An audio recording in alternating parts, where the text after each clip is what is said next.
I back. Trust me, I back.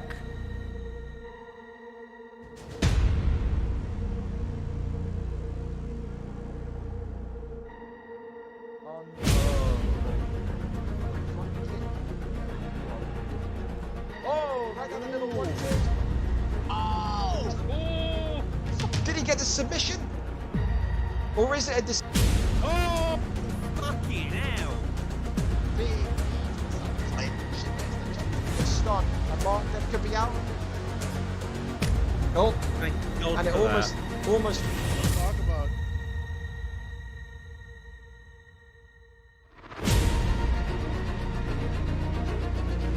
This could be good. Oh! And he rocks the drop champion does.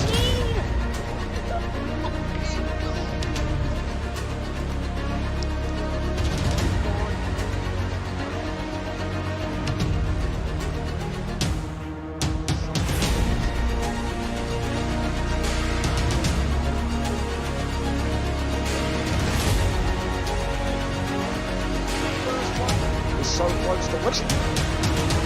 Oh, that's it! I've swayed into the head kick! Edson. Oh my goodness me! Kicking back on a straight to the face! And he's dropped it again! Oh, speed. Oh, my favourite goal, Tango James down there. Yes!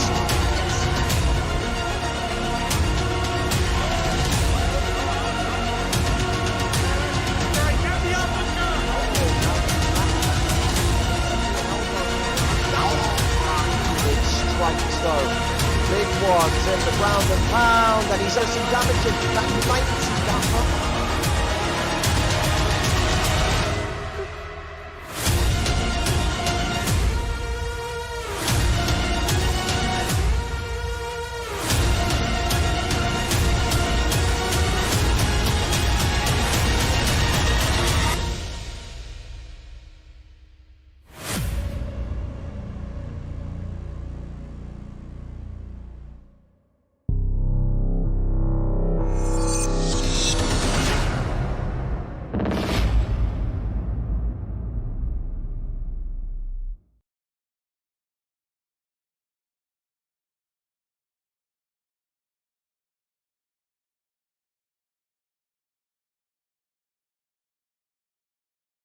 Fellas, we're here, we're set, and we're ready.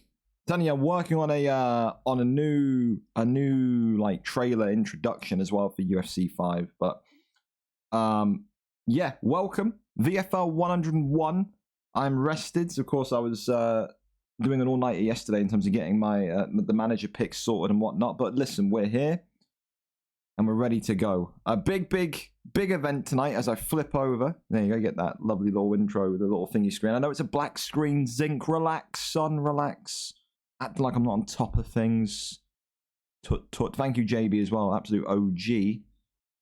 You can see here I'm uploading I'm uploading VFL 100. I need to get this over to legs because VFL 100 was 35 gig, 13 hours. So I need legs to take the file and split it for me. So that's what that is.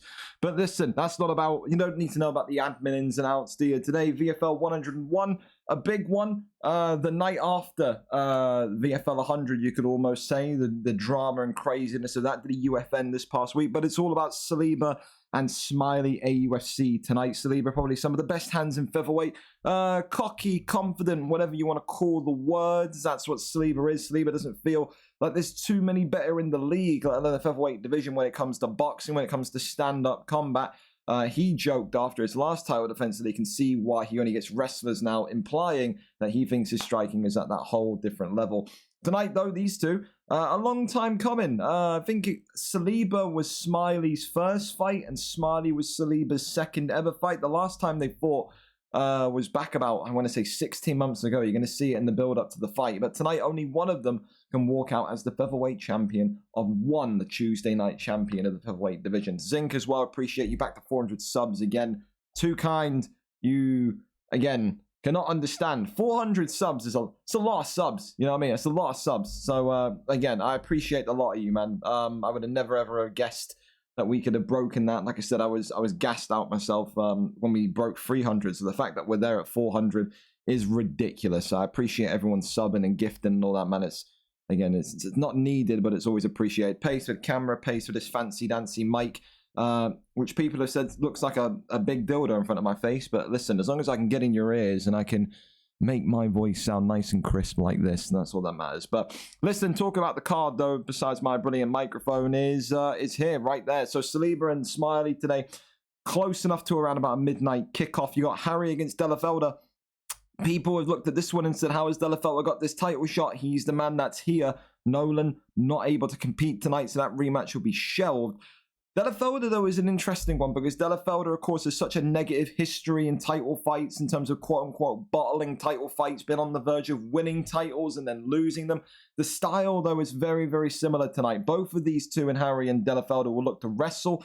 Harry will be looking for a submission. Delafelder will be looking for control time. The grappling is very much so going to be put on show this evening. Bobby Short takes on Gazito. Gazito, of course, getting this opportunity after winning on Sunday night at the UFN. Now has the opportunity to become champion for the very first time. Two kickboxers in the light heavyweight division there. And of course, Jax takes on Displaced. These two fought a mere couple of weeks ago. I want to say about 3 to 4 weeks ago. They know each other. They're very much aware of each other. Displaced deserves this shot. Of course, he's went on a winning streak since losing to Jax, I think it was, or maybe he beat Jax. It's one or the other, but he's been on an absolute tear in heavyweight division. It would be wrong to not give him this title shot. Even if they'd fought last week or 2 weeks ago, I would have given him it. When you talk about the people that Displaced has beat, the manner in which he's done it, the improvement that he's shown, you have to give him the title shot, and said he gets that tonight. Non-title fights are just as juicy. It is the trilogy of all trilogies. Webbo and Kenmure, they are 1-1 against each other. Tonight it's a 5-round flyweight bout between these two. Who takes home the victory finally? Webbo with 1 win, Kenmure on 1 win. Who's going to best the other? Salt and Pepe takes on Maikinho. Wrestling versus a balanced fighter. Salt and Pepe known for kickboxing, known to have good wrestling as well. What happens there? Of course, Maikinho has been on a great streak himself, resulted in a title fight opportunity at VFL 100. It wasn't meant to be against Axel. He begins to climb back up tonight. He knows and he believes that if he wins here tonight, maybe, just maybe, he'll be again in that line for the 145 strap. Salt and Pepe, former champion as well, will be saying the same thing. Beat Maikinho tonight. Axlage has to be next. Ryan K takes on Mark the Shark for the first time ever. Two people that have been in the league for so long and have never faced each other. These two icons, veterans tonight, should put on a hell of a show in the flyweight division, which again could be a fight of the night type level fight. You got Ash H98 against Tom LFC. Two budding welterweight talents. Only one of them tonight can become out victorious and more than likely seal their fate as the new #1 contender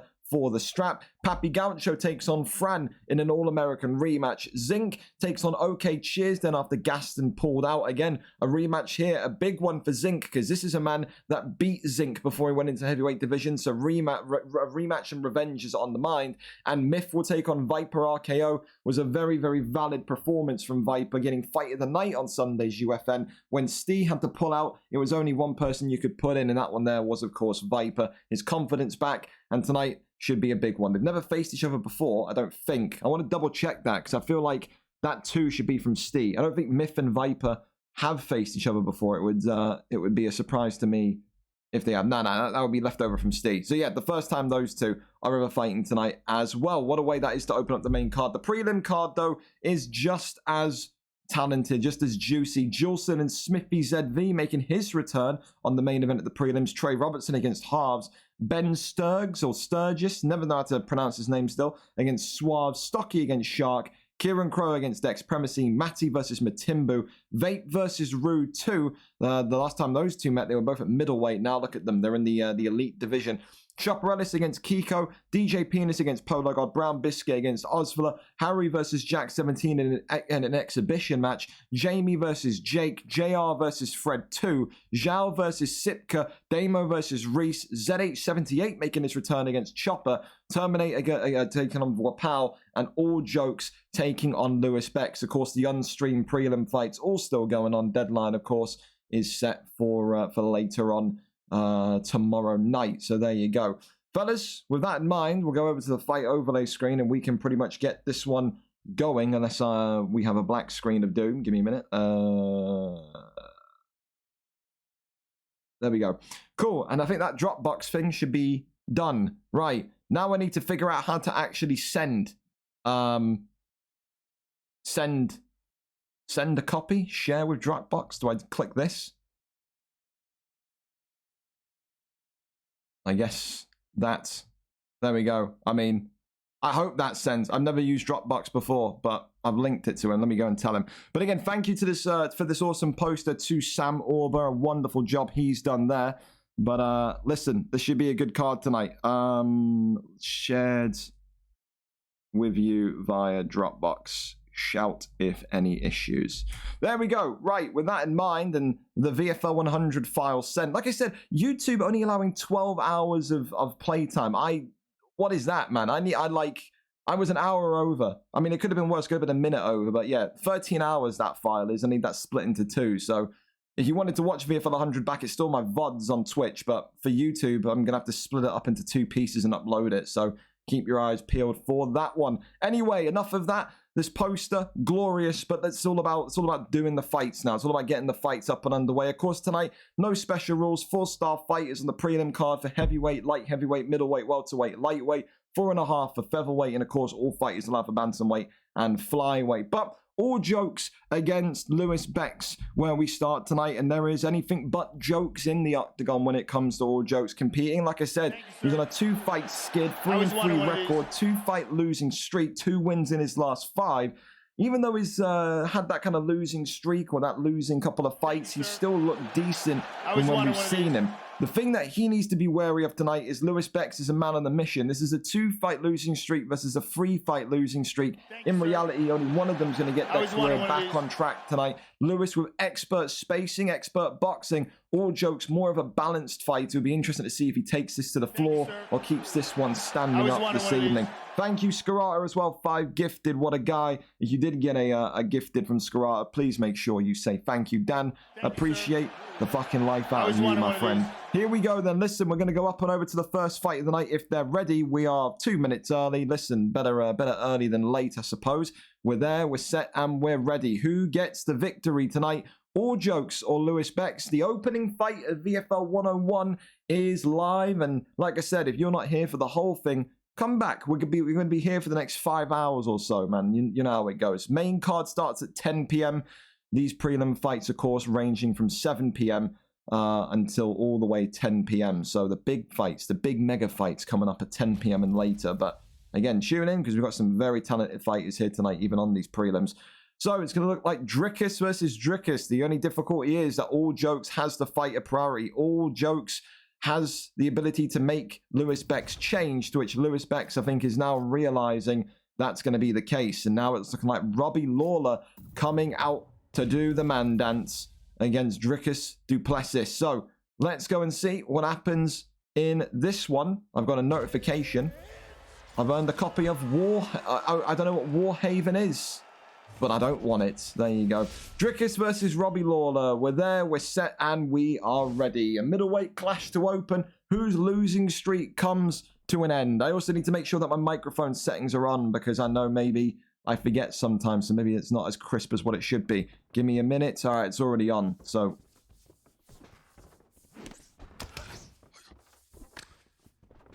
there we go. We're set. Sorry about that. Oh my God, Lewis Bex has already clipped. I missed it. He's already downed. All Jokes already jumping. I missed it because I was adjusting my microphone settings, but he's flipped him. It's okay. And we've not had a Chris Kamara moment yet in the card. We still don't either.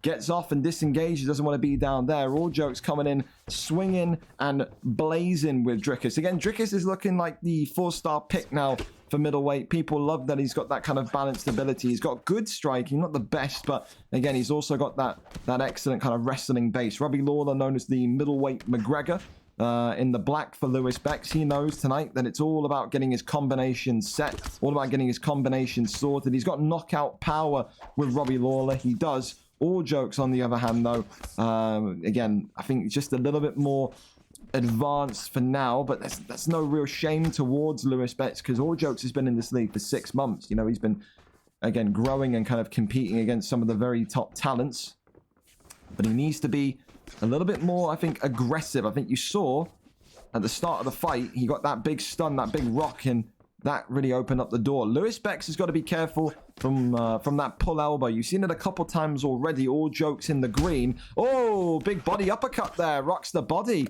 making that midsection tenderized. But you can see All Jokes a couple of times has not really thrown punches, but he's gone for the kind of pull back elbow, which of course can stun you pretty dangerously. So I think it's a very smart move here that Lewis is trying to work the body here today, just avoiding making himself too head heavy. And like I said, it's all about confidence in this fight. Who gets the most or the majority of the confidence?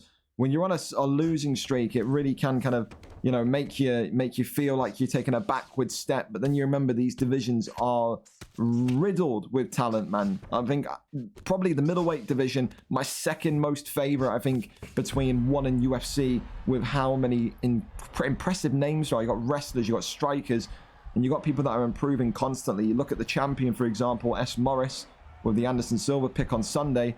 Again, a key example of what spending 2-3 months in this division can do in terms of advancing yourself. But good ground and pound there. Of course, an armbar attempted by Robbie Lawler. Never going to really be the way to victory of Robbie, because he's so hand heavy. He's not that jiu-jitsu guy. But I mean, we've seen stranger things happen, man. We've seen Rumble Johnson get arm triangle submissions. We've seen all of it, man. But tonight, so far, so good from Lewis, who started off the round pretty sloppy, but has come back into this one very much as a strong finisher. I don't know if you could say that Drickus All Jokes wins that round just because of that stun.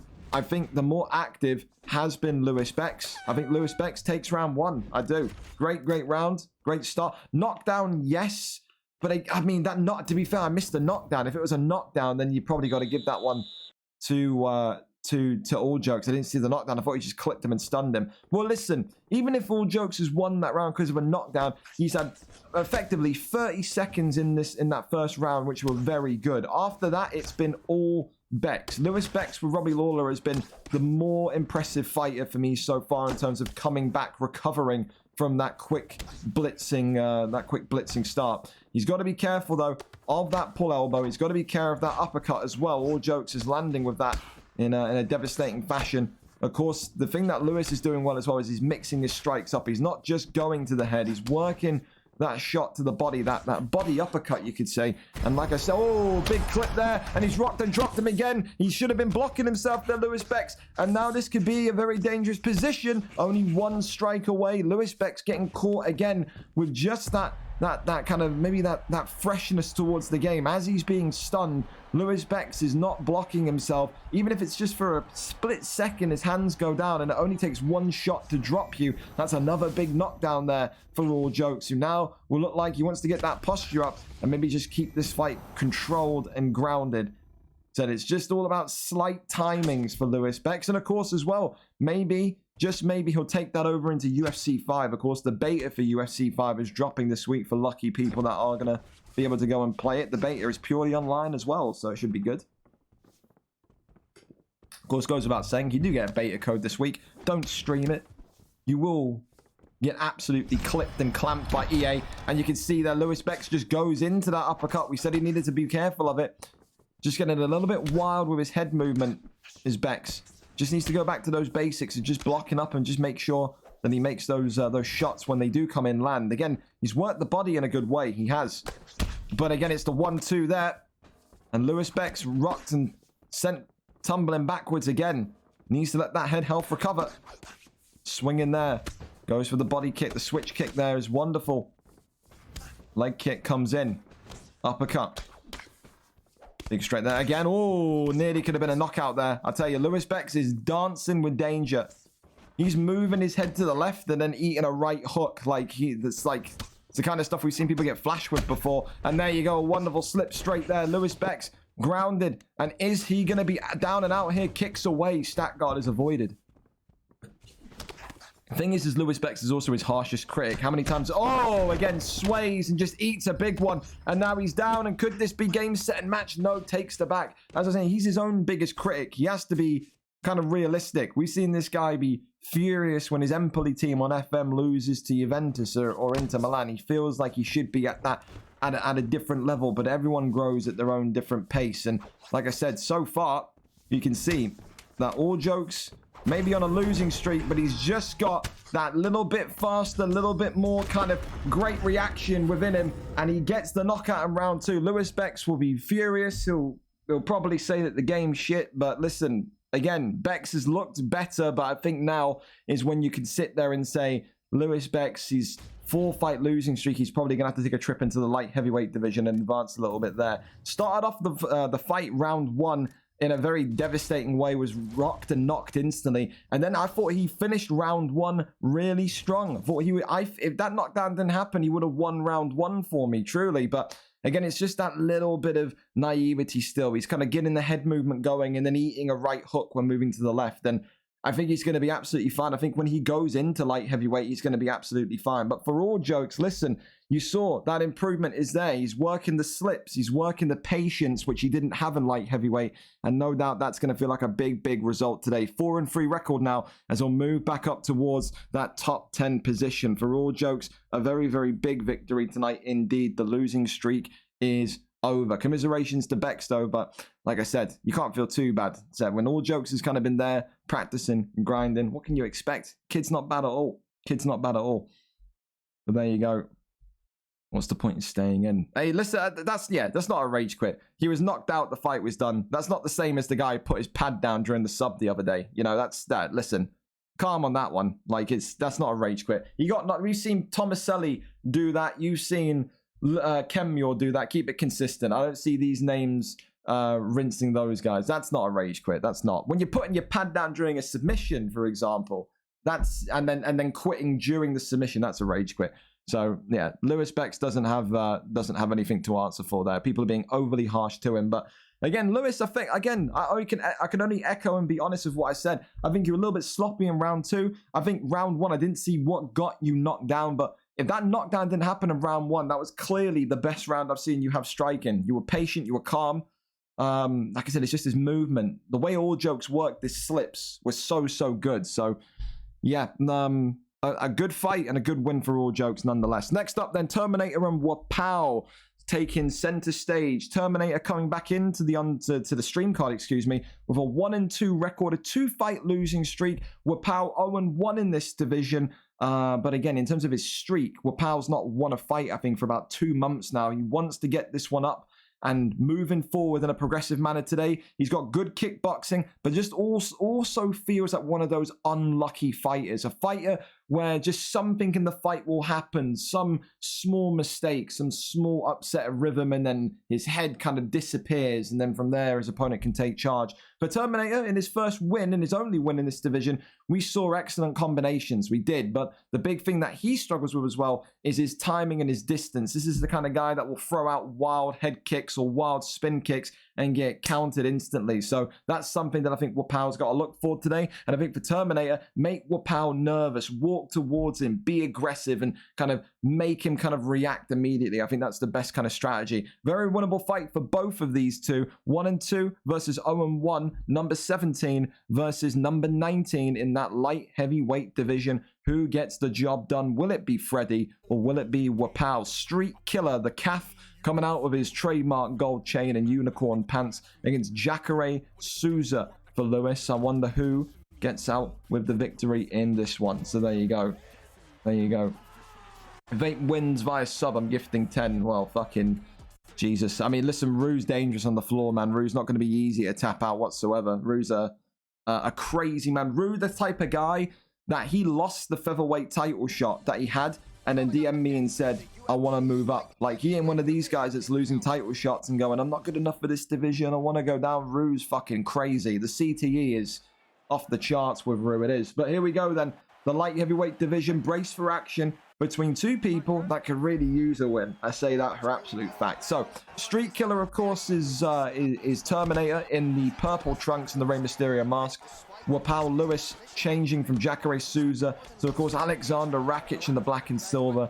Again, something has got to give here when it comes to Wapao Lewis. He's been so close to victories. He's been so near to victories, but always, just always, it never seems to come fruitful. He's fighting with a man that looks like he's got murder on the mind. He looks like he's very much interested in kind of making this fight a brawl tonight and wanting to make this fight a dirty fight tonight. That's why he's not stepping away. He's walking right towards Terminator. He's throwing knees, he's throwing elbows, he's throwing hooks. He really wants to kind of get this one in his favor, that momentum in his favor immediately tonight. And he realizes that maybe that momentum is exactly what can win in the fight. But so far, Terminator just taking that kind of defensive stance, keeping himself kind of separated, keeping himself a little bit backwards and working those leg kicks, which are big. Again, always maybe makes the fight a little bit harder. Can the opponent manage to kind of sit there and operate off of his weaker leg? That's a big question always. We saw guys, of course, like Polo God, middleweight, former contender, now in welterweight, could have won the middleweight title, but refused to switch off that leg, said he didn't feel comfortable working off that opposite leg. So it is a thing. If it can happen to a middleweight, it can happen to a light heavyweight, can't it? Big strikes continuing to fly in, spinning back fist there. Tries to go for that teep kick, but uppercut there, whiffing. Now you can see that Terminator wanting to really kind of take his time. Tries to go for the uppercut, that one whiffing. Goes for those double hooks again. Jumping knee. Big hook there, connects. Only onto the block though, turn that down just a smidge. A little bit loud. Sorry if the game volume was loud. You have to tell me. If the game volume is ever too loud, then get my attention. We'll kind of adjust that as it comes. I don't want it to be too overbearing. Oh, big uppercuts there though. Jabs coming in.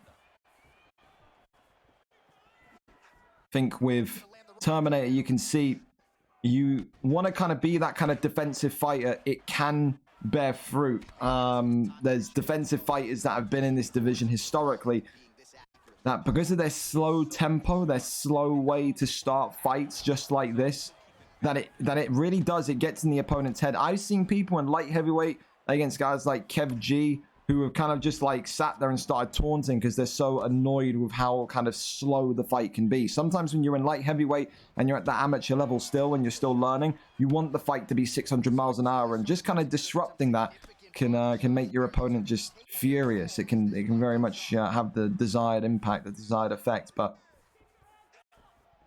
leg kick there is big.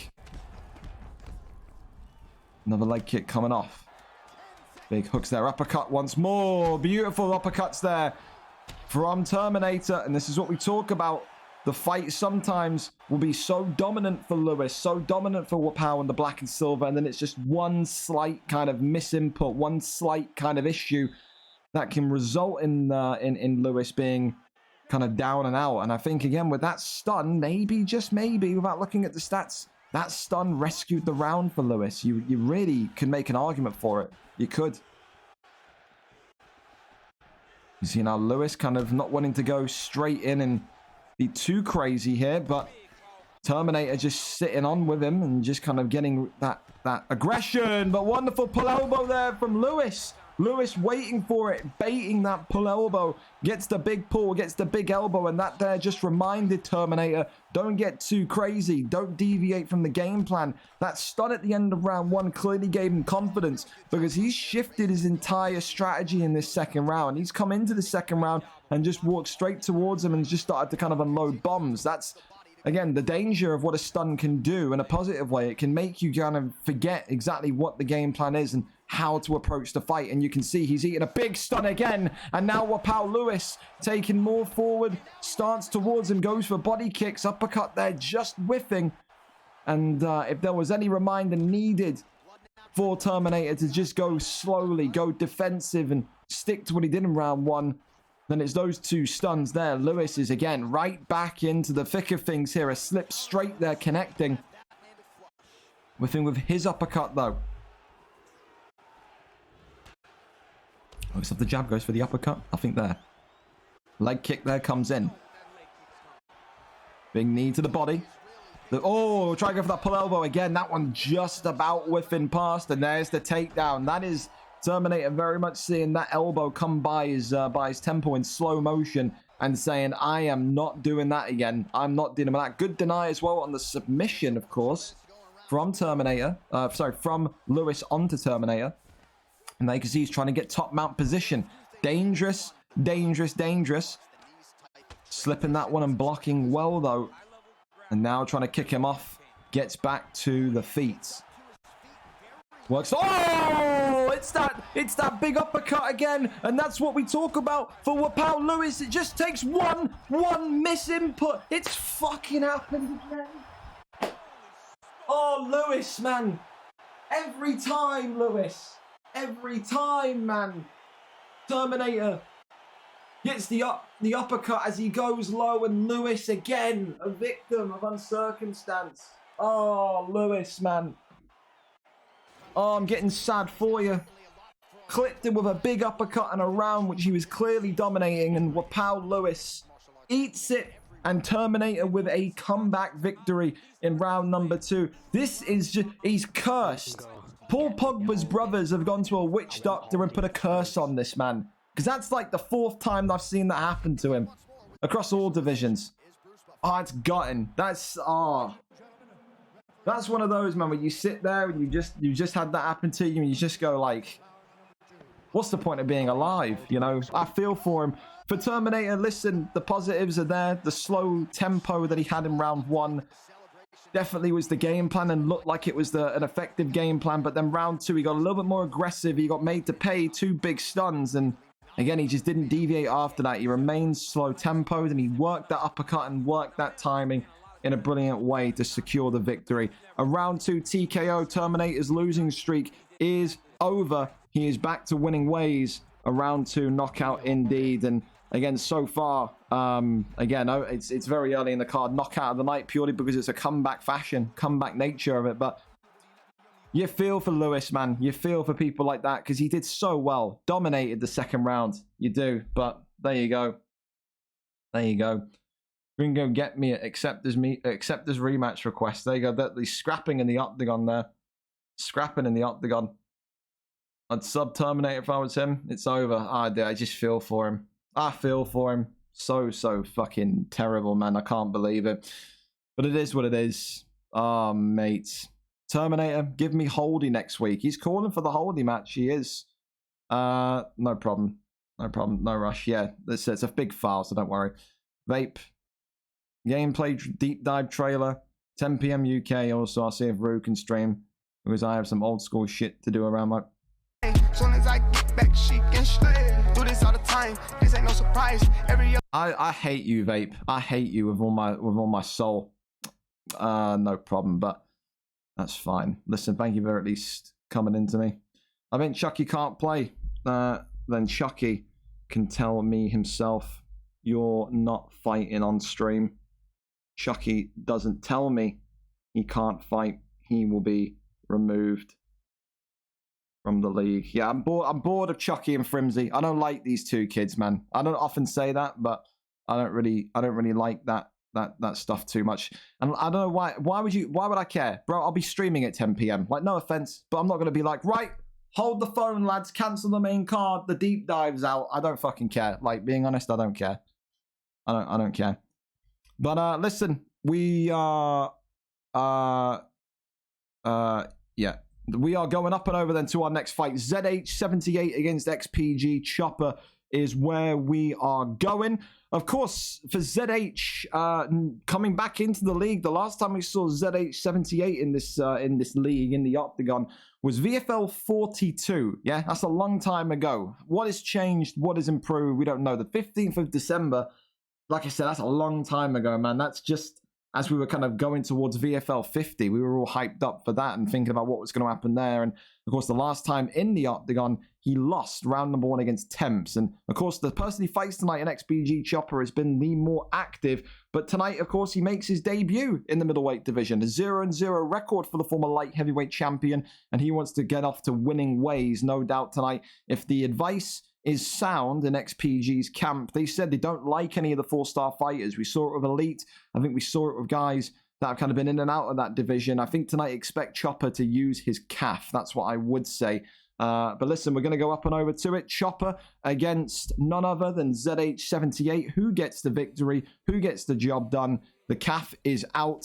It's exactly what I expected. 4-star fighters are the pick. Sometimes my sister's dance teacher takes the piss if she tries to swing the... Okay, I mean, you swing the death kick at your teacher. I don't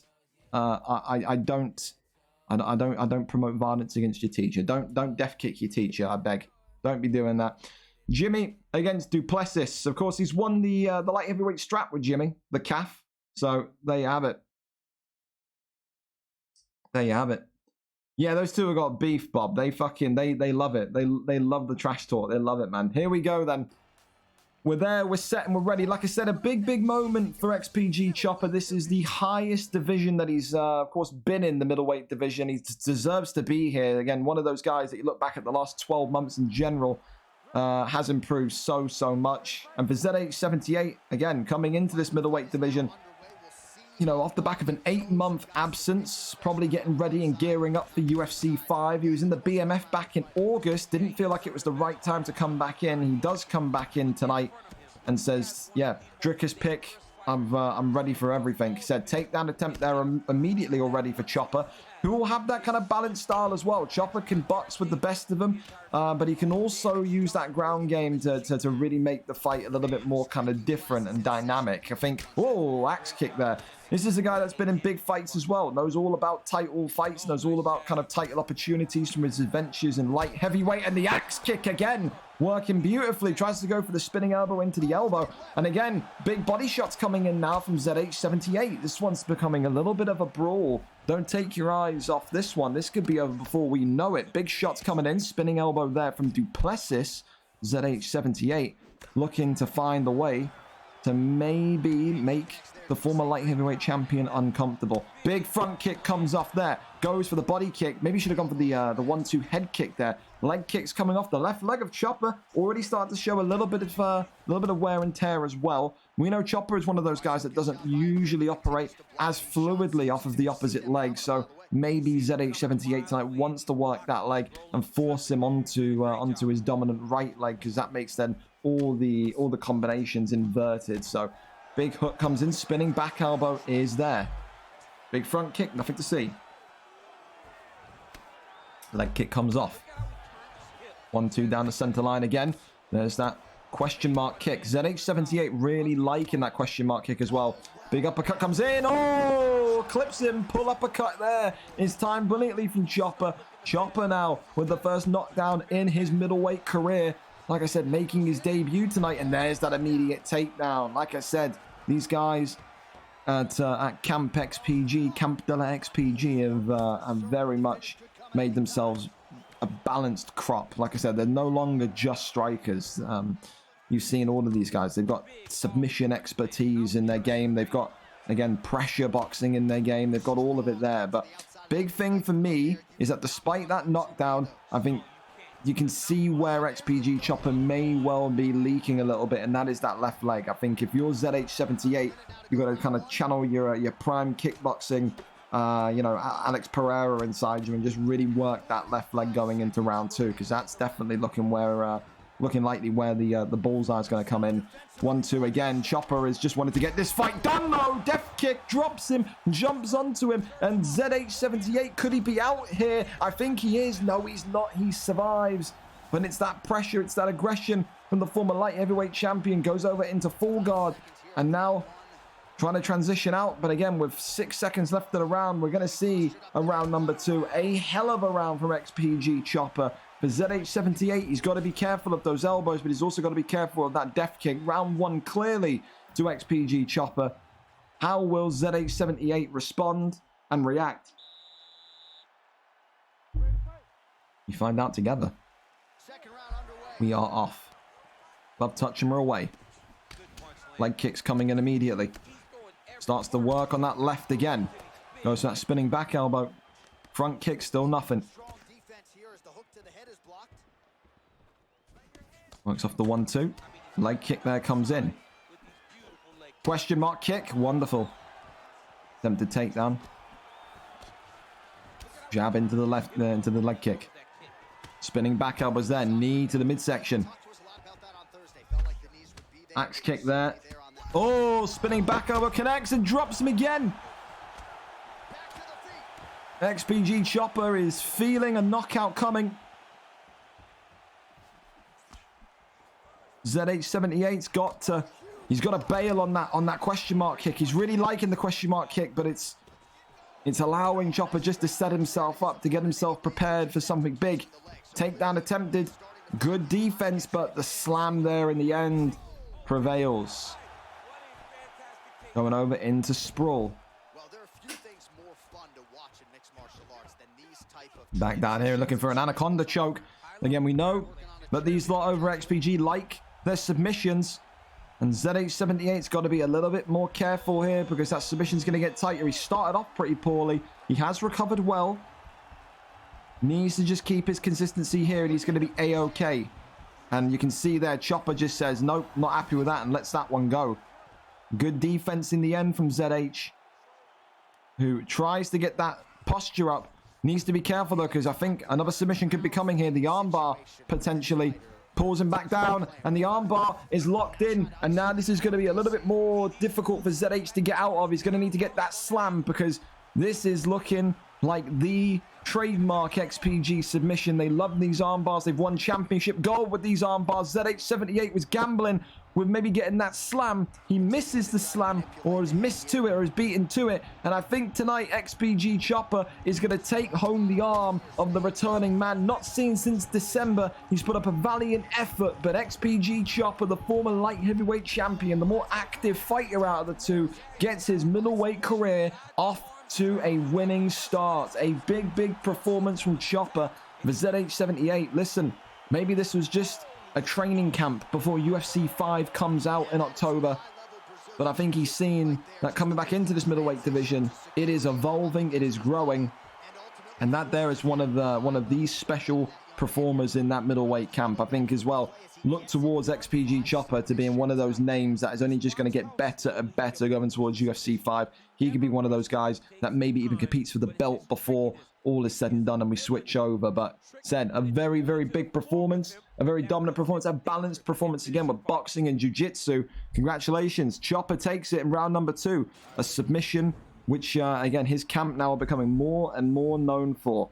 Love to see it. Congratulations. XPG Chopper wins. And of course, the only submission of the night so far. So by default, you have to take submission of the night, but will you keep it? Who knows? Up next, then we're going to go over to Damo and Reese. I know Reese said he may be a little bit late because, of course, he's doing something with his teacher. He says it's on FIFA. If I look at his Xbox and I see he's on FIFA, then I'm not delaying the fight because he told me he was out somewhere. So if I see you're on FIFA, get off of it. Not delaying the fight at all. I see you on Foot Rivals. Get on UFC. Yeah, he told me that. Oh yeah, I'm gonna be picking my sister up. Fair enough. Okay, fair enough. You left your Xbox on. Well, listen, he's come prepared with proof. He's 1-0'd me. That's a 10-8 to you. 10-8 to you there. I'll see you in 10 to 15. Who leaves their Xbox on when they go out, man? It'll burn a hole through the fucking floor. Listen, I'm so sorry for you, WAP. So, yeah, listen, for Damo, if you're here, of course, we're just going to flip the fight, like, by 10 minutes, because he shouldn't be back too late. He's just picking up his sister, I think, so don't worry too much. He's still got a fight tonight, but I was warned in advance that that may happen, so don't be too scared out by that. We'll go to Zhao and Sipka then. If Zhao and Sipka are good to go, we'll go for those. Zhao coming into this one with a 2-0 record. Sipka coming into this one as probably one of the ones to watch. He may be 1-3, but that's across 2 spells in the middleweight division. Since his re-entry, 1-0, and has looked like one of the most dangerous fighters in that entire middleweight division. Wrestling is up there with some of the best. I've been on record as saying I think Sipka could very much so be middleweight champion before the turn of UFC 5, but Zhao has come into this division and surprised everyone. Good boxing, good patience, good distancing, just all the trademarks of a solid stand-up fighter. But if the fight hits the canvas tonight, how prepared is he for that? How advanced will it be in terms of his understanding and getting out of those difficult, tricky positions? We'll have to wait and see. 2-0 kickboxer against a 1-3 wrestler. What way does this one go? Sipka, if he's not here, he's going to get an absolute bollocking because all he does is complain and cry when he's not on the fight card. So if you're not here, I never ever want to hear you complain about not being on a card again. Said constantly, "What? I'm not fighting. When's matchmaking? Blah blah blah blah. Available for a fill-in." I hate people. I hate people. Well, I guess we'll wait and see. We'll have to reshuffle everything about. The good thing is that we've got people there ready to go in case we need subs and whatever. So, yeah. Again, I got a couple of weird people acting up in the manager's chat, but there we go. Can we do our fight now? Jake, I wouldn't be opposed to it. Yeah. If you and I know Jamie is a Man City fan, so you two want to go now, we can go for it now, then we'll rotate through. I'm completely fine with that. I know Jamie asked if he could get the fight done early because he forgot Man City was playing. Typical City fan, forgetting when his team's playing. So we can go and do Jamie and Jake. I'm down for it. Let's go to that one, and then we'll see if we need anything.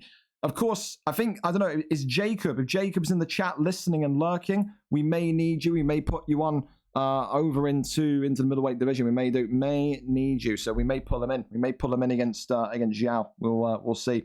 Anyway, listen, to help those two out, since of course Jamie Frenchie is a City fan, we'll go to that one and then revisit the situation with Sipka. But like I said, this guy constantly, whenever he's not booked in a fight, in my DMs, why am I fighting? Why am I fighting? Why am I not fighting? Why haven't you given me a fight? So if he's missed this fight, then I'm never ever hearing it from this kid again. This VOD will be pasted to him as a reminder. So we go to Jamie and Jake first and then work backwards. Jamie and Jake. Jamie 1-0, Jake 1-0. Frenchie, one of the most surprising resurrections, of course, in recent memory. He was a 0-1 heavyweight at one point, retired from the league, came back in, really dedicated his time and craft to understanding the ground game a little bit more, and has now become one of the most fearful former middleweight champions that we've had. Today he goes in against Jake 4. Jake 4 in, out of the league. More of a FIFA guy, but was very dangerous in the middleweight division as well. Asked to come back in at welterweight, has done so, and has done so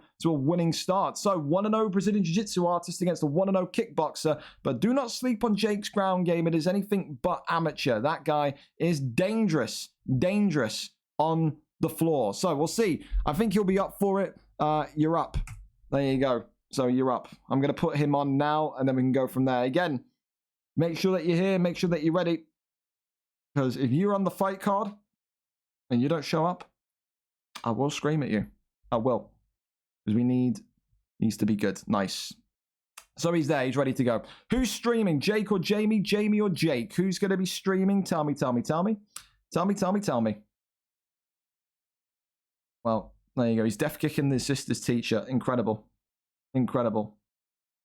If anyone does, of course, have links to that Sipka kid, Sikpa, whatever, then you better tell him I'm going to fucking flying elbow his grandmother. I will, because, like I said, you can't be sitting there moaning at me that you don't get fights and then not show up. That's dead. That's completely dead. So, stream up. I'll send a link now. Thank you very much. We're going. We're moving. We're cooking. Let's see. No problem. That's fine. All right, let's go over then and see who wins this welterweight clash. This is one of those fights that could have been the main event at the prelims. The only reason that it's kind of a little bit earlier is because, of course, the City game, and you didn't want to make it too bad or too much of an issue for Frenchie. But yeah, so this is going to be a very, very interesting fight. You all know Frenchie is new. Again, I told him, change the name back, man. Stick with the Frenchie name. Don't be changing to Jamie 27. He's like, listen, I want to be known as my name. It's like, listen, man, I don't care. Change your real life name to Frenchie if needs be, because that's what you should be. But yeah, I'm pissed off with Sipka because, again, I hyped this guy up, and to just not be here after complaining when you're not on a card, kind of annoying. But here we go then. Listen, Jake and Jamie, Jake and Frenchie, whatever you want to call him, he's here. Again, former middleweight champions squaring off against each other. But only, of course, one can win. Only one can win. Created fighter for Jake. Showtime Pettis for Frenchie. Interesting that Jake's going with that created fighter. I thought maybe you go for something else. Maybe you go for something a little bit more traditional. But instead, he's gone for his calf. I mean, listen, it's one of those. It's one of those where sometimes people feel comfortable with their calf. Sometimes people don't like the 4-star picks in the weight division. Look at guys like Chopper, like Elite. They hate the 4 stars in middleweight, when I think guys like Drickus and Kevin Holland are fantastic. But here we go then. So listen, the man in the brown rag, cloth, leather, I don't know what that is, Jake, is Jake 4. Of course, Jamie 27, former middleweight champion, aka Frenchie, opting with Showtime Pettis in the black and Silva. Of course, only one of these two tonight can extend their winning streak to 2. Jake will be looking to keep this fight on the feet and will be looking to kickbox. Jamie, of course, if he needs to, will take this one to the canvas and will look to wrestle. But again, this is the thing. You can't sleep on anyone in 170. But the middleweight division, the welterweight division, both of them are so stacked to the brim of talent that it's just crazy. Because you go against someone that you think is just an all-and-out boxer, all-out-and-out boxer, and you get to the floor and you start to see their tools, their utensils that they're packing down there, and you get a little bit kind of surprised at how good they are. You have to go into these kind of bouts at 170 knowing that your opponent has got knowledge everywhere. So maybe those kind of typical submissions that Frenchie likes to go for or opts to go for, not going to be too easy to lock in tonight. But again, 2 fighters that have tasted middleweight gold, 2 fighters that have put on some incredible performances, comeback wins, dominant wins. They've both done everything that they could possibly do in terms of a performance standard. But tonight, like I said, only one of them go to 2-0 in that welterweight division. So far, Frenchie looking very good, very patient, working off the 1-2s, also working in those leg kicks, sneaking them in almost, as that left leg looking a little bit damaged there. But like I said, Jake Thor's defensive wrestling, his takedown defense, his jiu-jitsu defense on the ground is anything but amateur. And there we go, he's got head movement, but he's gone right into a hook, and Frenchie, aka Jamie here, now marshalling him backwards. Goes to the body kick, this Jamie. Tries to go for that spin kick to the body, and it connects. Tries to go for that slip straight. Nothing there, though. 1-2 down the middle. Tries to go for the uppercut. Still nothing. 1-2s. Leg kicks. Uppercut again. More and more. Flooding forward. Head kick. Wonderful work. Tries to go underneath. Big uppercuts, but you can see here Jake, the man in the brown rag, looking like he's absolutely on the verge of gassing out here. Big body shot there. More and more body shots here from Jamie, who climbs on top of him and says, I'm coming for that 2-0. And Jamie, 27, has he done it? Not quite yet. 40 seconds left, and it is survival stations right now for Jake. Comes with a big shot outside the clinch. Oh, more body shots. Good backwards lean, but there we go. A big uppercut again, and his boxing has come on tenfold as Jake Thor rocked and dropped and stopped in round number 1. Welcome to the middleweight division. No longer welterweight is where it's at, and welterweight, you're seeing both of these two put on an absolute show. Jamie's boxing tonight, Frenchie's boxing, showing he's not going to be one of those kind of welterweights, lightweights that are just known for ground game. He's got the ability to stop the fight on the feet. For me, so far, a wonderful performance, a wonderful striker's performance that you wouldn't naturally expect with Jamie. And I think he's going to take performance of the night so far. Early days, of course, but again, that was not something you expect. That's not a typical, not a typical Jamie performance. It just isn't. You see the takedowns, the submissions, and what comes, but didn't even need that tonight. For Jake, goes to 1-on-1, not the worst record, not even a terrible record, but I think tonight he saw exactly what that welterweight division is packing, and that is serious talent. Congratulations to Jamie, enjoyed the game, and thank you to Jake as well for wanting to go early. That helps everyone, so we appreciate that one. Listen, so we're going to take Sipka out. Sipka will be benched out, and we're going to put in Jacob. St. Kitts and Nevis Jacob is going to come in against Zhao Hu. And I wonder if these two have fought before, because they had that same kind of comeuppance. They did. It was actually Jacob's last fight at light heavyweight, VFL 94. It is a rematch. Zhao, of course, won that night. Since then, Zhao's got on to not only, again, have a wonderful time in the light heavyweight division of being a former contender, but has, again, improved tenfold. So Jacob's not been drilling and not been practicing. This fight is going to go very different to what it did over a month ago. So it's the second time they meet. It's, again, the first time in a month that we've seen Jacob back on the card, but I'm very excited to see what happens in terms of this one. Again, replace you. Never, ever want to hear you cry in my DMs again when you don't get a fight. That's stupid from you tonight. Yeah, I don't know what happened to this guy, but you can't read a Discord then, eh? Fucking shoe, you know what I mean? So, Jacob, SKN, there we go, like that, boom. And that is a rematch. So we're there and we're set then. Jacob and Zhao on the way. Jacob and Zhao on the way, and then we're going to go over to the Damo fight. So, yeah.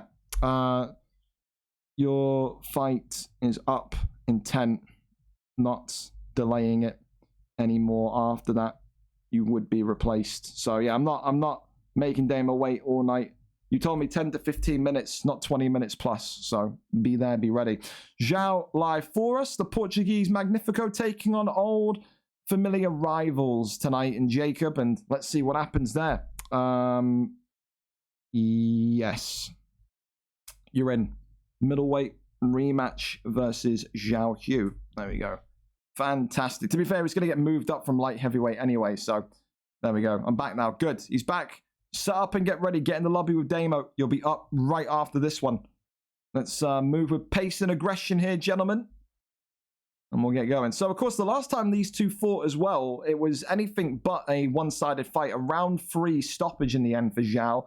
That paved the way for him to go and get that potential title shot. And then again, you look the difference in terms of activity. Of course, Zhao winning there, then had 3 fights after, lost the light heavyweight bout against Chopper for the belt, but then won against Lewis Bex in his middleweight debut and won against Ollie at the UFL on Sunday. He has been active. So again, you have to ask the same old questions about ring rust. You have to ask the same old questions about how much of practice has there been. Jacob doesn't seem too thrilled about it, but listen, sometimes you got to go in there and you got to fight your old demons. Chance to get revenge, the chance to maybe have a trilogy fight if you get the win here tonight. It's going to be good. I will do. For now, we're looking okay. It's just people like Sipka who forgot that they're fighting today. Can't read a Discord, but can read a fight card to know when he's not on it to cry at me religiously. So here we are then. We're set, we're there, and we're ready. The middleweight division, braced for impact. And I'm wondering what Zhao's pick's going to be, looking like Holland, but also more for Jacob. Jacob not been in this kind of this minefield of the middleweight division before. You don't really know what he's going to be bringing. I don't know realistically if he's going to go with someone that's an all-out striker like Robbie Lawler, or if he's going to go for something more kind of classical and balanced. But if you just joined us again, Sipka's supposed to be in. He is nowhere to be seen. He has therefore been replaced by Jacob, making his first appearance in over a month. Should be a big one for him today. Kevin Holland against Robbie Lawler. I think it's the best possible option. Robbie Lawler, a striker. You said Jacob, a striker. He was known for just violent, vicious knockouts, of course, in the light heavyweight division. Have we not got any audio? No audio. So, hey. Yep, Zhao playing with the complete silence. So you've got nothing but my voice and the action that you can see on your screens. So it was confusing. I thought my headset blew up there, but we're okay. Don't need to have audio if you don't want to. Zhao in the blue with Kevin Holland, and of course Jacob making his middleweight debut with Robbie Lawler. Again, this is going to feel a little bit difficult, or not difficult, but different for Jacob. That jump from light heavyweight to middleweight is the first time you really feel an increase of speed in the fighters, and only Jacob knows if that's going to be a positive or a negative. Of course, going against someone like Kevin Holland, who's got those kind of Stretch Armstrong's limbs, you know, the arms of Kevin Holland could reach you from this side of Europe to North America. They could. Stretch Armstrong, go gadget, extendo arms is what Kevin Holland is known for. But that's the other thing that Robbie Lawler has. He has a head made out of concrete. Nothing can hurt that massive dome of his. He is not susceptible to pain. He uses his face to block. He's just your overall striker, your overall kind of main man on the feet. And again, these two had a round 3 classic in the light heavyweight division, which really makes you kind of sit there, think, and say to yourself, well, listen, it could be a whole different story because the speed of the fighters can make a difference. You can see Zhao not feeling too comfortable on the feet there, shooting for a takedown, but not in range. And he may know that that may be the best possible way to kind of get Jacob to the canvas. Of course, Jacob has held more gold than Zhao Hu. Zhao Hu failed to win that light heavyweight title on 2 occasions. He wanted this move up. He wanted to go against the better guys, the better opponents. That's an admirable thing to kind of want to do when you could sit there and say, I want to stay in light heavyweight. So far, though, the cleaner shots coming from Jacob with Robbie Lawler in the black and silver. This is looking like a dream comeback potentially. This was a guy, of course, Jacob, who said maybe he didn't feel like he was necessarily ready yet to move into middleweight. And we saw his knockout power with guys in that light heavyweight division, with guys in the heavyweight division. Of course, don't forget his Sergey Pavlovich run in one back in the early stages of this year when he was just so dominant. But he's looking very clean tonight, looking like the lighter fight is very much suiting him as Zhao continues to get big shots landing on him. And like I said, Zhao has a victory over Jacob. We could very much be talking potentially about a trilogy before UFC 5 should the Robbie Lawler pick win here today. But neither that did Zhao. Gets the takedown, and now is in a position where he can start to maybe kind of make this fight a little bit more difficult, a little bit more kind of enticing for his style. Posture up is going to come at some point, pushes him to the side, but we're there and we're set. Back to the feet we go. This is the preferred position of Jacob. Of course, the only champion that's ever represented St. Kitts and Nevis, so got that kind of background to him. The first of many historical facts for you. Looks off the jab. Big hooks coming forward. Zhao just seeming like he wants to go into round 2 here. And come out swinging potentially. More and more big hits coming in. No stuns, no stops, no drops, no nothing. Zhao with 13 significant strikes to 9, 38 to 31. The significant strikes in advantage of Zhao, but Robbie Lawler, Jacob, I think, has done more damage because, again, Robbie Lawler is just a stronger hitter.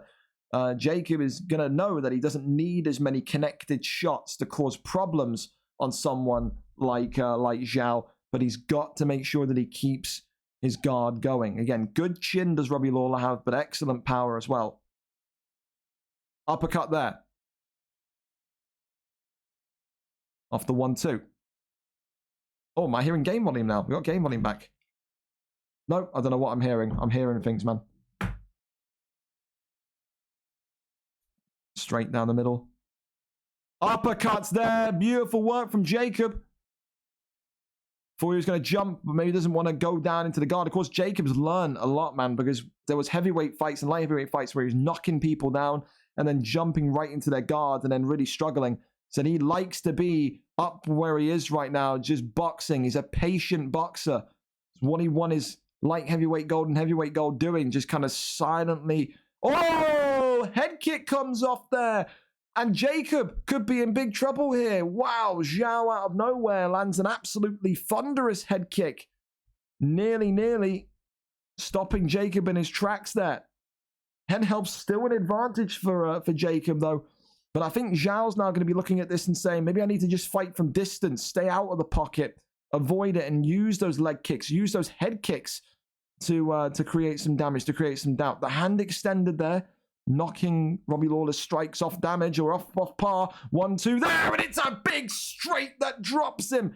Jacob was in control of the second round, but it was the patience and the calmness from Zhao Hu with against Robbie Lawler with Kevin Holland that gets the drop and gets the stop. Zhao may be wiping sweat from above his head there and saying that was a close one, because I think it was the backwards. I think it was the little shimmy. I think Jacob got flashed there because he pulled backwards or he went to the side or something. That's, I think, what happened there. But for Jacob coming back in a month out, looks like he's absolutely ready for an adventure in this middleweight division. The boxing's still so crisp.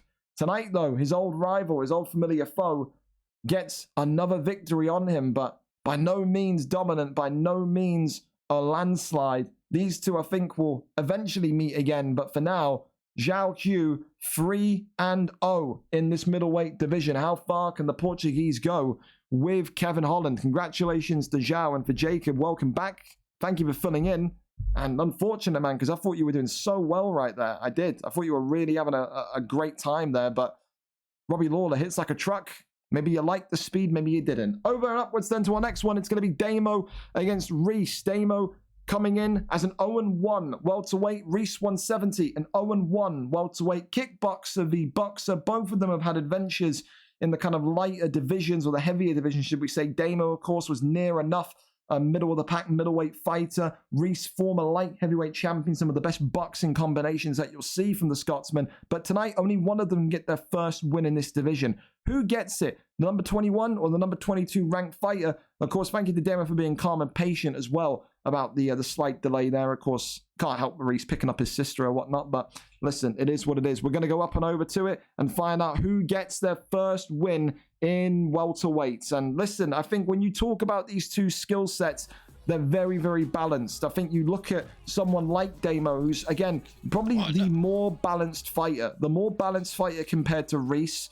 Reese, of course, will know he's got to keep this fight standing up, and there's no better person to do it than the notorious Conor McGregor. The left hand of doom, the speed, the accuracy, the sharpness that McGregor can fire with. But again, Damo with Pettis, he has rubber guard, he has the leg kicks, he's got everything that you could really want to effectively keep this fight at distance and really poke McGregor from that kind of backward step. Does he do that, or does he go in like a madman into the pocket? We're up and underway. No glove touch. We're very much off to the races. Blue for Damo, black for Reese 170. Both of these fighters 0-1. And again, both of these guys a little bit crazy in their own right. Damo asked for this move, despite being, I think, 3-4 or 3-3 in the middleweight division. He said, I want to go up to welterweight. Reese 170 said, after he lost that light heavyweight title belt back, I think, last month, he said, I've been sparring people, and I think I can make it work at welterweight. It wasn't to be in his first bout, I think, against Jamie 27, aka Frenchie. He saw that there's very much so wrestlers in this division that can make his life miserable. But again, there's also talented strikers in here like Damo who have made a namesake off of absolute highlight reel knockouts, made a namesake off of big championship runs, and of course, also off of his highlight pressure. This is the thing. Damo almost has that kind of middleweight Showtime feel about him. He's not afraid to just keep walking you down. I didn't think maybe that was going to be the strategy today going against Conor, but he's looking crazy enough for it to be the strategy, absolutely. And Reese may be going to be getting a little bit overwhelmed here because no one usually walks towards McGregor in that way. He's going to need to kind of be the one that maybe creates the separation of distance. It creates that kind of that kind of uncertainty in the shot connection and selection for Damo. But again, these two are just going in round number one. Works on the double jab, goes for the straight or the hook there. Axe kick. Wow, that could have been dangerous there. I thought he was going in. I thought maybe that could have been a flash there. Ducks underneath that one. Oh, again, Reese is playing with fire as well. Could have been a big counter shot there from Damo to put Reese out in a very quick fashion. These two are living life dangerously. They absolutely are. Works off that 1-2 still. Let's go for that spin kick through the block there of Damo. Damo continuously walking forward. Works off the double jab. That double jab lightning fast from Pettis. And now a head kick connecting there as well. Damo, of course, wanting to go into UFC 5, into the late stages of UFC 4, and maybe make one last chance, one last run at championship gold. There's some great strikers in welterweight. There is. Oh, and then he goes to that volley kick there. Not to be, though. Shoots the takedown. Denies that one. Good takedown defense from Reese 170. There was never a doubt or question about his takedown defense. It's just when the fight gets to the ground, that's when he starts to get a little bit more panicky, a little bit more spooked. Spin kicks now from McGregor are working to the body. You can see he's really using McGregor in this kind of nimble, kind of acrobatic way, which is a different use, because usually when you see McGregor in welterweight, he's just using, or seeing people use his kind of his short-term boxing combinations to really kind of keep the fight kind of nice and compact. But he's using McGregor's length here tonight in a way. Oh, big uppercut comes in. Damo's going to survive the round, but that's a big knockdown. Reese 170 at the end of round number one. More than likely securing it if he didn't already. Big uppercut there. That drops Damo, but doesn't stop Damo. Damo's going to need to be very wary of McGregor's power, and is going to need to be very wary that Reese is here to have an absolute brawl. I think the more you turn this fight into a brawl, the more kind of satisfied and more kind of happy Reese 170 gets. You see Damo just immediately already kind of working the head movement, trying to get underneath McGregor, but want to maybe get Reese to... Oh, head kick there coming in. He can't eat too many more shots here.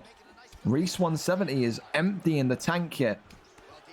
That's always the question, isn't it, with McGregor's? How are you going to kind of compete against him? Are you going to outbox him? Are you going to take him to decision? Are you going to just work the midsection, work the gas tank, and see if you can maybe, you know, kind of gas him out? Because that's the other factor, is the stamina so far very much in the ball court of Reese 170. He's looking like he's got all the utensils here to potentially get a big win in this welterweight division here tonight. But Damo again now progressing forwards towards him. He's got that kind of that unbeatable confidence that he can outdo anybody with this pressure, outbox anybody with this pressure. Leg kicks coming in, goes for that hook. Tries to use that head movement again. McGregor trying to throw elbows in response. Spin kick to the body. Works off the jabs. Ducks underneath. Damo here starting to get a little bit consumed by McGregor's strikes though. Spin kick to the midsection as well. The spin kick's been a great implementation by Reese tonight as well. You don't usually see Reese work those body shots as kind of cleanly and calmly as he has, and it's very much made it difficult tonight for Damo to make the reads as to where he's going. Tries to go for that uppercut again. Got that big knockdown at the end of round one. Damo now starting to run out of juice. He can't really throw too many more combinations in unison. Now big body shots coming in from Damo. Reese 170 starting to gas a little bit now as well. Big hooks coming forward. The block of Damo as well is no doubt a concern. Another big body shot there. Reese is going to need to start thinking about his body as well, because like I said, that could be dangerous, but it's that 1-2 from McGregor. And Damo here trying to duck underneath the punches. Still can't do too much. Goes for that head kick, but again, when Reese is throwing that wild head kick, he's also got to be wary. And his stamina is in a compromised position now. His leg kick as well has cracked Damo. Damo, again, bobbing and weaving out the way. You can see Reese has started to make a read on the pattern as well. He knows that head movement, that little slam to the side or slant to the side's coming, and then it's followed by a body shot. So I think Damo's going to have to start mixing up the patterns. A big straight though, and a jump, and Reese 170. Is he going to get it? Yes, he is. The Scotsman is better late than never, and he gets the big win tonight. Damo, it's the body shots that really cause concern for him. Respect well played given by both men. And again, really nice work by Reese tonight to mix in those body shots. I think you talk about evolution of fighters and how they kind of work combinations and how they piece things together. Reese now going into welterweight, more of a kind of balanced hit selection. Before in light heavyweight, it wasn't kind of strange to see Reese just work the headshots and be known as a headhunter. Today, again, it was a bit of a stamina off in the end of things, but he used McGregor's sharpness in round number 2. That jab straight is like a shotgun blast, and he gets his first win at 170. He said he wanted to be there. He said he wanted to be in that division and said he could swim with some of those big sharks, and swimming he is indeed. A round 2 TKO for Reese. And for Damo, you feel for him, because I think, again, if he managed to get just one takedown on Reese, we could have seen an entirely different fight. But Damo's still progressing nicely, had opportunities to win that fight, but they just didn't present themselves. So commiserations to him. Up to our next fight then, JR and Fred. A rematch. This one is, of course, a recap to the last time these two fought. JR and Fred all the way back over here when Fred won in round number 2. That, though, was on VFL 76, the 13th of June, as summer was just beginning. 3 months on, a lot of things have changed. A lot of things have maybe kind of started to present themselves as opportunistic. Of course, though, both of them nearly in identical form, 5-8, 4-7, 11 versus 12. Again, tonight, JR wins 6-8. He will rocket himself up into the top 5 of the division. Fred, 5-7. Should he win tonight, he will be back into the top 10 and will start to be building towards a potential contendership run again. Both of them boxers, both of them know each other quite well. Both of them will be going for the knockout blow tonight. Who gets it? JR or Fred? Fred or JR? Will there be revenge? Will there be domination? Who knows? JR is live for us. We're there, set and ready, and we're already in. We're at 20 seconds that we've missed. We've got to our seats in the arena late, but let's see what happens here. You got Gustafsson and Pavlovich. And of course, when you see Pavlovich, you always know about that Pavlo power and the black and silver.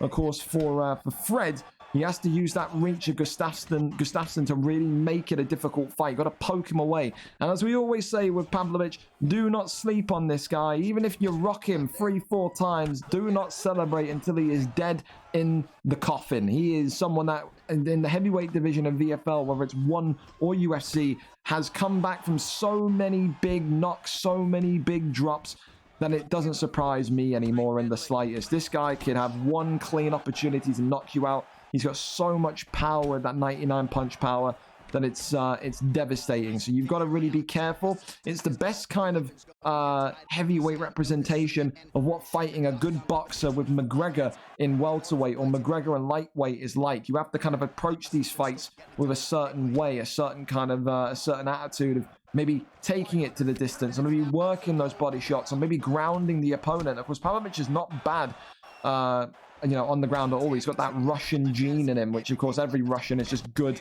on the ground, but you're going to have to be a little bit more careful, especially when you're backing up against the cage and allowing JR14 with Pavlovich to just swing upon you. Goes for the body shots there. Overhand comes in, still nothing. Leg kick there, cracks the left leg. Goes for the head kick, wonderful. Shoots the takedown, gets the land. Full guard there. Goes for the get up. And he does. Leg kick. Left leg. Overhand comes in. Big hook still. Little jab there from Gustafsson.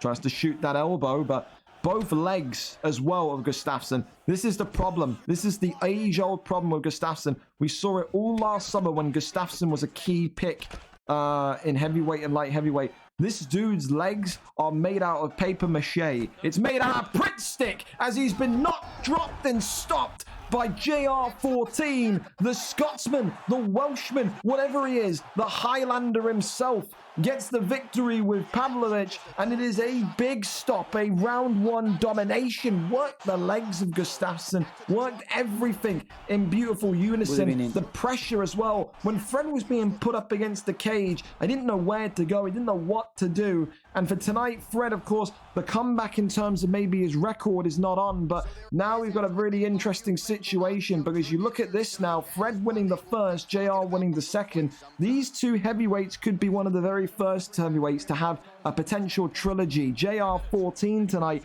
getting revenge. Maybe we see the trilogy in a heavyweight clash for the belt. That would be something. But for tonight, JR14, Wales' favourite son, gets it done in round number one. Pavlovich with a vicious knockout. Wow. Congratulations to JR. Commiserations to Fred. Would love to see the trilogy some way down the line. That's going to be a good fight nonetheless, because Fred will not be wanting that one to be the kind of remembering legacy of that fight, no doubt. Up next, though, we got an exhibition fight tonight. These are the only two that asked for an exhibition fight. H. Walker against Jack 17. Again, we'll go to the career records. H. Walker 13-29, winning a change of mood from the usual weight class tonight. Does H. Walker wants to be outside of middleweight, and he gets that. Same for Jack 17. Jack 17 67-29, coming in for his 97th fight tonight. Of course, a middleweight he wishes, a bantamweight contender, a flyweight kind of staple in terms of that elite division. But maybe tonight he wants to try something in that lightweight division, wants to just kind of have a relaxing, streamed fight. We'll see. H. Walker and Jack, of course, it's an exhibition, so 5-star fighters in an exhibition are allowed. They could go random if they want to, but H. Walker will get the first pick as well in terms of what he wants to do in terms of his picks there. But we're there, we're ready. I guess we'll see if Jack 17 and Walker are good. We can go early. You're up. Let's go. And they're looking like they are ready. So perfect. Waiting on an invite. Well, he's typing, so he's definitely there. Hey, this early, we're only... Hey, listen, we're 6 minutes early, Jack. What are you talking about? Read a clock. Hey, well, Sipka maybe ran. I don't know what to say to you, Jamie. Maybe he's got an excuse, maybe he doesn't, but you'd have to sit there and have a look. You'd have to sit there and talk to him, because he's constantly in my DMs crying when he doesn't get a fight. So, there you go. Hey, you look good in middleweight. You look good. But the speed increase, you can tell a difference of speed at light heavyweight to middleweight. I think you're going to be absolutely fine. What in the... You've forgotten the W. You've forgotten the W. Christ almighty. He's speed type. And look at him. There we go. We're there. H. Walker and Jack 17 up for us.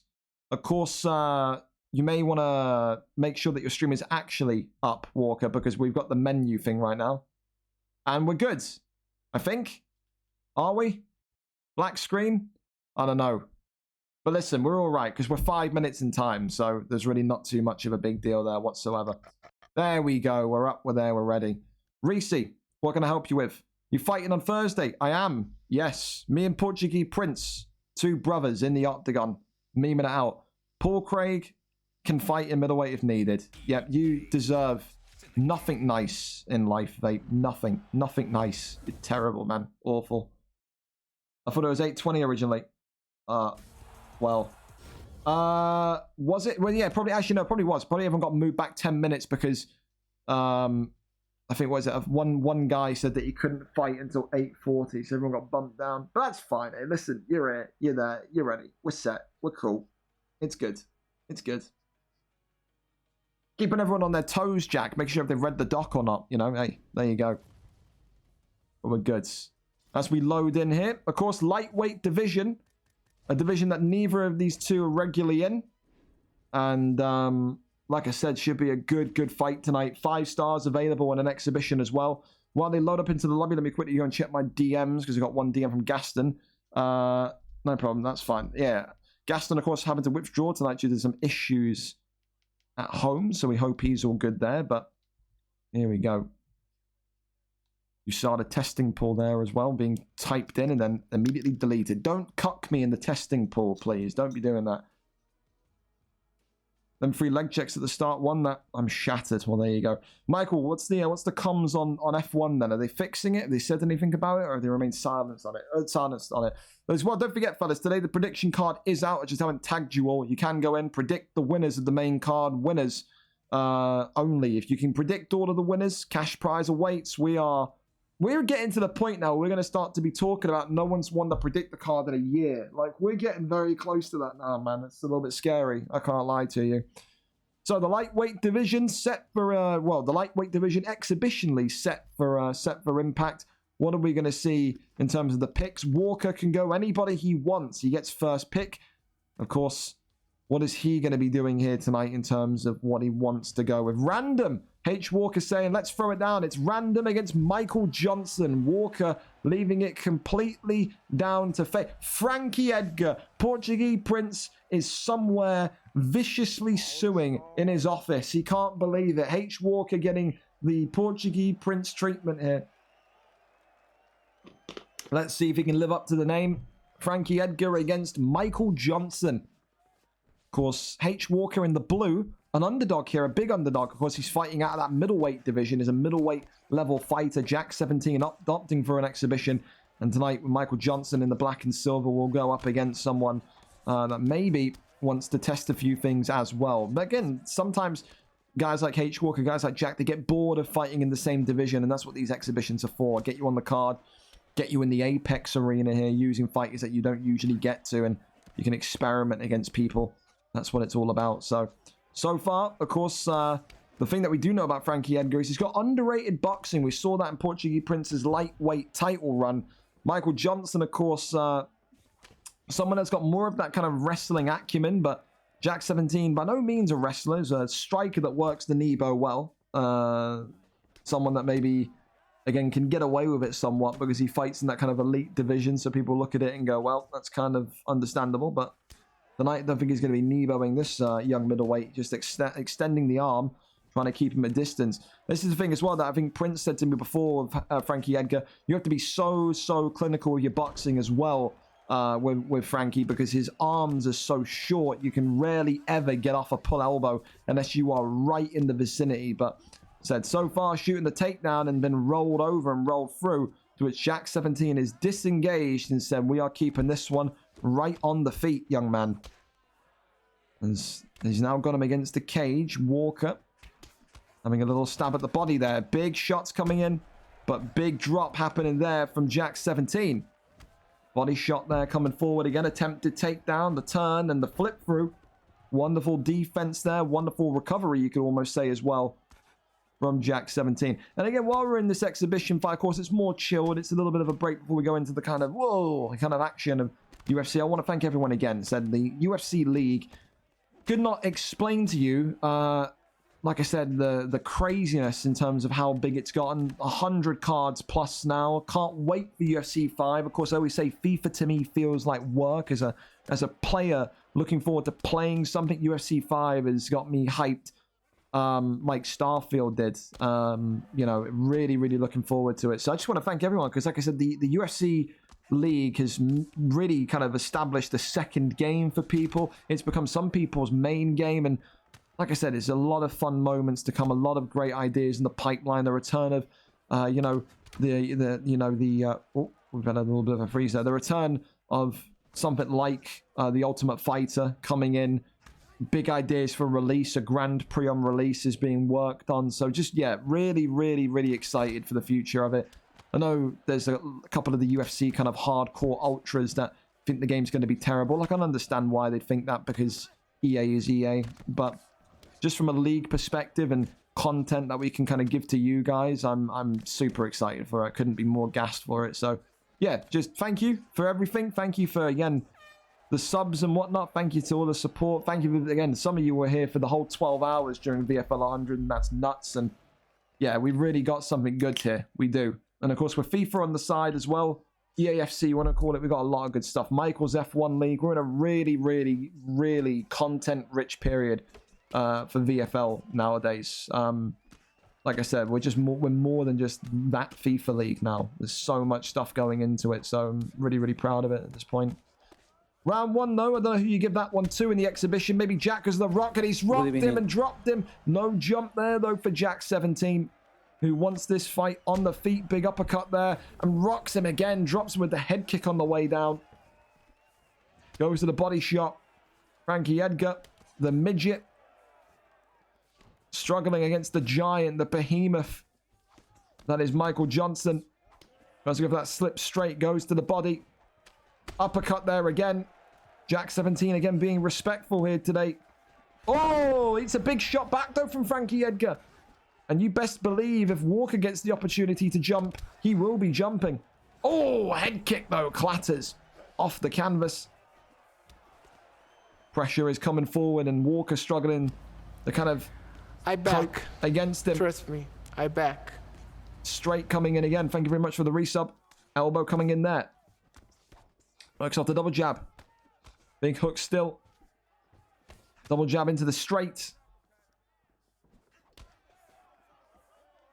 The lag kind of there. Oh, well, we didn't see the kind of full flow of the knockout. We'll have to kind of get it on replay if we can, but a big, big knockout there for Jack 17, courtesy of Michael Johnson against Frankie Edgar in this lightweight exhibition. I don't know if it was a slip straight. I don't know what happened there. We didn't really see the clean angle of it. That was just a hook, just a standard hook. Frankie Edgar's head was juiced, and he goes to sleep there in round number 2. Jack 17 with Michael Johnson, a rare pick, a brazen picking. Fair play to Walker as well. Got some good hits off there on Jack 17. Said was chasing that knockout at one point in the final moments before the fight ended, but tonight just not to be. Congratulations to Jack, commiserations to Walker. Walker's boxing looking good, gaining more confidence as it goes. So that's fantastic to see. Up next, though, it's going to be Brown Biscuit against Osvula. Brown Biscuit coming into this one with a 6-7 boxing record. He knows today if he beats Osvula 7-7, we'll give him a 2-fight win streak, and maybe that'd be enough again for him to have a shot at the heavyweight champion of the world, Jax. Of course, Osvula will be saying the same thing. He wants to get a victory over a top 3 ranked opponent. If he does 6-3, 3 fights in a row, you could very much say that this fight tonight, right here in the heavyweight division, is a number 1 contenders matchup. So who gets next shot at either Jax or displaced? Will it be Brown Biscuit, ranked number 3, or will it be the ranked number 7 Osvula? Boxers are very much what these two are. Don't expect to see anything but a stand and bang performance here. We're there, we're over, and we're set to see it. Osvula is live for us. Another one that's forgotten the 3rd W, but it's fine. We're here for you. There we go. We're set, we're there, and we're in. Adversary, thank you again, man, for the tier 1. I appreciate that. So There you go. Apologies for the connection. Good fight. There you go. All respect and all love there. Fantastic. Adversary. If any welterweight fighters don't turn up, I'll be about. Excellent. Don't worry. If we need you, we will shout for you. Kimbo Slice. You never do it, Osvla. You're not cucking me this time. You always do that, and you never end up doing it. So, listen. I think I'll expect to flick back over and then go from there. And again, Tom Prue, what leagues are being added? You have to wait and see. What are the picks going to be? Rumble Johnson for Brown Biscuit. Again, his 4-star fighter. That's what he likes to work off of. Of course, he has the say as the more higher ranked fighter. So Kimbo Slice, not going to be the pick. It's going to be Tyson Fury for a minute there, but punch speed and whatnot. He knows he can't go with him. Alexander Gustafsson looking likely to be the selection for Oz here tonight. The Welsh League is getting added. Yeah, great. Can't wait to be the new Saints gaffer. Yep.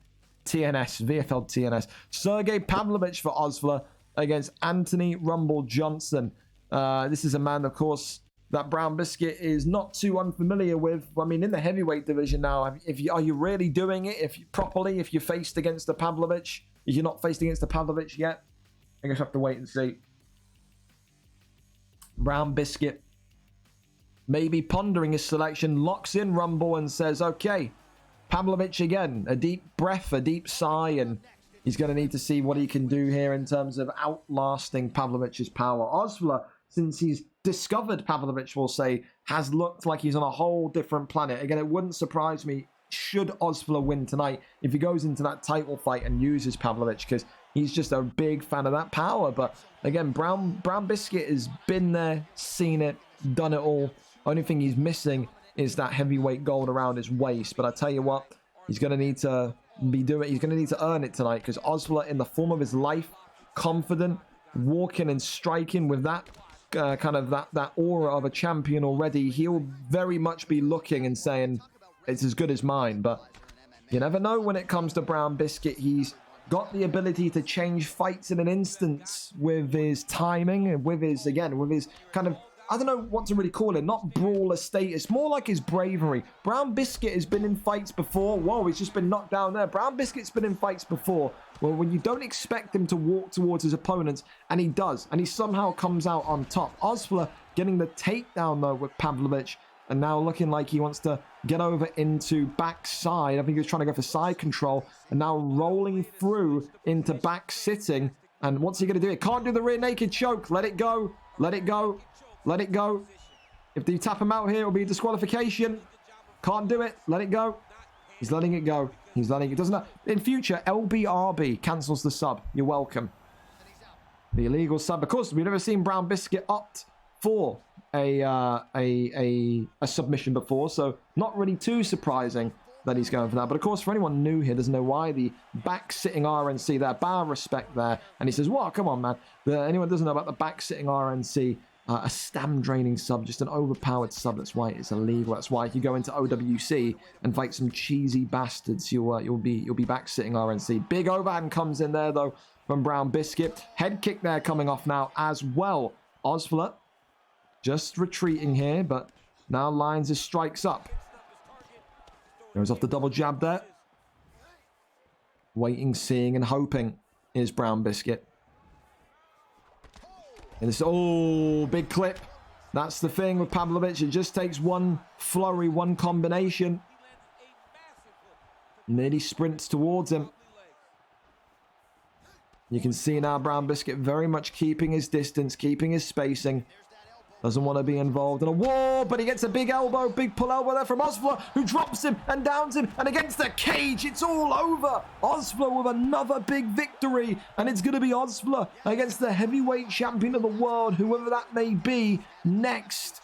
His next fight will be for gold. He has got the talent, the techers, everything that you can imagine in the boxing world to get this one done. It's just a great knockout, but there you go. Being shouted at for being too loud. Listen, if the neighbors don't knock, then are we doing it correctly? Listen, Osvla with a fantastic performance tonight, and I tell you this much. I think you talk about confidence fighters. I don't think we've seen a more confident version of Osvla than what we've seen. Maybe you can make the argument if you're Brown Biscuit, letting go of the submission, letting go of the rear naked choke, ruin the flow of the fight. You could, but I think, again, it's one of those where you always have to be on guard and have to be on the prowl when Pavlovich is against you. A round 1 victory, another big knockout for Osvula, and he knows now that his next kind of practice session with whoever he's practicing with, if he's practicing with anyone, will be a big one because he wants to go and grab that heavyweight strap. So, who will it be against, though? Of course, that will be decided tonight. Against Jackson Displace, but again, very, very exciting times for Osvula. Up next, then, we're going to go over to DJ Penis and Polo God. If DJ Penis is here, of course, because again, I never know. There you go, the gold around his waist. He's ready for it. I doubt DJ Penis will be here. I doubt it. DJ Penis ticked the card, but like, he hasn't replied to me. But yeah.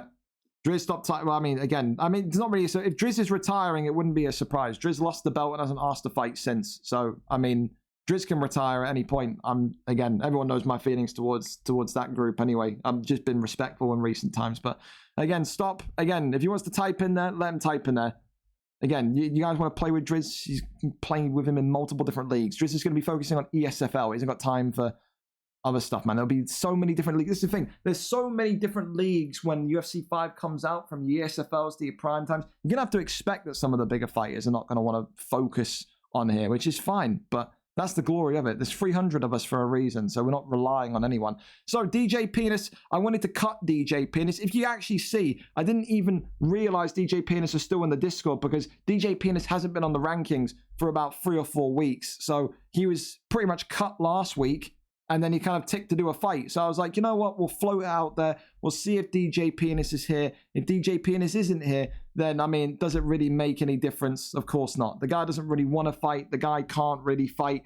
He says that he can't ever really fight anymore on stream. He stopped signing up for on-stream fights. So I think he's just done, which is fair. You know, that happens to everyone at some point. But again, pretty much confirmed then at that point. No show tonight, not here.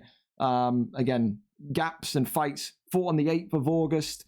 Only fought here because we needed a replacement for the welterweight strap. He didn't even tick to fight here. So the last time he asked to fight, the 8th of August. So is there a point? Is there not a point? I don't think so. But there you go. Driz, done, finished, and he's out. He'll be focusing on the other leagues going into it. So there you go.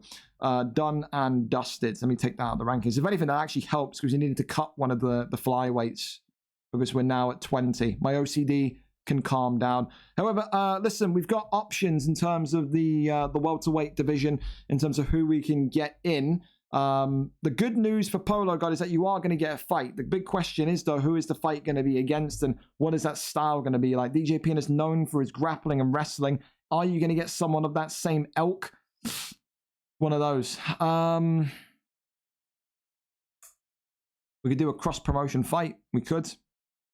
I would have liked to do Jalen, but realistically, fighting downwards. SC17. SC17 and Polo. I am liking that one, unless they fought before. SC17 and Polo. Polo and SC17. I think we have a winner. We have a winner. Yep. Yep, we're running it. SC17 and Polo. God, then Polo 2 and 3. Sorry, it's SC17, 2 and 3, Polo 2 and 0. He's on a streak, is Polo God. And of course, what it means as well is that Polo God now gets the red corner. Means that dominant fighter pick is going to be in his backing. So Polo God, where are we going here? Polo God SC17, you're in. You're in. Go off, Kyvan type. So we'll do this. There you go. There you go. Inv ASAP. So we're there. We're set and we're good. So we are pretty much, we're in great timing. 6 minutes in time. Perfect. Couldn't complain. What league's been expanded? Everyone's asking me. Everyone wants the scoop now on what league's getting in. No problem. We're early anyway. But again, yeah. Thank you to Driz for competing. But again, never really expected that to last whatsoever. Didn't really expect it. 3 to 4 before mine. I mean, if I remember. But there you go. There we go. Happening, Tom. Again, sorry, I don't think it's a surprise. Anyone that expected Driz to fight here in UFC 5 was deluded. The The guy only wanted to, I think, realistically, you're asking me my honest opinion. I think the only reason why the guy wanted to come back in and fight in UFC was to get access to FIFA. I don't think even that didn't even have a point, because the people that Driz plays with are all kind of not playing VFL this year anyway. And I think everyone knows Driz is at that high level. He's going to be focusing purely on ESFL. He won't be doing anything else other than ESFL. ESFL and Money Cups is what Driz's thing is. Of course, I don't know what there else is to say on that. I know he had like a bit of rocky history with Jakey and what happened there in Jakey's league with the whole like match fixing, whatever. Polo, you've linked me my stream. Please link me yours. But that's said, it's none of my business. It doesn't really impact anything I'm doing here. I never went into UFC 5 expecting Driz to be here. Like, there's a lot of names that I imagine will either kind of stop because of FIFA, or will just stop because they want to compete in the bigger orgs. But we're there anyway. Polo, I got it. We're set. Here we go then. So SC17 coming in against Polo God. Polo God 2-0. SC17 2-3. 2-fight losing streak for SC17. He comes in against another killer though. Polo God is a guy that's had incredible luck, not only in terms of the middleweight division, but the welterweight division. Even luck is too kind of disrespectful to call it that. He's developed. He has very, very good wrestler, very, very good kind of boxer in terms of what he can do as well. But it's always that question about his comfort zone. If you take that lead leg away from Polo God, what happens? Is he going to freeze again? I was expecting him to win the middleweight gold. I did. I was expecting him to kind of go all the way, win the middleweight championship, and kind of go into welterweight with all that kind of positive momentum behind him. But when he got that leg cracked in that middleweight title fight, and he didn't switch, and then he came in afterwards and said, I just didn't feel comfortable in the opposite leg, that there opens up a door of maybe freshness, of maybe kind of inadequacy in terms of how he fights and only being one-dimensional. Tonight, they're opting for BJ Penn, shorter frame, tighter boxing, but of course, all ground perks. So that indicates to me tonight, Polo God will opt to wrestle. McGregor, of course, will opt to keep this fight standing. It's one of those. So, yeah, we'll have to wait and see what happens there. We're there, we're up, and we're over. Here we are. Of course, thank you to SC17 for coming in. Someone remind me as well to actually, you know, Skelly, you've got owner of the server. If you're still here, I haven't checked chatting a little bit. I'm sorry. Focus on getting the fights on. Do me a favor. Kick DJ Penis out of the cord. Like I said, I was gonna kick him last week, but then he asked to fight. I took him out the rankings already before he asked to fight. I was like, we'll see if he's actually serious. He no showed today, so kick him. DJ Penis is done. A shame, because I had the most incredible graphic ever ready. If DJ Penis ever won the welterweight strap or the middleweight strap, it wasn't to be. Listen though, working off the jabs, right off the set, right off the rip, and you can see Polo God not wanting to get in the pocket with McGregor whatsoever, and that's exactly what he wants instead. He wants that ground game. SC17 though is by no means an amateur when it comes to the ground. When we saw him in the middleweight division, that's the thing that he was kind of known for, his dominance on the ground. So the fact that he's now coming into welterweight and saying, listen, I'm going to maybe become this boxer, it's a change of style, it's a change of strategy, rolls through a front flip almost through. That is an animation that we have not seen too often. And now, of course, BJ Penn opting for an armbar here. It's completely legal, and Polo God tonight looking to get his jiu-jitsu going, and his jiu-jitsu going quickly. A front flip into a potential armbar, but lets that one go. He knows he's not going to get too much of anything there. Shimmies off, and now in full guard. Crosses over, posture up, raining down the strikes more and more. Big shots there. Pulls him right back down. Posture up is there, and SC17 is going to want to get out of here quickly. When you're on the ground with BJ Penn, it is a dangerous zone to be in. And I tell you what, all the submissions, all the ground control, everything is going to be exactly what he's got here. Crossing over, that one denied brilliantly. Goes up and over into back sitting again. No front flip this time.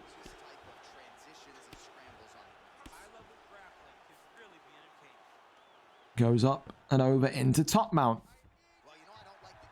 Goes to the left-hand side. Not a deny there. Looks the body. More and more. The thing, it's patience from SC17 as well. He's been in these positions before in the middleweight division when he fought against pure wrestlers, and he's been on the bottom. He knows that clock ticking down with 40 seconds left is going to result in him being back on the feet in round 2, where he'll feel more comfortable with that McGregor pick. But Polo doing what he needs to do with BJ Penn so far. Not really too much damage done whatsoever to SC17's McGregor either. So he's going to be feeling that this has been a pretty productive round. I think both of them will be thinking it's a pretty good round for them in terms of damage dealt and conceded. 10 strikes to 7. There's even an argument there, you could say, that maybe SC17 has won that opening round because of the 3 extra significant strikes. I like to think that, you know, when I'm watching a fight, total strikes and significant strikes should be equally and kind of factually valued. I think, you know what I mean, 3 more significant strikes, but 20 more normal strikes from Polo God. I mean, if I was watching this live, I'd say Polo God's probably taken the round, but knowing how EA works off of significant strikes and damage that McGregor has gotten packed on, you'd probably say that it's an SC17 round, which is, again, not bad at all, considering he kind of, you know, whipped off the sofa and kind of loaded up to come in and play a mere couple of minutes ago. But leg kicks there, nothing to be seen thus far. Works off the jab straight, the 1-2. Slip straights there. But nothing but a whiff. Goes to the body, back over on top. Works off the jab straight again. Wonderful work from McGregor, just getting that counter punch going. And this is the thing that BJ Penn, Polo God, knows. He's going up against someone that's got such dangerous stand-up. The only thing he can do is shoot takedowns, but he's struggling to find that range here now in round number 2. He is. Goes for that over. Goes the knee into the elbow. Big hooks coming in. Still nothing. Elbows swinging right back round. 1-2s. You can just see Polo just a little bit scared. Into that pocket. McGregor gets the takedown though. Big slam, needed that one. It's almost like he's kind of poking at McGregor from distance before he gets that takedown. And now with half the round to go, he can really get some good damage off here. Good deny there from Polo God. Posture up. This is the thing we talk about when the importance of perks comes out, man. I think BJ Penn so good, but to only have defensive submission perks is such a waste. So, you know, you're kind of fighting against the tide of things when that's the situation. Tries to get back up, says no. No doubt maybe a choke going to be thought about here at some point. Rolls over into side control. Elbows raining down. Sprawl there is denied. Goes for the Kimura. And as always, this side control Kimura with the chain, very, very dangerous. And SC17 is going to need to be locked in, laser focused here, because that creeps up very quickly. I do think Polo God tonight wanted to wrestle, wanted to go for submissions, and when you have Conor McGregor, that's one of the big downfalls of the pick. Polo God going to 3-0. Who can stop this welterweight talent? SC17 provided some answers in terms of the stand-up tonight. Stand-up looked good from SC17, but Polo God didn't let that phase him, kept his distance, knew that he had to work the takedown, and gets a round 3 submission tonight. Big from Polo God. Commiserations, of course, to SC17, but thank you very much for coming in and filling in tonight. And like I said, even though for 2 and 4, again, some of the best striking I've seen, could very well end up being that next up it's TP Feng and SC17. Someone's 3-fight losing streak has to go. That could be a good one for Polo God. Opposite side of things, he'll be looking at maybe potential contendership, be looking at potential title shots even. I think 3-0 as a record in 170 is very, very impressive. You have to keep fighting up though. 3-0 goes into around about 10th or 11th. Aaron AFC, if he ends up fighting this week, could go to 4-0. Could be Aaron and Polo God next for a potential main card slot, would be great. Over and up then to our next one. We are again 5 minutes in time, so thank you so much to all of you for being on time today. Chopper Ellis and Sequoia. Chopper Ellis, of course, 6-5 coming into this one. 3 wins in his last 5, coming off of a win. Kiko, of course, also coming off of a win. 5-7 ended that Baroness run of losses at middleweight. Who wins tonight, though? The number 3 or the number 8? These two, of course, have never fought before. The styles differ. Chopper Ellis will be looking to work that kickboxing, work those strikes that he kind of really makes a name off of. Again, another guy that's got so many dangerous knockouts. Who forgets that one against Man with the Plan, I think a couple of months ago, was vicious. But Kiko, again, a guy that can get in his own head quite easy. If he gets pressured tonight, maybe mentally he breaks before round 1 is even over. I guess we'll have to wait and see, though. We're up and over to it. Kiko is live. Let's see what we have got in terms of the selections. What have we got? What have we got? We got people messaging me here. Rue. Vape isn't here. Vape is here. You just haven't read what I've said to you. 8:50. It's 8:35, man. Relax. Relax. Relax. He's literally there, Rue. Literally there. Literally there.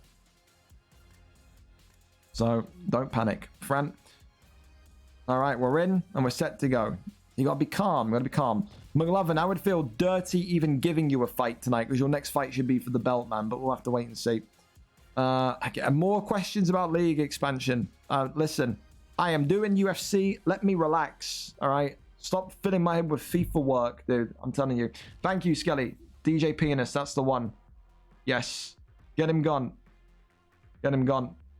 Gabby, you're not banned, but I don't want to deal with you. So I would actually respectfully ask you to just get the fuck out of my chat, personally. Because again, you're a young kid, but I think you're a weirdo. So I don't want to deal with you, bro. To be honest. You went around and you spread a load of lies about me, saying I told everyone, I told you that if people were playing cash cups this year, they'd be banned from VFL. You're a weirdo. Stick to 11, stay away from me. Have a good year. Get the fuck out. Someone ban him, please. I do not want to deal with Gabby. Nope, not doing it. Not doing it. I'm not having people lie about me. Fuck no. Here we go. Sean Strickland against Duplessis. Of course, Sean Strickland was always going to be the pick for some of these guys, and they are just going for it already. Sean Strickland, of course, the new middleweight champion of the world in actual UFC, in the blue trunks. This is going to be someone that's going to work all the boxing, that's going to work all the movement. Kiko, of course, is going to be more of a kind of a dominant fixture on the ground when it comes to this kind of stuff. But I tell you this, Chopper has got some very, very dangerous combinations. He's someone that's very much able to sit there in the pocket and blitz him. Kiko is very much someone that maybe won't be able to match that speed, match that tempo on the feet, but is someone that can very much so dominate this fight on the ground. Chopper Ellis tonight is going to show us that he's got good takedown defense, because if he does and he wins this fight, he could be in touching distance for another big title shot. But Kiko, coming off of that win, confidence should be there. Confidence may well be there. But tonight, again, both of them having to show their kind of weakness. Chopper having to show what he's like on the ground, and Kiko can have to show us what he's like on the feet. That pull elbow there nearly shutting the lights out as well. Big knee to the midsection again. Jumping knee there from Chopper Ellis this time. And Kiko's starting to get a little bit overwhelmed here. Goes for those double hooks, though. Big pull elbow coming in from Kiko in the black. This is a quick fight. Whoa, what was that? He's clipped him with an uppercut, I think. And Kiko is down. And is he out here? No. A big, big spin through. And Kiko, I don't know what he got clipped by. It looked like he got body shotted, but his head health was flashing. That was bizarre. But Kiko now right back on top. Chopper Ellis going to be feeling like he could have won the fight right there. But this is a turbulent start to round 1.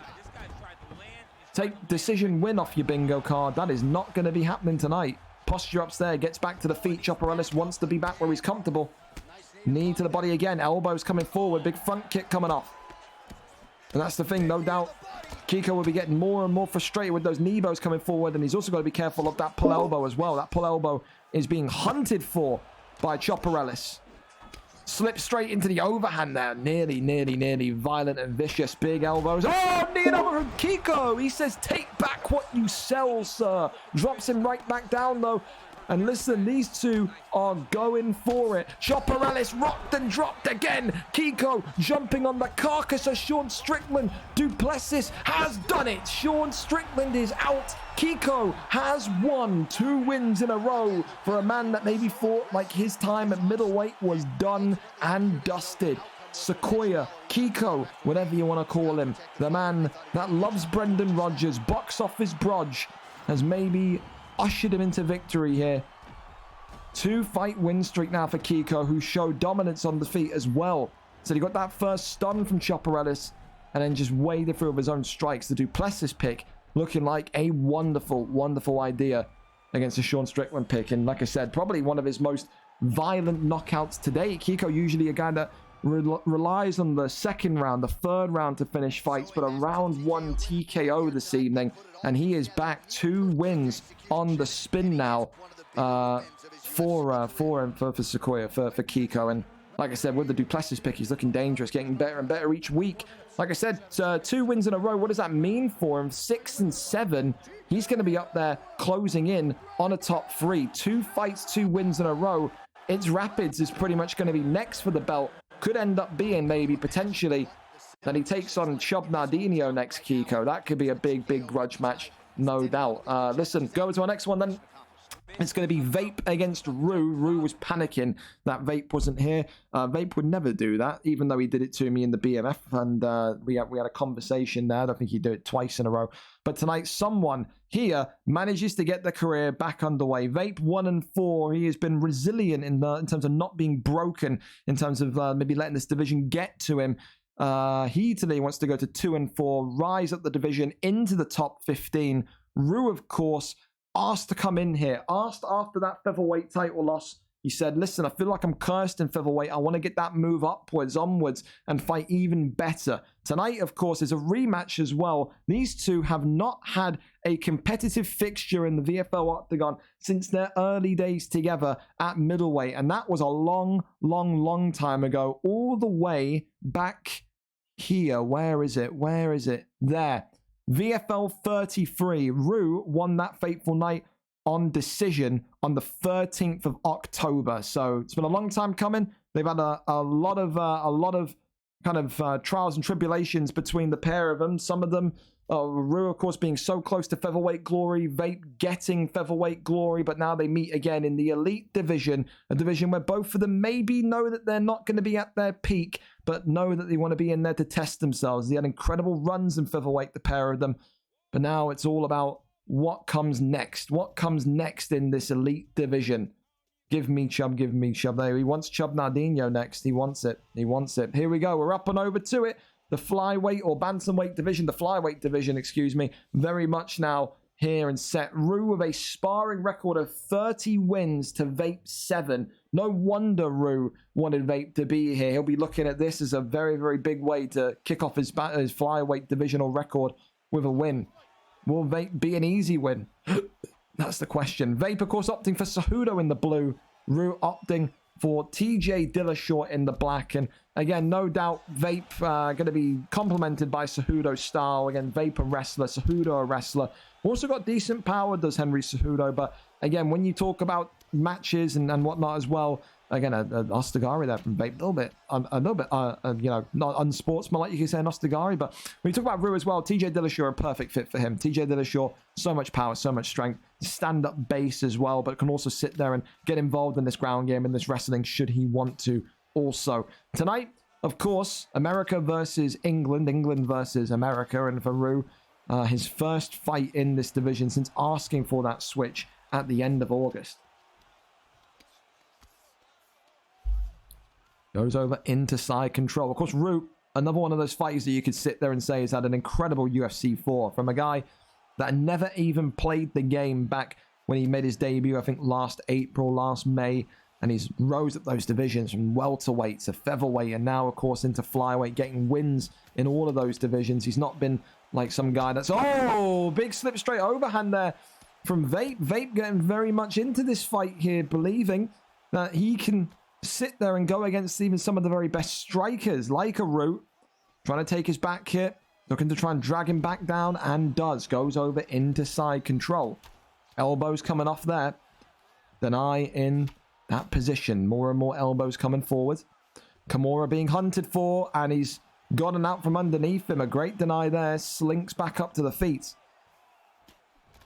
And now you can see that Vape very much wanting to kind of get in close here again and work that kind of short reach of Cejudo. Of course, when this fight stays on the feet, you have more and more confidence in Rue to go and get the big, big victory. But You just never know. You never know. Vape surprises everyone. He'll deviate from the game plan. He'll stick to the game plan. He's his own fighter.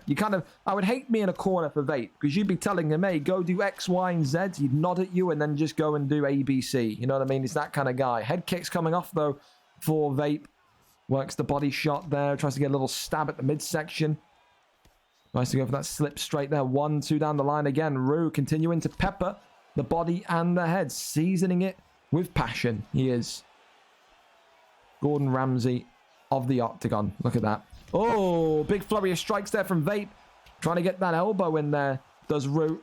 Goes back to the midsection again. I back. Thank you so much for the resub. And again, this is a big jump as well. Like, also, no, Rue won't be looking at this like a big jump yet against Vape. And that's no disrespect to Vape. But when you start to go up against guys like Jovi Rami and your Kenmures and your Webbos and your Mark the Sharks and your Max, and like I said, it's so difficult. The jump is vicious. And that's why a lot of people like the jump. A lot of people like Rue will come off losses and ask to go up to this flyweight division, up to that bantamweight division. Because they know, like, just to get better is to fight better. And that's exactly what they're doing. They're fighting against some of the very best in the world, let alone Europe. But round one, you have to be very honest and very kind of clear. Vape has taken round one, and I think Vape even has looked better in the striking department with some of his shit, with some of his shit and some of his shot selections as well against Rue. I think Rue looking a little bit kind of lost at the minute, doesn't know what to go for. I think he feels like if he goes too close, Vape's going to shoot the takedown. I think if he feels like if he stays too far away, he can't really do too much in terms of maybe any combination to win the fight. It's an intriguing one for Rue. It doesn't seem like he's too set or settled in terms of what the game plan is yet, but plenty of time still for him to figure out. Goes for the bottom side. Kimura here, a very difficult sub to get off. Rue's stamina is juiced, but this is the thing. It's so difficult to get this in, but maybe, just maybe, Cejudo is that man to get it done for Vape. And this is a very good start. The tracking from Vape looking very, very good. Rue may be about to have his arm taken, and Vape may be about to join that rare club of fighters that have a victory with a bottom side Kimura. Winner by round 2 submission. You don't Vape. It is now 2 wins in this elite division, and Rue tonight will be feeling gutted with that one. Just couldn't get into the swing of things. It felt like couldn't really kind of sit there and compete almost against Vape, who just looked better everywhere. And when Vape's laser focused in, when his ADHD is just fucking, you know what I mean, on point, he's a dangerous man in that division. A big win, and for Rue, like I said, maybe a conversation to have with himself there, because it's only going to get harder against some of those killers in that division. Vape, though, a big victory, and no doubt so far, clear as day, is up there for submission of the night with Cejudo. So, yeah, a big one for the American, and no doubt his eyes will be firmly looking now at who next in that division. XPG Chopper losing that submission of the night bonus with his calf, but there you have it. Up next then, listen, we are zooming through this card. That is what we like to see. Matty against Matimbu is up next, of course, if they're ready. We are 12 minutes early, of course. Matty coming into this one, a former featherweight contender, was on a bit of a streak of losses, though. You talk about guys that maybe need to get back on the saddle ahead of UFC 5. Matty's one of them. He's on a 1, 2, 3 fight losing streak. His last win in the VFL Octagon this 9th of May against Nolan, who of course is now also currently a lightweight as well. So this lightweight division, a chance for him to come back in and maybe, just maybe, find his feet again. But there's anything but easy inside a lightweight, let me tell you that for a fact. And Matimbu is no doubt one of those guys that's on the up and coming. So I tell you, 1-0 Brazilian Jiu-Jitsu artist, only 1 loss in that kind of recent 2-month spell at welterweight, of course, against a rival in Danny Wyatt. But tonight, Matimbu, an expert with his ground game, going to be taking on Matty X. At one point, a lot of people were looking at Matty and saying he should be maybe talking about bantamweight, flyweight. And this is in the winter, of course. Again, out of form, maybe out of confidence. Does he have enough here tonight to survive the test of Matimbu? Dangerous submissions against dangerous striking. 3-1 Matty X, number 9 ranked. Against Matimbu, wanting to go back-to-back with wins, number 17 ranked in this lightweight division. Let's go over and see who is live for us. Matimbu is there. Matimbu is ready, and we are off and to the races. We've got a message from Rue here. Man, may have made a big mistake. Yes, listen, The jump is horrendously big. The jump is so big. It is crazy from featherweight to flyweight and bantam. But now you're locked in until October at least, or you're going to have to make it do, I think. But who knows? Maybe you come out next week, you feel a little bit better, and then you end up getting a win. I'll tell you this for a fact, though. I think whether it's a combination of Vape looking really good or maybe you just not being up to it tonight, you looked a little bit hesitant. And I think when you're going into that division with those killers in there and you're hesitant, it can be a very dangerous night. Anyway, listen, Bobby Green in the blue here for Matty X, Matimbu opting for BJ Penn. Again, two similar kind of paths to victory here in terms of maybe the previous fight. Rue, of course, last fight, you talked about striking, stand-up. Vape, you talked about ground games, submissions, very much the same here. Matty, of course, with Bobby Green. We'll need to keep this fight standing. We'll need to work those hands.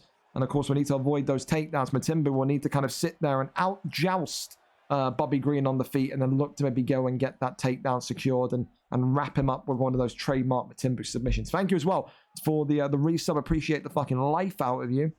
Welcome into the fights. Of course, everything tonight going very smoothly. Despite a couple of people no-showing, we've got an excellent array of backups that have been top tier. Shout out to SC17, to Jacob, to all of you guys that have been here and able to kind of sit in and kind of fly in for us. Slip straight there attempted by Matimbu, not able to kind of completely cleanly get in on this one. But so big uppercut there from Matty. Raining down some strikes here. Matimbu shooting the takedown. We can turn this up a little bit. It's a little bit quiet, isn't it? But again, denying it well. Again, this is always going to be the case for Matimbu, is you go up from welterweight to lightweight. You're only fighting better and better. And Matty X has been in that featherweight division against killers that have been able to kind of take him down for 15 minutes out of 25 when he's been going for big titles and going against the big champions. So he's going to have excellent takedown defense tonight. He is. Matimbu just needs to find a way. He just needs one. That one is still yet to be discovered. Goes for the body shots there. Pushes him slightly backwards. Goes for the head kick. That one there blocked up. Works off the jab. Oh, slip straight. Trying to go for that hook, but works off the jab again. Little 1-2s more so. Coming forward. The 1-2 again. Matty's so simple with his combinations, and that is not an insult whatsoever. The simplistic strikers are usually those that end up winning the big championship gold early. Don't need to be throwing 67 different combinations when just the same old typical jab straight uppercut will work. Pulls him down, and that is what Matimbu would have wanted. 57 seconds left of round one, though. Not going to have enough time to really do anything from this position, but if anything, it's a confidence boost. It's a motivational boost going into round two that he knows that he can get Matty down. Matty will need to be wary of that again going into round two. One little strike there, tries to get some damage off, a little bit of damage off, goes over and rolls over into full guard. Crosses over. Posture up is there. Rains down the big strikes. The hand goes up, but still nothing. Round one in the books, and you've got to be honest, Matty X so far looking very, very solid in this lightweight division. Boxing has been on point. Takedown defense has been even more on point. Phenomenal work so far. We know Matimbu's stand-up is not going to be super powerful, super impactful. He's got knockout victories before. He absolutely does. But we know his bread and butter is going to be that canvas. He's going to have to find a way to get Matty down at some point. Big, big combinations coming through again. Does not want to get involved in a brawl with Matty. That's when the fight can come over and unstuck. Big hook comes in. 1-2 again, goes for more shots towards those midsection, that midsection as well from Matimbu. Matimbu just being walked down now. There's the takedown. Trying to wrestle him, trying to take the back. Has the back and wrestles him to the canvas. There we go. With 4 minutes now on the clock. That's what Matimbu's corner will be saying. It's all business as normal. Matty going to need to be calm. Going to need to get back to his feet at some point as well.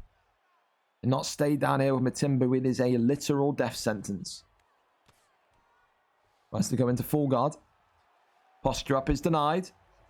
Tries to maybe go for his own little armbar there. Fakes. Tries to go for the flip. and goes into sprawl instead. Tries to get to backside, which he succeeds with. Standing right back up. Holding him and not able to wrestle him right back down. Little 1-2s coming forward. Works the body. This is the thing. Matty's so good at just changing targets. So good as well. Like I said, in being that kind of level switch genius. What we saw when we saw him in featherweight. We did. A guy that just doesn't have a preferred method of knockout. Will just kind of make everything damage. Make everything blink. 2 minutes left of round number 2. Matimbu needs to find a way to kind of get up and out of this situation here. Because that's what Matty does. He's stalking Matimbu almost and pinning him against the cage. You can see just that movement to get back to his kind of lead side to then push him back towards the cage. He knows Matimbu is not liking being against the fence. Not whatsoever. Oh, slip straight there is wonderful. And Matty X looking like he could be in a great position, but it's a slip straight from Matimbu. And Matimbu now looking to outstrike the boxer. Talk about comeback victories. This could be one of them. Spinning back fist though drops him. Matty not jumping. I think he's very much aware of what Matimbu wants him to do. There's that IQ coming out though. And Matty drops him and bops him. And against the cage here, he has top mount and raining down the strikes here. Matimbu, is he out? No, he's not. Half guard there. And we're maybe, just maybe, going to see a round 3. Talk about how potentially Matimbu could have got the victory at the end of round 1. Matty very much could have got the victory here at the end of round 2. Just one strike away. Round 3 up and on its way. And I tell you this much. That's 2 rounds to 0. Matimbu will know in one of those rare situations of his career so far. He's going to need to go for broke in round number 3. The lightweight division is just very scary. Matimbu, no doubt, one of the best grapplers you'll find in there. But Matty, one of the very best pressure boxers that you'll find in there also. What a performance so far from him.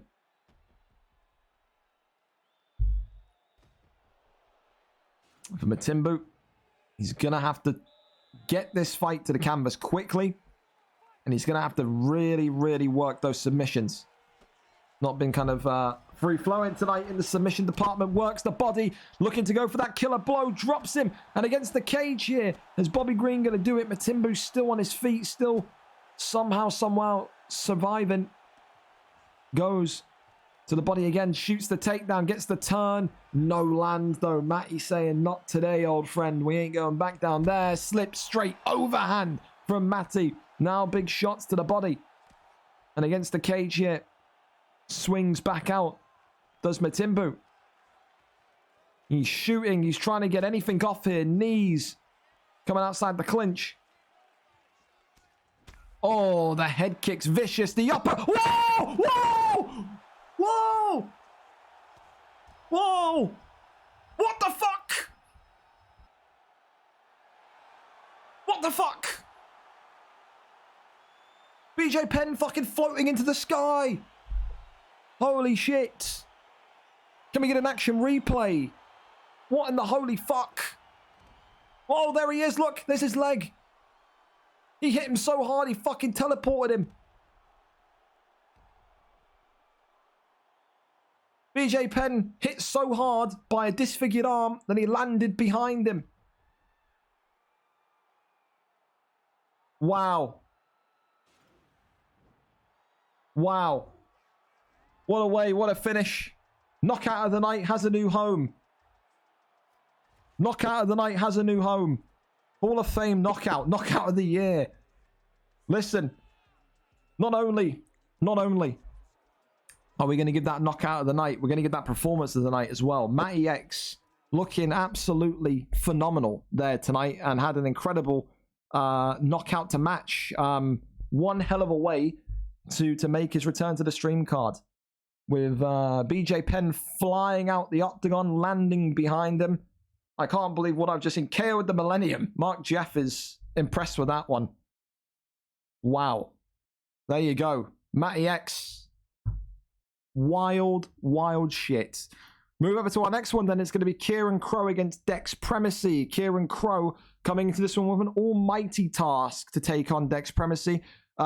Dex Primacy was not too amused getting this fight. He said, really, man, Dex Primacy, this guy is not even going to be a challenge. So the trash talk has started. He said he wants a top contender after he gets past Kieran Crow tonight. Kieran Crow has again got the task of maybe shutting up Dex Primacy and reminding him that this featherweight division is not so simple to circumnavigate. But if Dex Primacy does win, his answers, the calls for that kind of question have to be answered. And you'd have to look at some of the top names. Maybe someone like a DB Beckham, maybe someone like a Theo could be a big challenge for Dex Primacy. But of course, never overlook the opponent in front of you. Tonight, Kieran Crow, 4-4, coming off of a win, number 14, against the American sensation, one of the fastest rising talents in featherweight, Dex Primacy, a 2-0 kickboxer representing the United States. It's going to be difficult for anyone to top that knockout that we've just seen tonight, but listen, these two will certainly try.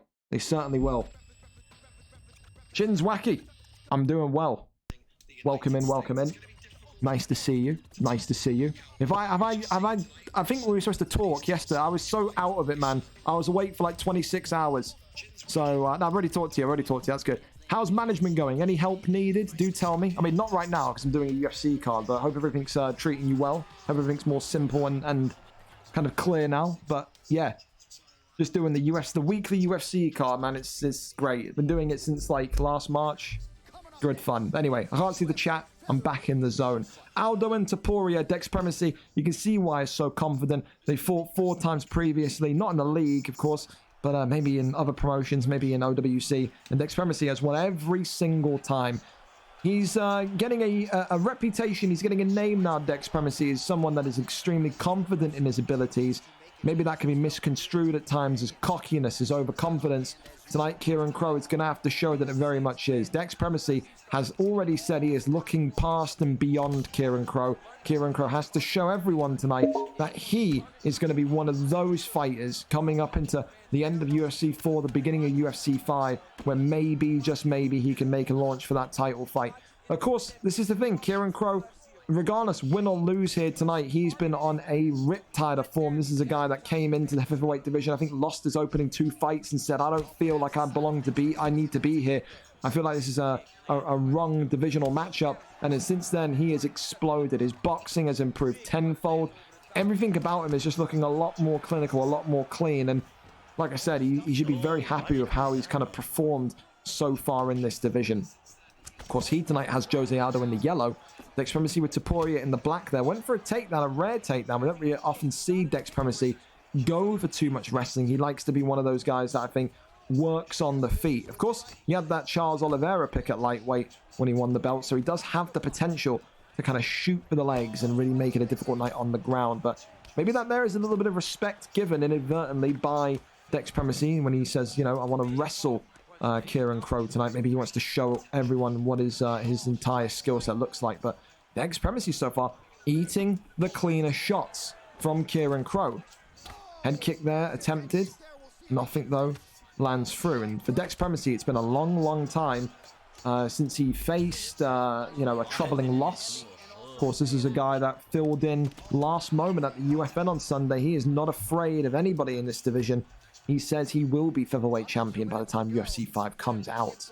No doubt a name to absolutely be on the lookout for in general in the UFC scene in UFC 5 when it comes out on October 29th. Make sure you get involved. Body kick there into the straight, goes for the hooks. Dex Primacy struggling so far to really kind of get his kind of fast, aggressive game plan going. Just seems like Kieran countering very well this evening. 58 seconds left in the round. Kieran Crow eats a big shot there. Of course, Kieran Crow caught some flack, of course, against Ratkus Mads, former featherweight contender here. Loaded up into the fight. His pads or batteries had died, and Kieran Crow just walked up to him, started laying shots on him. People said that was unsportsmanlike. Other people said, hey, why ready up into the fight if you then change your batteries? Shouldn't you change your batteries before you fight? So people were split on that. He was very much an underdog going into that, just like he's an underdog going into this one tonight. They back away. Respect paid and respect given. They're a bow there. And I think so far, 13 to 11, 29 to 25, you just about give that round to Dex Primacy. But Kieran Crow looking very, very, very good. That's probably the best round he could have hoped for against someone that's got that fear factor like Dex Primacy. So Kieran Crow just about losing round one, but very much is going to be confident that he can get a finish here tonight. Takedown, though, lands for the first time in round number 2. And now Kieran Crow's got to show that he can get back to the feet consistently. Good deny there. And Dex Primacy even saying nope. He gets up and then launches into full guard. Works the body. More body shots. Goes over to half guard. Little taps here. In half guard position. More and more. Dex Primacy clearly wanting to kind of tenderize that head. That's, again, very smart decision because Kieran Crow is just this pressurizing kind of hand grenade of strikes, especially in featherweight division. You've seen the last couple of his fights, even against Ratkajuban, even in fights that he's losing, he does not change his pace. Sometimes when you got to take on one of those pace fighters, take him down, ground him. Make this a little bit slower, a little bit longer. And that there can upset the rhythm of the opponent you're fighting. Little taps. More and more. Building the G8. Kieran's got to find a way to just pop back up, though. We've got to find a way to get back up, get back to the feet. That one there's denied. Tries to go with that flip. That one there is denied also. Right, climbs back over into top mount.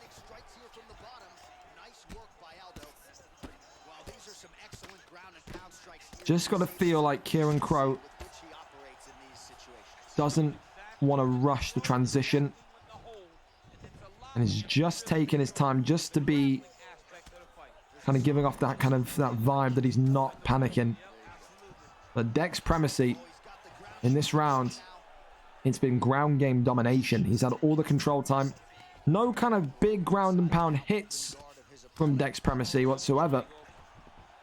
But control time and the little kind of taps that he's getting will no doubt secure the round for him again. Could be a Dex Primacy, the American, going into round 3, 2-0 up. That one there's denied. Goes for an armbar. Maybe, just maybe enough time here. 36 seconds. It'll be on the brim of maybe being kind of possible or impossible. But the slam not going to make it possible anyway. Dex Primacy will be very happy from a grappler's perspective how that round's gone, and I think he's 2-0 up. I think Kieran Crow has maybe exceeded expectations of Dex Primacy about how good his stand-up would be, and he just feels like he needs to kind of get this one slowed down. It's a smart change of game plan from the former lightweight champion, and one that certainly worked in round number 2. Third and final round. The man in yellow got to find a way to finish this fight. See, again, starts off that round just walking towards Dex Primacy, fearless. Ducks underneath that one. There's the hook off the jab.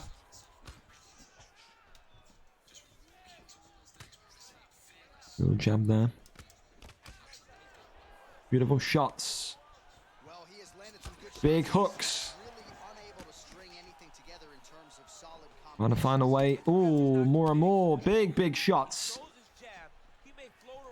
Goes to the head kick into the straights. Dex Primacy now starting to get a lot more cleaner connection. He's growing in confidence after that damage in round 2. That was done, but also that dominance. And Kieran Crow now looks like he could be out on his feet here. Hook that drops him. Pushed against the cage. More and more strikes piling in. Little couple of knees to the body there as well. Kieran Crow just surviving. Oh, but for how long? Dropped against the cage. Goes over into stack guard. Kicks him away. Kieran Crow is going to need a Tom Brady Hail Mary here because the pressure's coming. The pressure may have got to him. Kieran Crow being crawled over like an obstacle. He's not even a human being at this point. He's like a fucking hay bale. A Brazilian hay bale. That's what he is. More taps coming in. Maybe just to hammer home the point about the ground game. And the referee stands them up.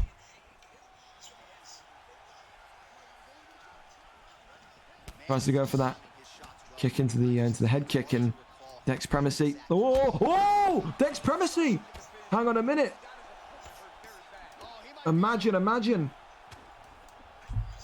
Kieran Crow, a big shot there, and that's maybe going to spook Dex Primacy enough where he wants this fight to be over and ended here. Walking backwards, trying to find his range. Big hook there. Works off the jab. Head kick, swing and a miss. Head kick there through the block. 50 seconds for Kieran Crow. Takedown attempted and the takedown landed, and that could be just about enough hit. Elbows coming in. Little taps there. And it seems like Dex Primacy just wanted to really hammer home the point of how dominant he is. Sits on Kieran Crow. Won't even let Kieran Crow move. And tonight, Dex Primacy may win by decision, but it was a dominant decision to say the least. Game, set, and match. I've got it 30-27 for the American Dex Primacy, but we've seen craziness before, haven't we? So we will listen in and we will see together.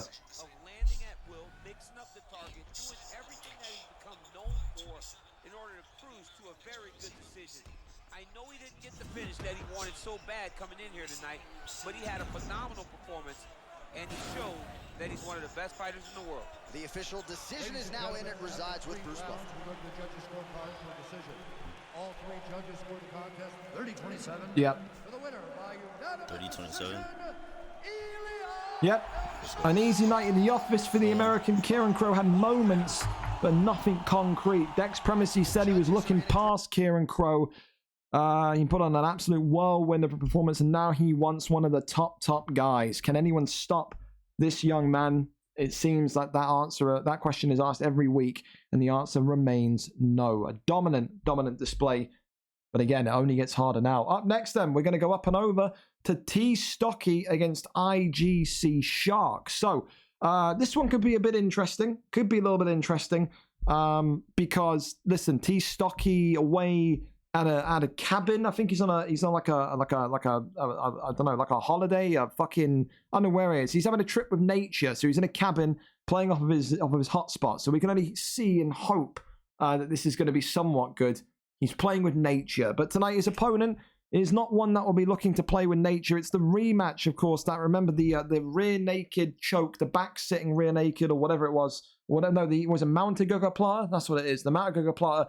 VFL 100 that resulted in a no contest tonight. They run it back and we see who gets the better of one another. T Stocky comes into this one 3-3 coming off of a loss. IGC Shark comes in 3-4 coming off of a win. These two have still not fought since, of course, VFL 100, so they were saving for that one tonight. VFL 101 is where we get to see it go down. Are we going to see submissions potentially? You'd think so. T Stocky training with a submission-based camp, and I think Boa MMA, I think it is Boa anyway, and you'd imagine tonight that will come out to roost. But Shark, if he wins 4-4, it'll be 2 wins in a row, and that will put him, again, just about on the cusp of going into the top 10 of that heavyweight division. We are up, and we are over to it. Let's see who gets this one. IGC Shark and T Stocky whenever they are, of course, ready. We are we are 5 minutes early, so this is good. T Stocky link, please. I don't know if Shark linked me his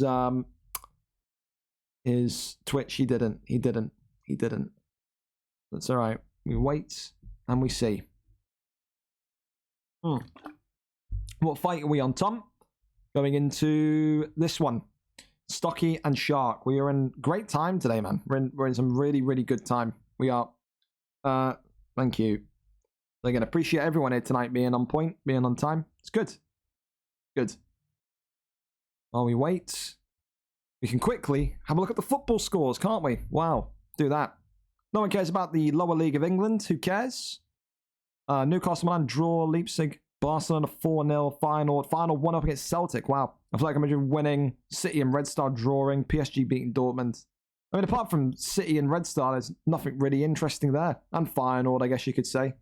Kind of harsh from me to kind of disrespect Celtic like that. Here we go. We're there, and we're away to it. Let's see who comes out on top here. T. Stocky and IGC Shark. 4 fights left on the prelims, and then, like I said, a stacked main card tonight. 4 title fights and an iconic trilogy between Webber and Kemure, but only one of them can walk away with the dub. Eh? Here we are, though. We're set, and we're loading in for this one. Yeah, the donkey costing AC the win. Really? Well, I mean, I think they'd take it. To be honest, hearing that game or hearing AC Milan Newcastle, I would have predicted a draw. I saw in like the 30th minute, AC Milan had something like 12 shots, 6 on target to Newcastle's 0. I think Batistuta, who was a Newcastle fan, was sat in our party yesterday saying they're going to lose. So I think he'd take a draw as well. He dribbled for the full Newcastle defence and forgot to shoot and tried to backheel it. Sounds like me watching a World Series event. That's what that sounds like. Incredible, eh? Incredible.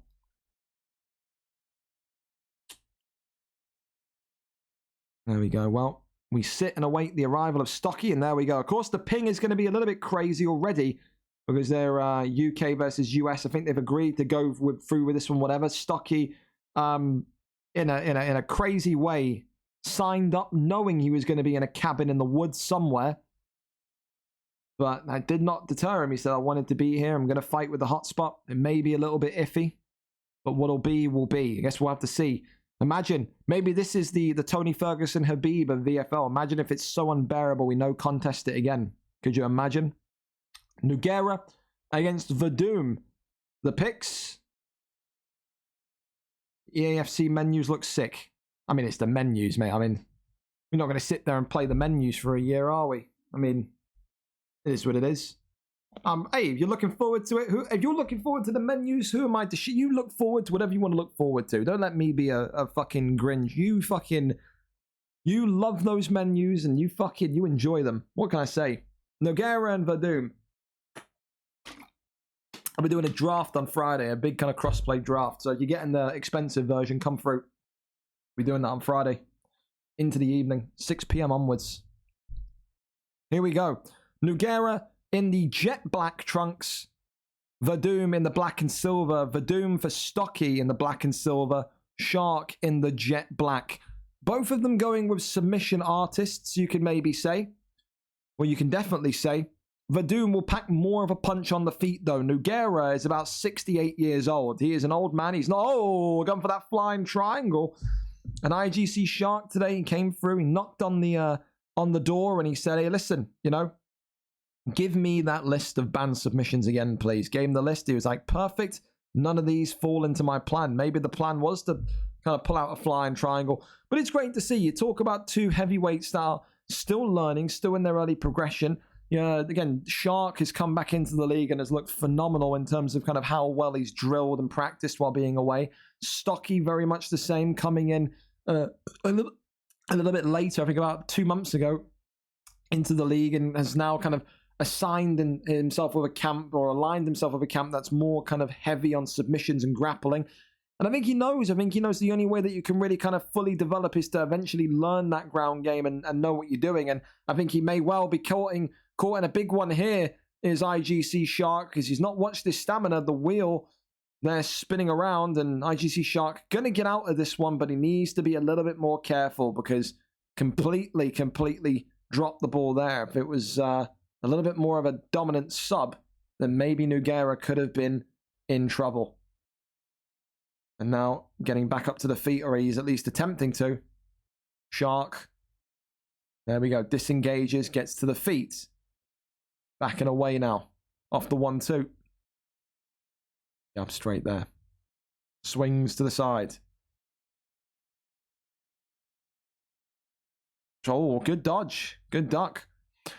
The thing as well is Shark was known in his first stint in the league as a kickboxer, as someone that was very, very dominant in terms of in the heavyweight division with his strike and combinations. So it's good and it's wild to see such a kind of flip in the last kind of 3 or 4 weeks where he's just started to really wanting to be that submission guy. And again, we always say that historically speaking, the guys that win that heavyweight belt. Turn the volume on for you. Completely forgot about the volume. The guys that win that heavyweight belt are usually guys that really kind of get into that ground game and get used to that ground game the quickest. There's the takedown again. Going for a guillotine here. 42 seconds. Not able to sink it in though. And is he going to be able to cross over? Gets into top mount. A great position here for T Stocky, who now begins to rain down the punches, but nothing there to be seen other than a whiff at the last hurdle. Rolls him through. Good stuff there by Shark, the American. Fresh out of school. Finished school about an hour ago. He's showered and he's ready to put the gloves on and fight, and he's not looking too bad in this one.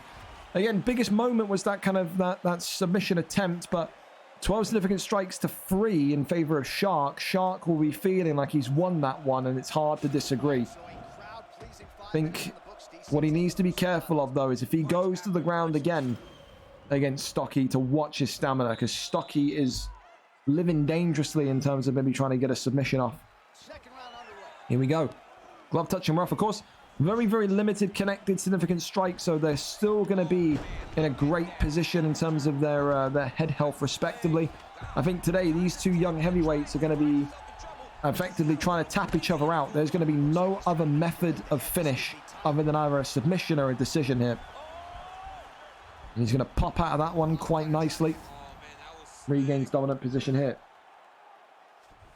Postures over to the right-hand side. Backside, not gained. Top mount gained again.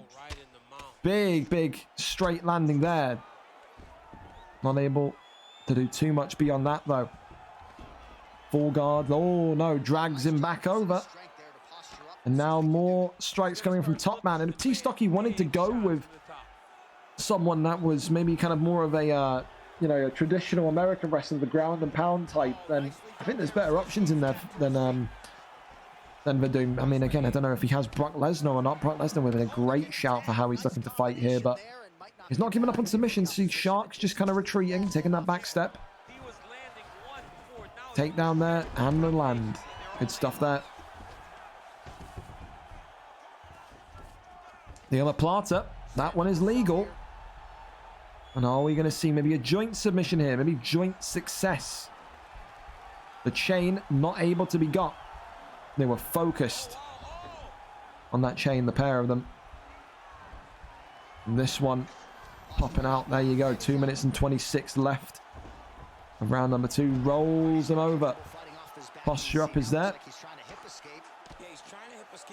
The arm goes up. Cha-cha sliding on the ground as T Stocky there. Locking him up in another choke. A triangle choke again. He's not giving up. Like I said, T Stocky wants to see if he can read the patterns at least of Shark and tap him out. And again, struggling here. Shark's defense, very, very good. Little taps. Posture up. More and more strengths coming in. Pulls him right back down though. Tries to take the arm. Goes over into back sitting. Full guard. Kicked away. There you go. And over into top mount we go. That's big from T Stocky, but T Stocky can't get the deny. He's got that top mount position so much. It's a good dominant position to be in. If he just anticipated that up transition, he could be in a very good spot here. Whips him into tie clinch. Uppercut there. Front kick coming out there from nowhere. Good little flurry, good little combination there from Stocky. And now going for that flying armbar. 16 seconds left. Maybe could have had the success going into round 3 with that, but not going to see a submission here We're going into the third and final round. So these two had a very close fight, very close competitive fight at VFL 100 as two kind of newcomers in this division, two kind of amateur fighters, you could say. And it's looking close again. Stocky has probably taken that one, though, because significant strikes. I think you're going into round 3, and it is very much 1-1. So Shark going to need to be a little bit more active with his significant strikes. So maybe we see a round 3 of boxing, maybe we don't, but 1-1 in the third. Love touch, and we're off. Leg kicks there, 1-2 right down the middle. Again, Nogueira in the jet black does not strike with much power whatsoever. Now he's working body shots. Good stuff there. He's over to the right-hand side, trying to maybe kick off into an armbar. Gets the armbar. But again, all night we've talked about how Sharks look so good with a submission defense. He's Stocky, of course, on the hotspot. May well struggle a little bit more to kind of secure it in, to land it in, but it slams there. No dice again. Side control's good. Goes for neon belly hit. And you can just see, it looks like Shark wanting to get those kind of heavy strikes in, those key strikes in case this does go to decision. Sprawl here. Socking shots to the body. No deny. Back into half guard. Full guard. Posture up. Rains down big strikes. But again, Shark just stopping himself there. Learned from the mistakes of round 1 where he kind of through and through and through and nearly got tapped out. Back to the feet we go. Shark getting a big straight. He's Stocky going to need to let his hands go a little bit more here. It just takes one stun. It just takes one knockdown. You could win the fight. Clinch up there. Tries to go for the takedown. That one there not happening here tonight. Another shoot. Another land. Another trip. Goes over the backside. The American looking for side control. Gets it. The Kimura. Oh, nearly. Stocky would have been in big trouble there. That Kimura. A dangerous one, to say the least. Big front kick there, blocked up. Minute and 42. Stocky knows he's got to pull something out the lab here. What will his camp be telling him? Will he be telling him to go at 700 miles an hour? Good strikes connecting there. Those will land big. Shoots the takedown, gets the land again. Oh, denied. Maybe another armbar to come in, but no, gets stack guard instead. Big position gained here. And now you can see IGC Shark teeing away. Disengages. Backs away here, the American. Looking for another takedown, maybe just to kind of secure this fight. I do think IGC Shark has won rounds 1 and 3 as it stands. But that round 1, that round 2, it could be tight. You never know. These judges are crazy, but round 3, I don't think you can say too much more than Shark looking good. Shark, if you can hear me, do not skip the cutscenes. We will find out together if you win or lose. Decision between these two. A good back and forth fight, but I think at least 29-28 to the American IGC Shark. We will find out together. Official decision. Your thoughts on who will get the nod? I have to lean a little bit to the guy that was able to secure the takedowns. I know it was a close fight. I know he's seen behind in the striking. But when you're getting that many takedowns, it will allow you to sneak by with a very close decision. The official decision is now in and resides with Bruce Buff. A rematch from VFL 100, but who took it? After 3 rounds, we go to the judges' scorecards for a decision. Judge 1 scores this contest, 29-28, Verdun. Split decision. Judge 2 scores it, 9-28, Nogueira. And Judge 3 scores it, 9-28, for the winner by split decision, Antonio. Yeah, thank God, a split decision. Wow, maybe the striking judge. But IGC Shark wins a very tense, a very close split decision victory. The American gets it done. And those two, like I said, are very competitive and back and forth matchups. Both of them want to learn their submissions. Both of them want to learn their jiu-jitsu. And you can see that tonight. Shark gets it done on decision. Congratulations to him. A big, big moment as he continues to rise up those rankings. And again, another up-and-coming American fighter in that heavyweight division, which could be big. Oh, my. Skarata. I always wanted one of these. 10 gifted. You fucking nutbag. You crazy man. Thank you so much, Skarata. Holy fuck. Yazan, Shinzwaki, Robbo, I always wanted one of Taff, these. Smithy, Smoin, Dino, Neo, Banana Boy, and Shark. Please, you were gifted. Please say thank you very much to him. I back. Well, Skarata, thank you Trust very me. much, Dan. I back. You were too kind. You're too kind. You treat me too well. Listen, we go up to our third to final prelim fight of the evening, and we're right on time again. I back. Ben Sturgis Trust me. against I back. Suave is the matchup that we're over to next in this middleweight division. Ben Sturgis, of course, 5-3, 4 wins in his last 5, only 1 loss. Of course, his opponent, dangerous, and very much here looking to go out and take the victory today, because Suave, even though he's been surrounded by some controversy over in prime time recently, is still very much an up-and-coming striker that works the elbow well, and he keeps wanting to fight up above his means. Of course, 3-1 record, a 3-fight win streak. Ben Sturgis, a 2-fight win streak. Only one of them can keep their win streak going. But Ben, he'll be saying, win tonight, I've got to be next. I've got to be there going for the gold. If, again, you look at maybe someone like Suave, he'll be saying, win tonight, 4-fight win streak. I need a top contender. I need a Chop Nardinho. I need a Kiko next. So, again, big stakes for both of them. Who wins? Who comes out on top? 5-3 kickboxer against a 3-1 boxer. Of course, we'll see what happens here. Ben and Suave, we're up and over to it in this middleweight division. We're there, we're set, and we are live. Next Primacy. Top 10 next. There you go. He wants it. Knows what he wants. How many fights till mine? Like 1 to 2. Because again, we may have to push back the Trey Robertson fight because he's watching Celtic. So we may have to do that as the main event of the prelims. We'll see. We'll see. Here we go. The Robbie Lawler and Drickus. What minute is the Celtic game in? Celtic with 2 red cards. Oh, it's done. Someone going to get Trey. Tell him to get over him, man. 2 red cards for Celtic. What absolute hog ass from the boys in green and whites. There you go. But we're here. We're set. And we're ready. No, if Ben wants an integ check, I'll do it. It's up to Ben. Completely up to Ben. If Ben wants me to integrity check him, I will. I have no problem. You ever want to get anybody at all could ask for an integrity check. No, it's up to him. I have no issue. I don't care. There you go. Ben's seemingly happy. Ben, good to see you back, by the way. Playing around a golf earlier on to get him prepared for the big fights. Kevin Holland for Suave. Robbie Lawler for Ben. There you go. Integ check Suave, the dirty little cheating. Well, listen, Dylan, you said it.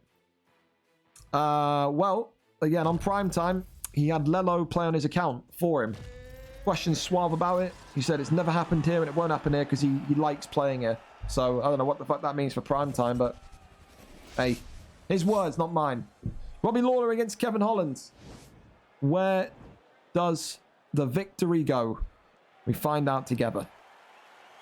And a big one in the middleweight division. You have to say that these two very much dangerous fighters in terms of the stand-up and in terms of maybe that ability to sit there and take knockouts quickly. I think Ben, of course, former contender, wants to be in that contendership conversation again. Suave, of course, confidence flying high on a win streak since coming into middleweight. Found his feet with that kind of Kevin Holland pick, but when you go up against someone in middleweight with Robbie Lawler, you've got to anticipate a lot of damage, a lot of kind of power, a lot of kind of like, you know, snappiness behind the jab. So far. There we go, front kick there, but there you go, shooting the shot to the midsection, but big knee attempted, big hook comes out though, works the body. Keeping distance is Ben. Ben clearly feeling that same kind of issue that a Robbie Lawler had early on against Kevin Holland's long limbs, is super stretch strong arms. You can never sit there and kind of be too comfortable against Kevin Holland. Suave, of course, demonstrated good knowledge of the ground as well. Ground game has improved since he's moved to middleweight across those 4 fights. Even in the loss, looked good. You talk about these two, they're creme de la creme. Their kind of bread and butter is that striking. Knee there attempted, that one caught. Goes to the midsection. There we go. Goes to that overhand as well. That one's connecting. And it's just that pressure from Ben so far. Ben just making it a little bit difficult for Suave to kind of get into free flow form here. Body kick connects.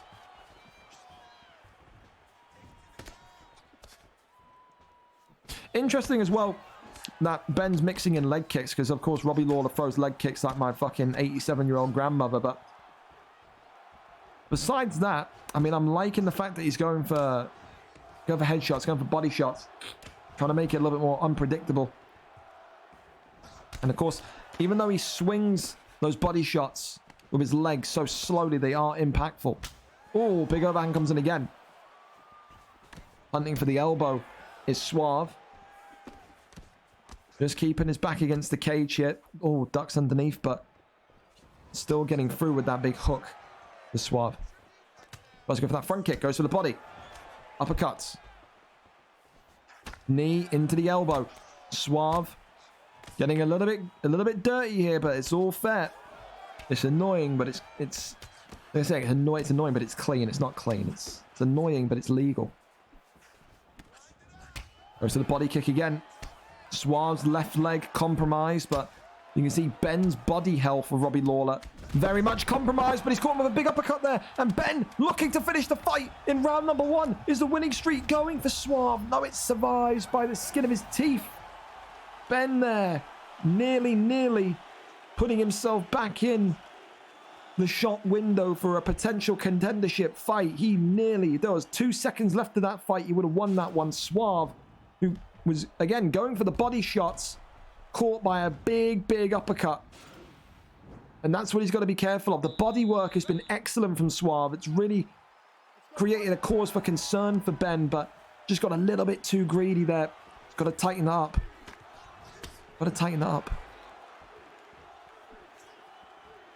Round 1 clear as day for the man in blue. Oh, clips him again. Oh my God! Oh, I thought he hit him out of midair.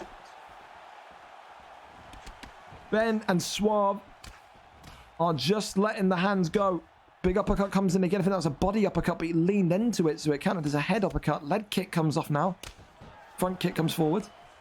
Ducks underneath the head kick. Oh, nearly for Suave. Suave continuing to march forward. Big shots here, and Ben absolutely catapults him to the canvas and gets up. Doesn't want to be down there. Kevin Holland knows about rubber guard, knows about Ben's ground game. Knee coming in, elbow coming in. Another knee, another elbow. Leg kick there, checked. Knees into an elbow once more. Oh, and Ben just getting a little bit too annoyed, a little bit too miffed to that knee elbow shenanigans and letting his own one come back. Needs to be careful though. It just takes one perfectly countered knee elbow, and Ben could have all this good work thrown away. Oh, big front kick. Let's go for that spinning elbow there to Suave. Off the jab straight. Big hook. Now back to the body shot. Overhand. He's got to watch out the overhand as well on Ben towards Suave. Is nearly connecting every time. Big knee. Elbow coming out. The dairy farm is open for business, says Suave. Swing and a miss on the body shot. Tempted. Onto the body shots again. Both of their midsections are absolutely ruined as well.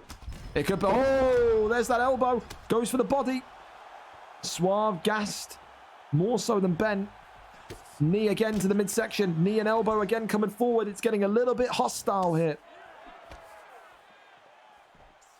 Where's the fake with that one goes with the takedown. There we go.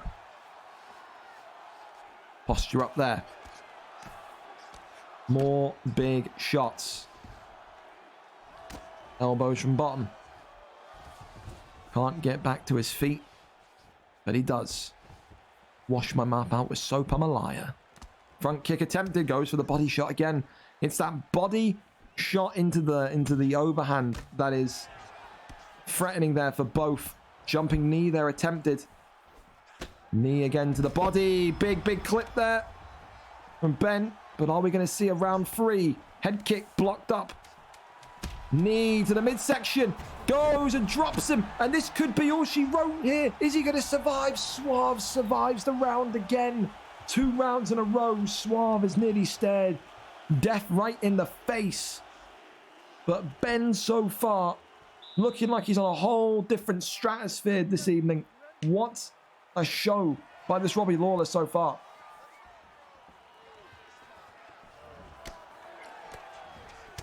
Goes for the body.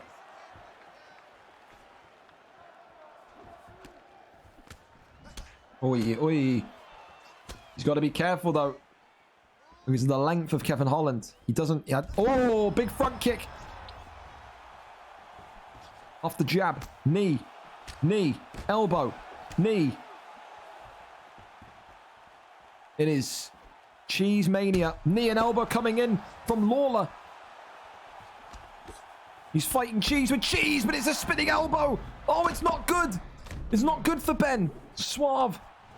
Oh, drops him with the body shot. Oh, no. And Ben not able to finish him off yet, though, is Suave. He needs to be careful because he keeps throwing those heavy, slow body shots with Robbie Lawler. It is not the move. And you can see now Ben's midsection absolutely battered. Oh, another elbow. Ben is in trouble. Suave is cheesing his life away here. It's desperation tactics from Suave, who knows he needs a finish here, being 2 rounds down. Spinning back elbow. Body kick. Oh, it's the big heavy body kick that stuns him. And another one. Oh, another big elbow and a big knee again. More and more shots to the body. And Suave doesn't take it yet. Suave is running out of juice here. He is. But it is so close now for both of them. He wants the ref to stand them back up. Wants that distance away. Straights their knee, blocked up. Knee to the midsection, uppercuts to the body. And Suave not able to finish yet. Knee again, knee and elbow. It's terrible to watch. He doesn't care and he wins. Suave winning. He's cheesed the fucking life out of him. Ben responded with his own cheese. But the middleweight division has a new cheeser in town, and his name's Suave. Knee and elbows all fight. And in the end, despite how clean his boxing was, Ben couldn't survive. I feel gutted for Ben. First time we've seen Ben on stream for a while, he looked so good for 2 rounds, but that knee elbow just couldn't get telegraphed. Ladies and gentlemen, He was so close to finishing the fight twice. That's the kind of fight that'll make you break your room in pieces. And I don't think Suave's going to be too upset of anyone calling him a cheeser. I think he'll just be happy that 2 rounds down he got the victory. But Suave versus Chub Nardino could be a fight, eh? Cheese versus cheese. Who's got the better and sharp in the elbow? Gutting for Ben. Gutting for Ben. Integrity check then, yeah, no, but listen. You did so well, man. But, yeah. Oh, mate. That's a shame. It's a shame. But, said Ben looked clean. Suave now up into, 4-fight win streak. But, if anything, that's probably, even though it's a win, it's probably the most open, almost, what's the word? Not open. Vulnerable that he's looked in all of his last 4 fights. So, yeah, I just took the wind out of my sails there, man, because I said Ben looks so good, but that's UFC. What'll be, will be. Right, the Celtic game is in the 84th minute. Barca are 5-0 up. Man City 3-1 up. So what we'll do then, we're going to flip over, because of course, Yeah, he's watching Celtic. You'll be after this next one.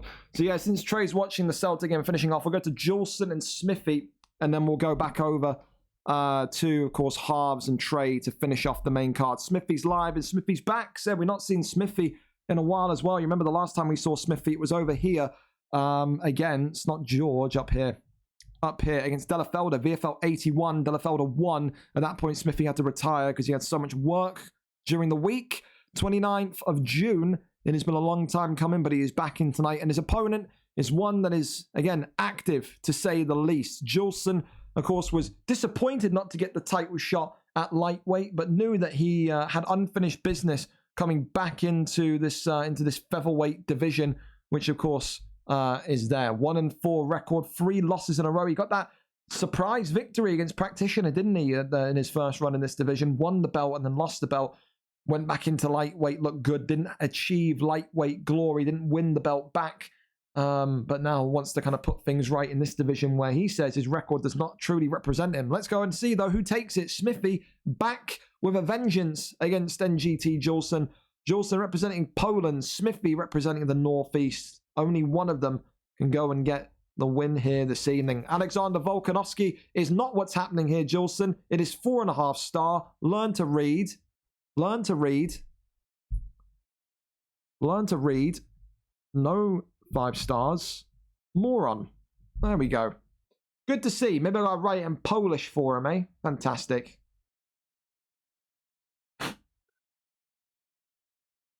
There we go. Morno. Did I put Morno? Lolo, you're never ever fighting in my league again. I don't like you. I said... I thought maybe me airing your fucking essay, begging me to come back into the league was clear enough on that, but I think you're a fucking freak, Lello. But I can be pretty, what is it? What's the word? Cordial? Be pretty cordial. You're never fighting here, man. Never. Ever. You told heavyweights that they were shit, they were worthless, and that they should uninstall the game, and then you sat there and you threw a fight and said you didn't care. So, you're never fighting here, man. You got prime time in the ESFL, though, for UFC 5, so be happy. Be happy. Dude. Juleson. You're not... You clapped bastard. Get off of 4.5 McGregor. Honest to Christ, this guy's just not wanting to read anything, bro. Not wanting to read anything. I mean, to be fair, it doesn't specify McGregor. Get off of 4.5 star McGregor. Man, not happening. You want to use McGregor 4 star? I didn't even know who he picked. I swear to God, we'll sit here and do this all night. Taporia and Aldo. There we go. We got there in the end. Hallelujah. Again, Juleson has continued to call out Bass Inferno as well. Bass Inferno, of course, now on Tuesday nights. On Thursday nights. Juleson will no doubt take advantage of that and will say that he made Bass Inferno switch. I think that's what he's going around telling people. Again, believe what you want to believe. But again, Juleson, even though he can't read, very, very talented striker. Heavy hitter, hard hitter. Needs to find the kind of man to get things done tonight. He said that he wasn't able to win the lightweight belt because when he fought Bass Inferno, he couldn't use Volkanovski. Bass Inferno kind of kept that Volt pick hostage. But of course, now, tonight, not able to get Volk again. Prelim card for a reason. You're not going to get that 5-star pick or that 4.5 star McGregor. You're going to use McGregor, 4-star McGregor. Of course, people often say that's the better version of McGregor, but to each their own. Everyone has their own preference. Juleson, of course, opting for Taporia in the reds. Smithy, of course, back after, like I said, a near enough 3-month layoff. He said he was sparring against McLovin this past week. Said he felt good in featherweight, wanted to go back in to the league and wanted to go in at 145. Said he felt like that was going to be the new weight class for him with Jose Aldo. But of course, ring rust does exist. Juleson ducking underneath, like, eating big shots there though, working off the headshot. Works off the jab. Swings round. Swing and a miss on the body kick. Clinches up. Big knees there coming in. Juleson, like I said, was this underdog kind of character who came into featherweight again this year at some point. I think it was like back in February or March, and against Practitioner was being absolutely mollywaddled on the floor by Practitioner. Got back to the feet and got a vicious knockout on the American. won that featherweight gold. Probably the upset of the year, you could probably say. And in the end, didn't manage to hold on to the belt for too long. Managed to kind of get the win and then lost, and then went into lightweight. Couldn't get the lightweight gold back either in his recent spell, but was knocking people out for fun. Very decent striker. Counter striking is good as well. He's of course been drilling that ground game. Of course, he's not got weak ground game, but he prefers that stand up. Maybe as well here tonight, another example of just wanting to use the ground game to kind of break up momentum, break up the play, so to speak. Rolls through. Lovely animation there. Minute and 5 left on the clock. Let's go for that front kick. Shoots the takedown. Gets the takedown. Half guard there. Gained. Works the strikes. Yeah, the ground and pound will be aplenty from this position. I'll tell you, it's interesting because Jolson does not usually give off this kind of patient vibe, and you can see with how he's wrestling, he's trying to be patient. He is. He's trying to be patient. Getting down the strikes here.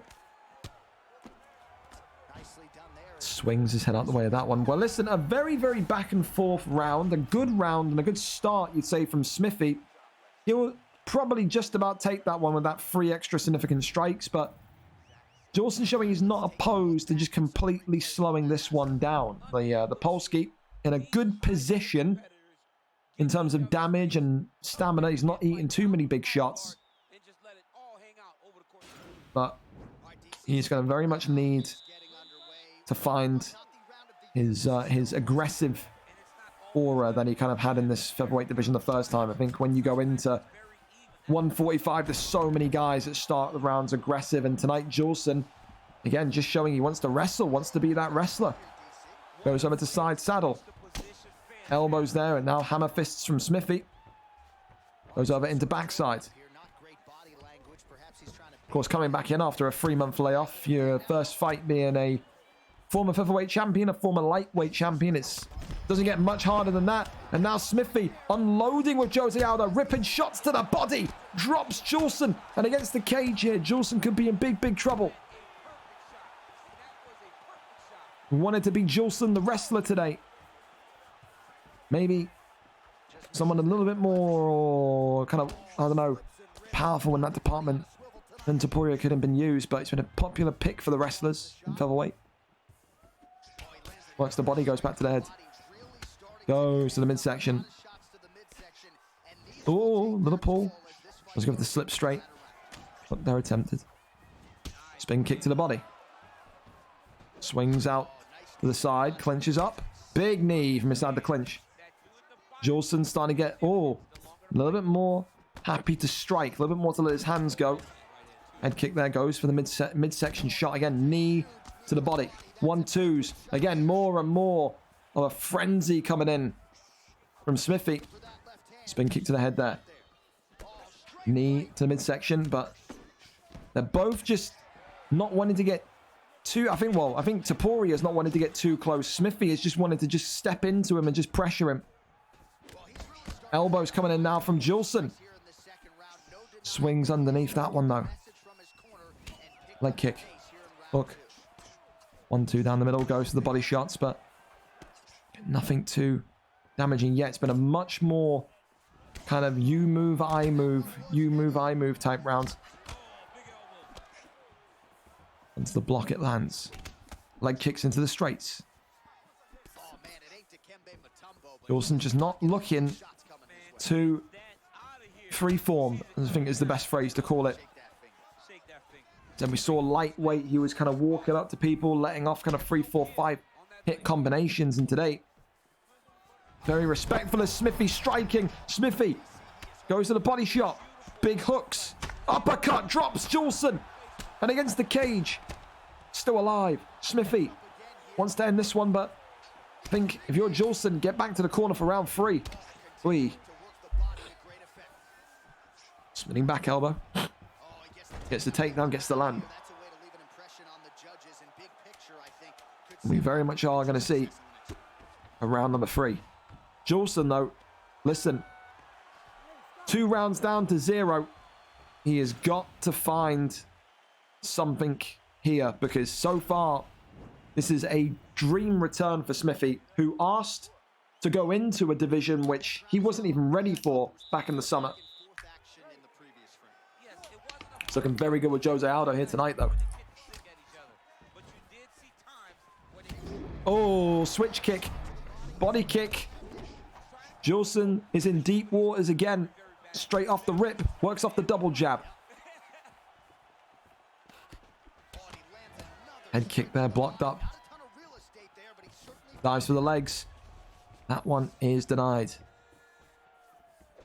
Knee to the body. Wonderful strikes. Jolson still surviving. Head kick there onto Aldo. Smithy's got to be a little bit careful. Doesn't want to play with his food too much in this featherweight division. Be made to regret that. Goes up top. That kick to the shin. Kneecap.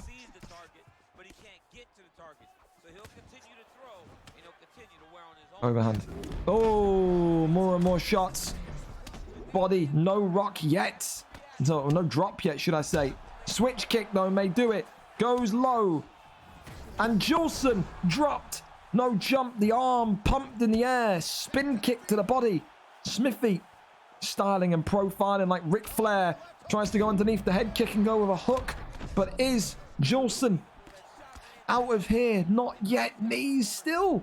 How is Jolson surviving this, man?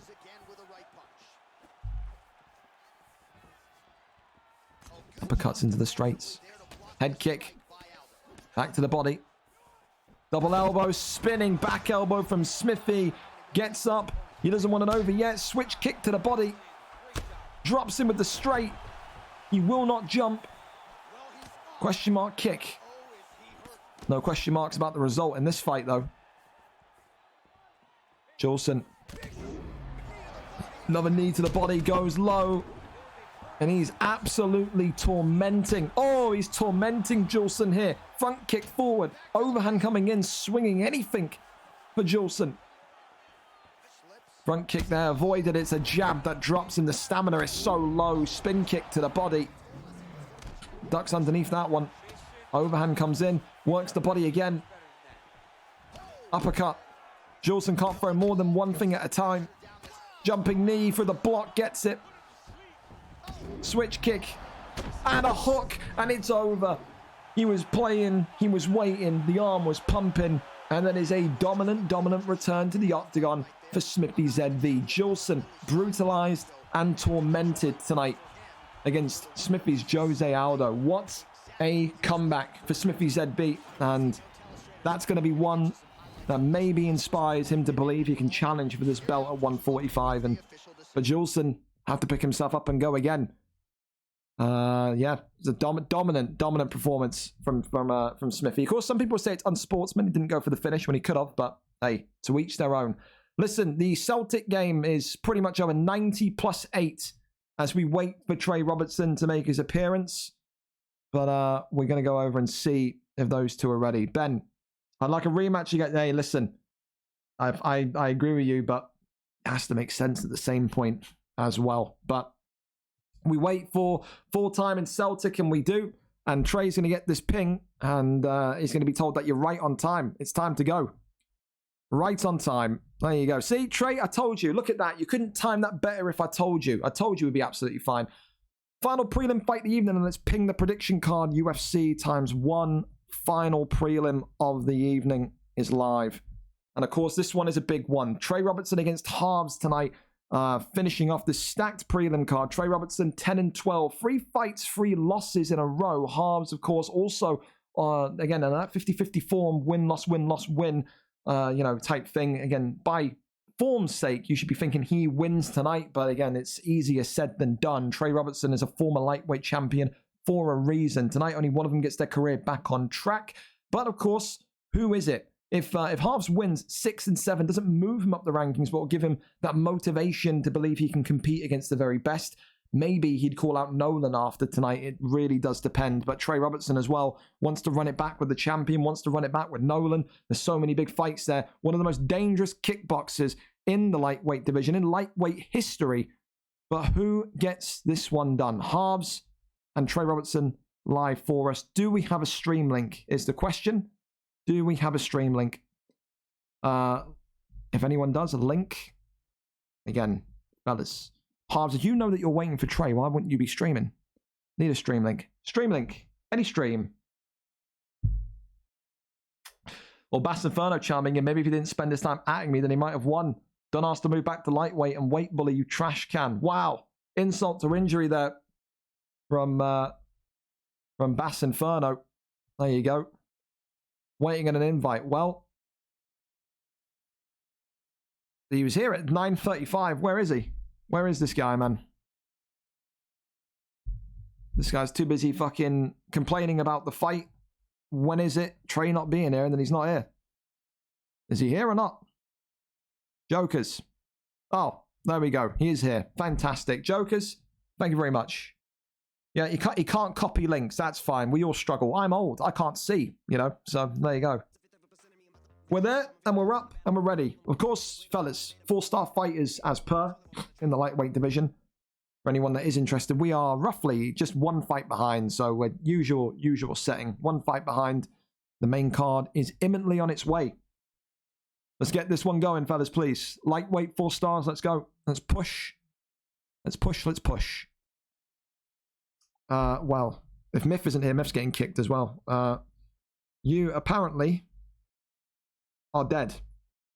If you're not here, Myth, don't ask to fight in UFC 5. I wish. Okay. Same. Respond to him. He's crying. If I'm missing the fight because of you, Viper, I'm going to be pissed off. I'm not. Come on, fellas, hurry up. What are we doing? What are we doing? Let's go. I don't want to be playing lobby sim all day. Come on, fellas. Ali, happening, brother. I like to send Jawson back down to lightweight. He wishes. He's 0-1 since his return. He ain't moving back down to lightweight. You can... I know Jawson is a kid, so I don't want to be too harsh. But Jawson is your typical kid. Jawson will win a fight, and then we'll be telling everyone he's the greatest, and that he's this and that. He'll lose one fight, and then he'll be saying, I shouldn't be in featherweight. So he ain't moving back down to lightweight. He can like it or lump it, man. You can't sit there and be going up against people that he's better than striking-wise and lightweight and want to be the guy all the time. He's going to have to challenge himself. That's the point of the league. You can't sit and weight bully your entire life. It's just not what's going to happen. He's host. Well, what are we doing here? McGregor and Holloway? There it is. McGregor and Holloway. We're here.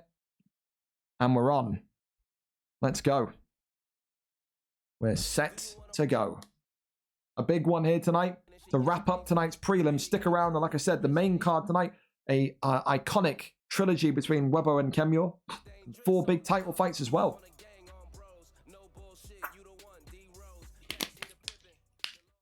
Tonight, Max Holloway and Conor McGregor to wrap up the prelims. Harves, of course, known as well to be another one of those pesky Nebo spammers, but Trey Robertson, former champion in this division, knows exactly how to compete against those.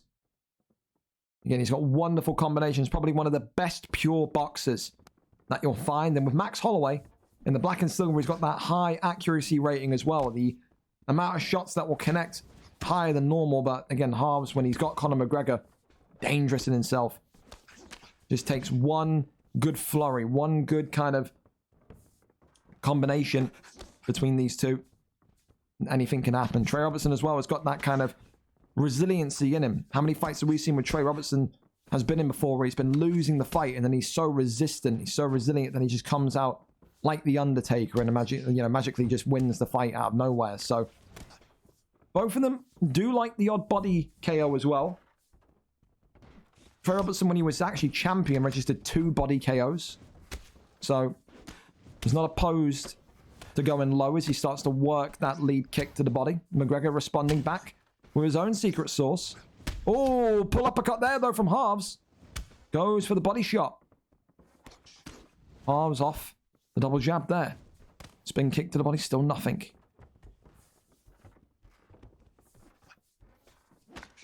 Works off that double jab. That's the thing as well, is that since Harves has kind of really found his feet in this division. There was a point where Harves was losing, I think 2 in a row, 3 in a row, something like that.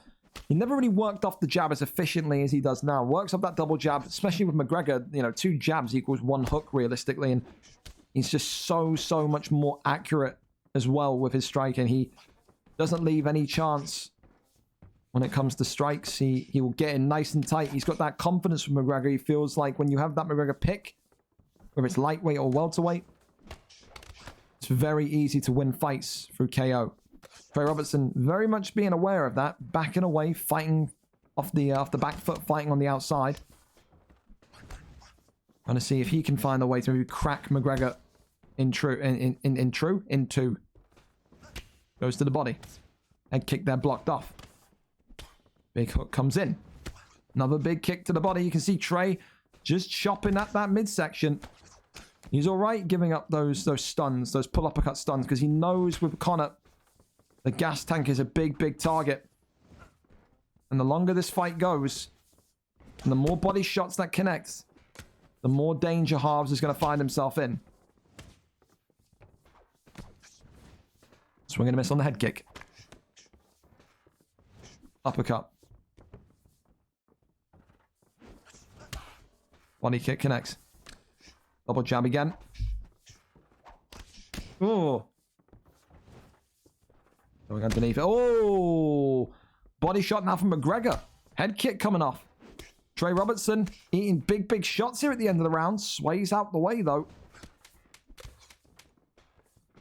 You see now Harves very much making good reads. Head kick for the block. Wow. What a round for Harves. Harves so far 10-9 up.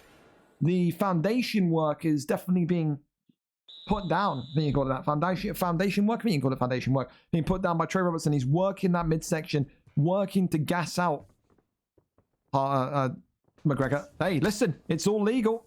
Harves stuck in a daze there. Unsure what to do, where to go, but said 2 little shots, no real impact there. Would have been crazy scene to be knocked him out off 2 shots, but big knees into the elbows now. Big knee in response from Trey Robertson, who again has that dominant body health still. I think if I know Trey, he's just going to look to continuously pepper that body on McGregor, but he's got to be careful of his own. He's been body rocked once, got clipped on the chin twice in round 1. Swing and a miss on the body kick there. Oh. Good movement by Harves. Swing and a miss on the head kick. Oh, drops him. And is he going to stop him here? Conor McGregor, is it going to be? Harves has done it. Round number 2. It was body shots galore for Trey Robertson. But Harves, in the end, takes the big step towards potential lightweight greatness.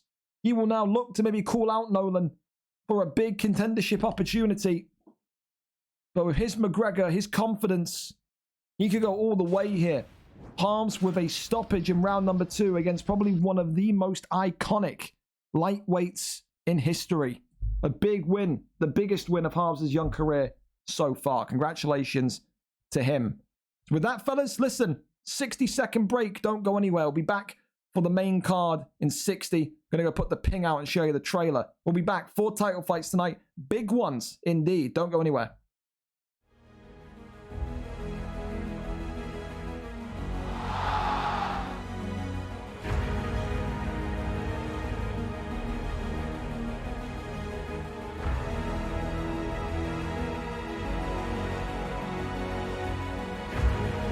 It is over.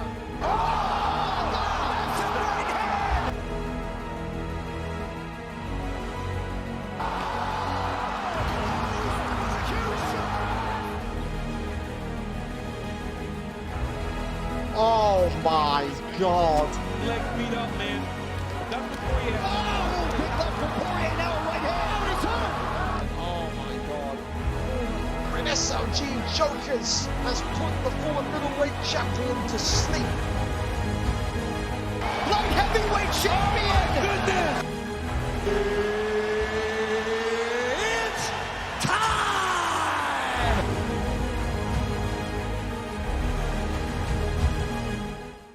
And here we go, fellas. Welcome in. You just joined us after the Champions League football. You missed a wonderful prelim card tonight. Of course, main event this evening, Saliba against Smiley 2. That one closer to 12 o'clock, and it's at 10 o'clock. But again, Harry against Delafell with a Bobby Short, Gazito, Jax displaced. And of course, that the people's main event, it's being called Webo, Kenmure, the trilogy finally going to be settled tonight. But of course, big fights on the main card. 5-star fight is allowed, and there's only one place to start, and it's with two of the most exciting people in the lightweight division tonight. Myth, former PlayStation champion, going up against one of the most informed lightweights of recent weeks, and that's Viper RKO TTV. Myth coming in today with a 7-4 record, a wrestler, but with good kickboxing on his day. We'll go up against Viper RKO 4-2. Again, 2 wins on the spin after a 2-fight losing streak where he started to doubt if he belonged in this division. Tonight, of course, Viper wins 5-2 will put him close enough to around the top 5, the top 6 of the division. Myth tonight, if he wins, it could well be that he breaks into the top 3 and makes another serious charge towards that title gold. So, who gets it? The former PlayStation man or Viper RKO TTV, a guy that's very much up there this year for one of the most improved fighters of 2023. We're there, we're up and we're over. One of the 5-star fight is going to be Volkanovski for Myth against Dustin the Diamond Poirier for Viper. Viper, of course, having the same conundrum on the UFN. But of course tonight, will it be a different result? Will it be the same result? I guess we need to find out together, but no doubt Viper will have a star-studded corner beside him. Usually cornered by Com45, but again, is that going to be the case tonight? Volkanovski in the green has excellent recovery, excellent damage, excellent everything, you could say. Just a really, really solid pick that will see no real danger come his way unless he invites it. Viper in the black with Dustin Poirier. Again, good in terms of how much balance he has. Good on the feet, good on the ground. We've seen Dustin Poirier picks before win championship gold with his submission, with his jiu-jitsu. And if there's one person you don't want to go to the ground against, it will more than likely be Myth. When we saw Myth in that PlayStation division when the league first began over there, he was one of the most scary wrestlers to go up against. He had incredible, incredible bouts against friends of his like Lister.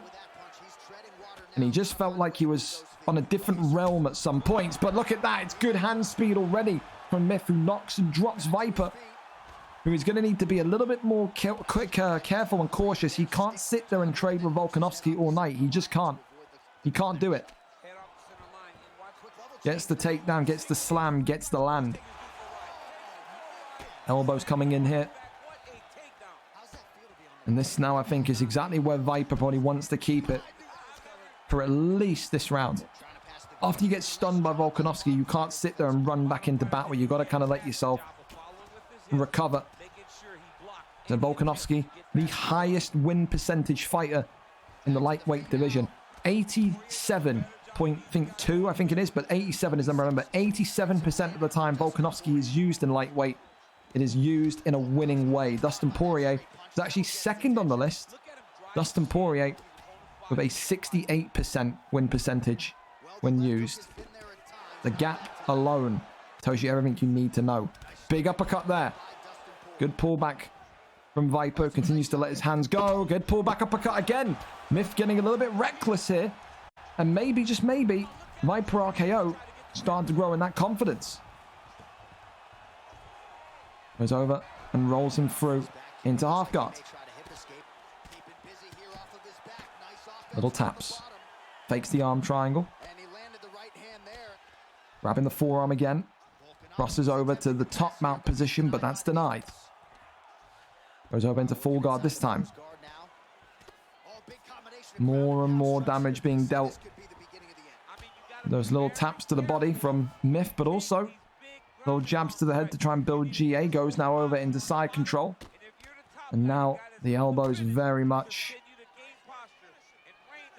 starting to kind of be a prevalent feature. Again, UFC 5 ground and pound elbows. Maybe you see Myth just posture up here and just absolutely rain those elbows down onto Dustin Poirier. But so far, it's been a good response from Viper, who suffered that big stun very early on.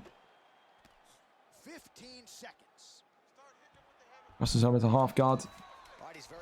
Posture up is there. DC now looks like he's trying to hip escape. Pulls him back down. Round 1, listen, I think the stuns were good. The knockdowns for each were good. I think you've got to give that one to Viper. I felt like that was going to be the case anyway. I felt like Viper, after that kind of first knockdown or that first kind of bit of brilliance from Myth, just looked like he was a little bit more kind of focal on what he wanted to do, but can't count Volkanovski out. The fact that he's got some damage on you is more than what should be allowed when you know, being a defensive fighter against him. Now, of course, Myth taking the single leg, going right back over. He is committed to working this wrestling here. Crosses over into half. Little taps. Coming forward more and more. Working the body, goes over to side control.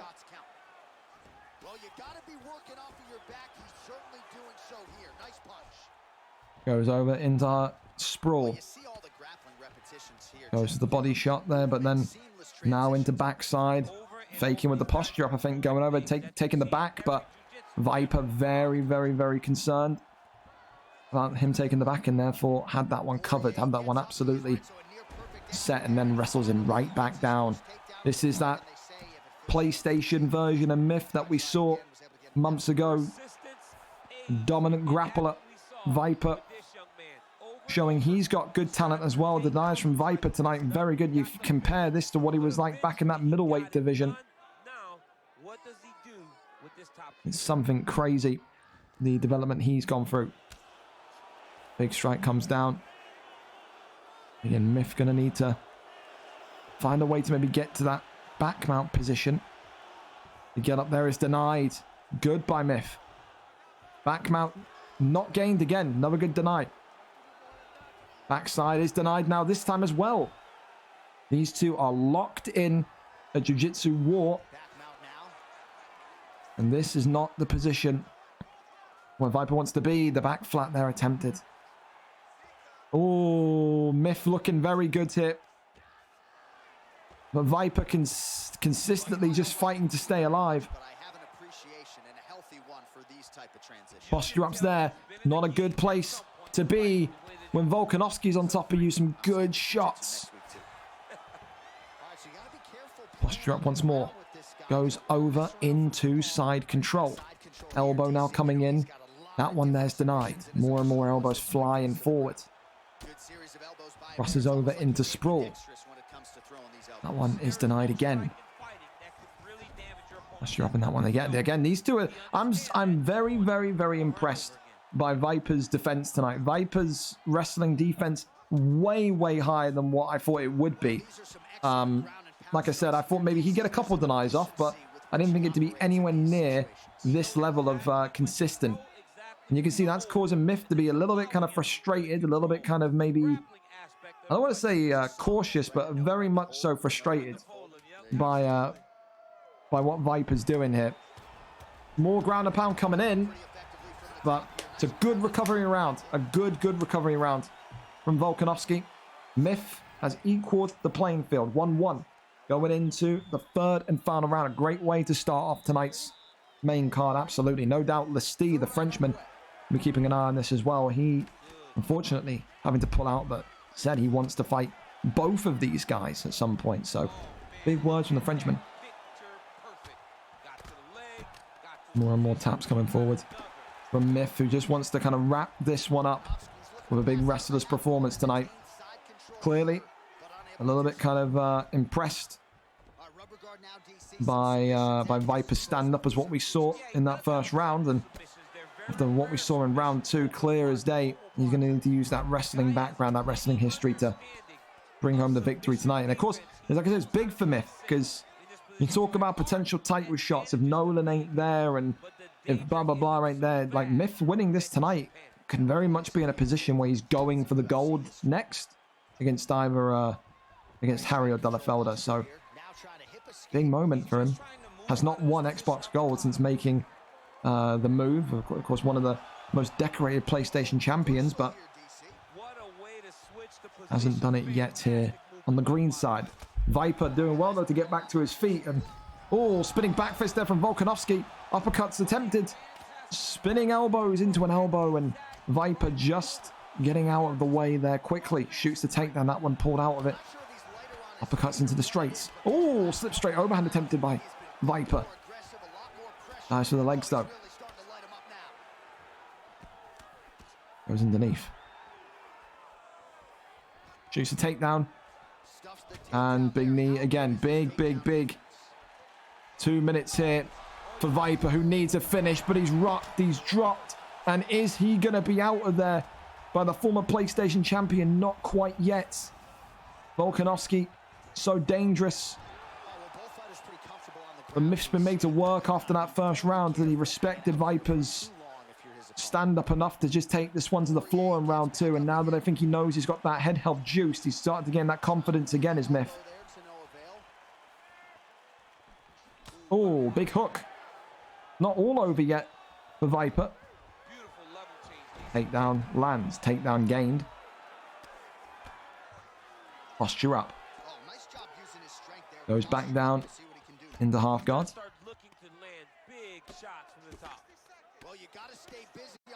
More and more taps to the head. 53 seconds, and I think Myth is going to be sat there absolutely happy to just keep dominant position and take this one home on decision. So very, very clean tonight. Striking, wrestling, like I said, one of the best balanced fighters you'll find in this lightweight division. And Viper, he shouldn't beat himself up too much, because this division is filled with obstacles, filled with challenges. Myth, seemingly so, one of the big ones that people will need to overcome. A decision victory for me, and we'll find out together. Viper was hovering over the quit button there. I don't think he wanted to be there, but he's wanted to get out of there. I think he knows.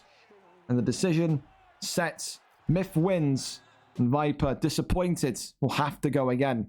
A good start for those of you who predicted Myth in your predictor cards nonetheless, but again, the former PlayStation champion gets the job done. Up and over to our next one then. It's going to be the rematch between two light heavyweights, Zinc and OK Cheers. Then OK Cheers then holds a victory over Zinc. This is, of course, one of the losses that led to Zinc being effectively relegated into the heavyweight division. Since then, Zinc went into heavyweight, homed his skills as a wrestler, homed his submission skills, has got back up, and already is back to winning ways after a terrible streak of form that saw him, again, get relegated. You see here, 1 win out of his last 5. For Zinc with a 9-15 record. He wants to get number 10 today, and he wants to make it a revengeful 10th against OK Cheers and the man that beat him before. Number 1 versus number 2. A rematch, of course, after OK Cheers then fills in. Gaston was supposed to be the man on the other side of the octagon. He could not make it tonight, but of course, always a good opportunity to settle the score. Can Zinc beat an old familiar ghost from the light heavyweight past, or will OK Cheers then go 2-0 on his opponent and go back to winning ways? Zinc is up, live and ready for us. 5-star picks coming out. Wanderlei Silva for Zinc. Zinc, I could only pray this is going to be what happens here. But listen, you pick who you want to pick.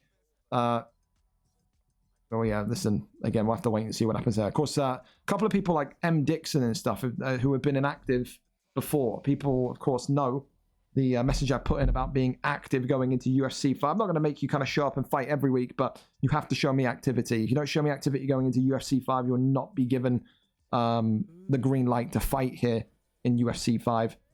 I'm not like one of those leagues where it's like, oh, well, UFC's out next month. It's like, bro, UFC 4, 1 fight in a month, 5 minutes. You can show me that you're active in the next month, you know? So that's where I'm at. If you don't, then, hey, don't worry about it in 5. Here we go then. The light heavyweight division, a rematch.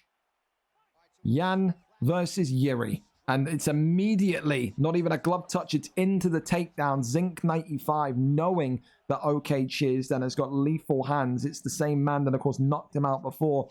And OK Cheers then has always had this kind of thing attached to his name, the man in black, where if you take him down, it could be game, set, and match very quickly. Tonight, OK Cheers then is going to need to be very, very aware that the takedown's going to come, and he's going to need to make his strikes count. He's going to need to maybe try and catch Yuri, aka Zinc, when he goes in for that takedown. Try and find something, and that's what he needs. It's that sharpness from Yuri Prochazka there. Gets the turning takedown, gets the land, and I think if Zinc's maybe a little bit smart here tonight, he's going to keep it in this position. He's got the Kimura locked in, and OK Cheers then, he's going to need to be very, very slick with this, because this is a good start. The defense is good, though. Defense is good from OK Chisholm, but this does creep up quickly. And I think he may have been rumbled here. And I think Zinc 95 has come back in against a man that brutalized him before and has said, I've learnt my lesson. Take down Kimura, game, set, and match. He has got revenge. It opens up the potential of a trilogy later down the line in this light heavyweight division. But Zinc 95, it very much seems like his adventure, his journey into heavyweight, which gave him that confidence to believe that he can do it again, has transferred over into the light heavyweight division. This guy had not won in 5 or 6 fights before he was put into heavyweight. He won 3 in heavyweight, lost the title fight, I believe, and then has come back into light heavyweight and is now 2-0 since his reintroduction. He has his confidence back, he has his belief back, and he's got this submission down to a T. His ground game has grown tenfold since coming back into the light heavyweight division. So congratulations to him for Rob. Okay, cheers. And not the way he wanted that rematch to go. But of course, at some point, someone's going to have to drag Rob to the side and be like, hey, listen, this is how we do things here on the floor. Of course, he's a fighter that's, again, always going to be known as the gatekeeper of the division. He loves to kind of be sat there and boxing with people. And he's got some of the best boxing in the division. But when you've got a guy like Zinc coming back up and showing that he can do all of the kind of the tricks of the trade on the ground, you're going to have to be a little bit more kind of multifaceted. But it is what it is. Not to be today. Next week, maybe. Who knows? But great to always have Rob on the card. Appreciate Rob filling in as well. And again, congratulations to Zinc 95. Big, big, big win from him tonight. Going up to our next one, it's going to be Papi Gaucho against Hey It's Fran for the second time. Another rematch. A main card filled with rematches tonight. And of course, Papi Gaucho back into his rightful habitat of that bantamweight flyweight division. These two do have history, as we've said. The last time they faced, VFL UFN 11, the 11th of June, Fran on that fateful night, winning by round number 2. Papi has been nothing but respectful of Hey It's Fran, saying that he's one of the most dangerous strikers ever. Fran, of course, probably known as one of the first Mexican champions in VFL, but also known as probably one of the greatest featherweight champions that's ever been in the league. Fran tonight comes in with a 2-3 record. Papi Gaucho a 6-10 record. Papi Gaucho coming back in, getting a win, getting that winning feeling in bantamweight and flyweight again. Now wants to revisit an old friend in Fran and maybe get revenge there. Could he go 2 in a row, or will Fran go 2 in a row? We'll have to wait and see. Let's go over and see who is live for us. Hey, it's Fran there with us. Brandon Moreno against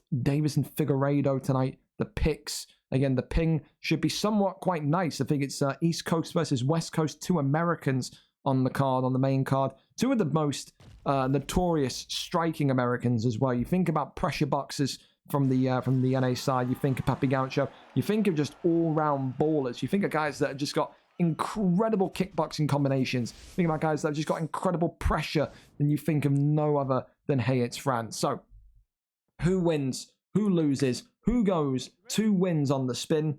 We find out in this rematch. Papi Gaucho in the green.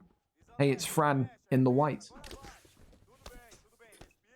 Of course, Papi Gaucho saw firsthand the evolution of this division. Of course, he was once upon a time a mainstay. Then, of course, the league grew and more killers came in.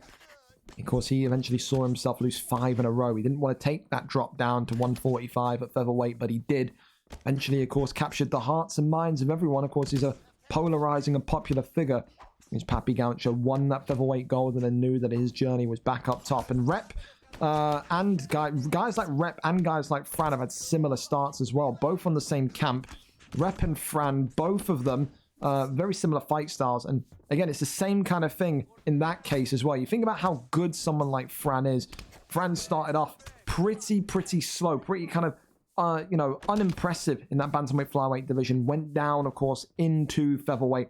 And then not only won the gold, but became, like I said, one of the most dominant champions in history. Even after the first title win, Fran was asking to come back up to bantamweight and flyweight because he believed that he was just too dangerous down there. And it was very much correct in terms of his assessment. But so far, a big stunt for Hey It's Fran, giving Papi Gaucho something to think about nice and early. Head health for Papi Gaucho has, again, petered off slightly. So these two have got no plans to go anywhere but the boxing route. These two are not going to go to the ground. They're not wrestlers, even though they've got good anti-wrestling. And they're going to be thinking about what ways they can potentially get themselves next to a performance bonus tonight. Big uppercut into the hook, though. That drops. And does it stop Papi Gaucho? Yes, it does. Hey, it's Fran with another big victory. And it is now 2 in a row for Mexico's favorite son, Papi Gaucho, tonight, unable to get revenge over a man that beat him back in June. But this is one of the most dangerous men in the division right now. Hey, it's Fran with another textbook clinical performance for the ages. Hey, it's Fran, winner by round 1 TKO. And he's looking more and more ready for some of the big fish of this division. Maybe a dance with someone like Mark the Shark is not too far away. But he's dangerous, man. The speed that he starts fights with and how accurate he is, it's disgusting. And for Papi Gaucho, said 6-11, 1-1 now since his reintroduction. He's got to be ready for a kind of a tough tug of war to kind of stay in this division, because there's people consistently fighting and vying to get in here, and there's no easy bout in that division. There really, truly isn't. Papi Gaucho tonight, unfortunately, a fan favorite, but not able to get his arm raised. Hey, it's Fran, though, continuing to show everyone exactly who he is. Congratulations, big win, and can't wait to see you fight again, my friend. Up next, and we're back on time. Look at that, just like that. Ash H98 taking on Tom LFC. Again, 2 more men that have got that kind of that aura about them of being very close to a potential title shot. Ash H98, 2 wins in a row, 6-3, number 6 ranked. Tom LFC, 5-4, number 7. 50-50 kind of form, and almost in that sense. But tonight, only one of them can get onto the winning road. And if it's Ash H98, it'd be 3 wins in a row, 7-3.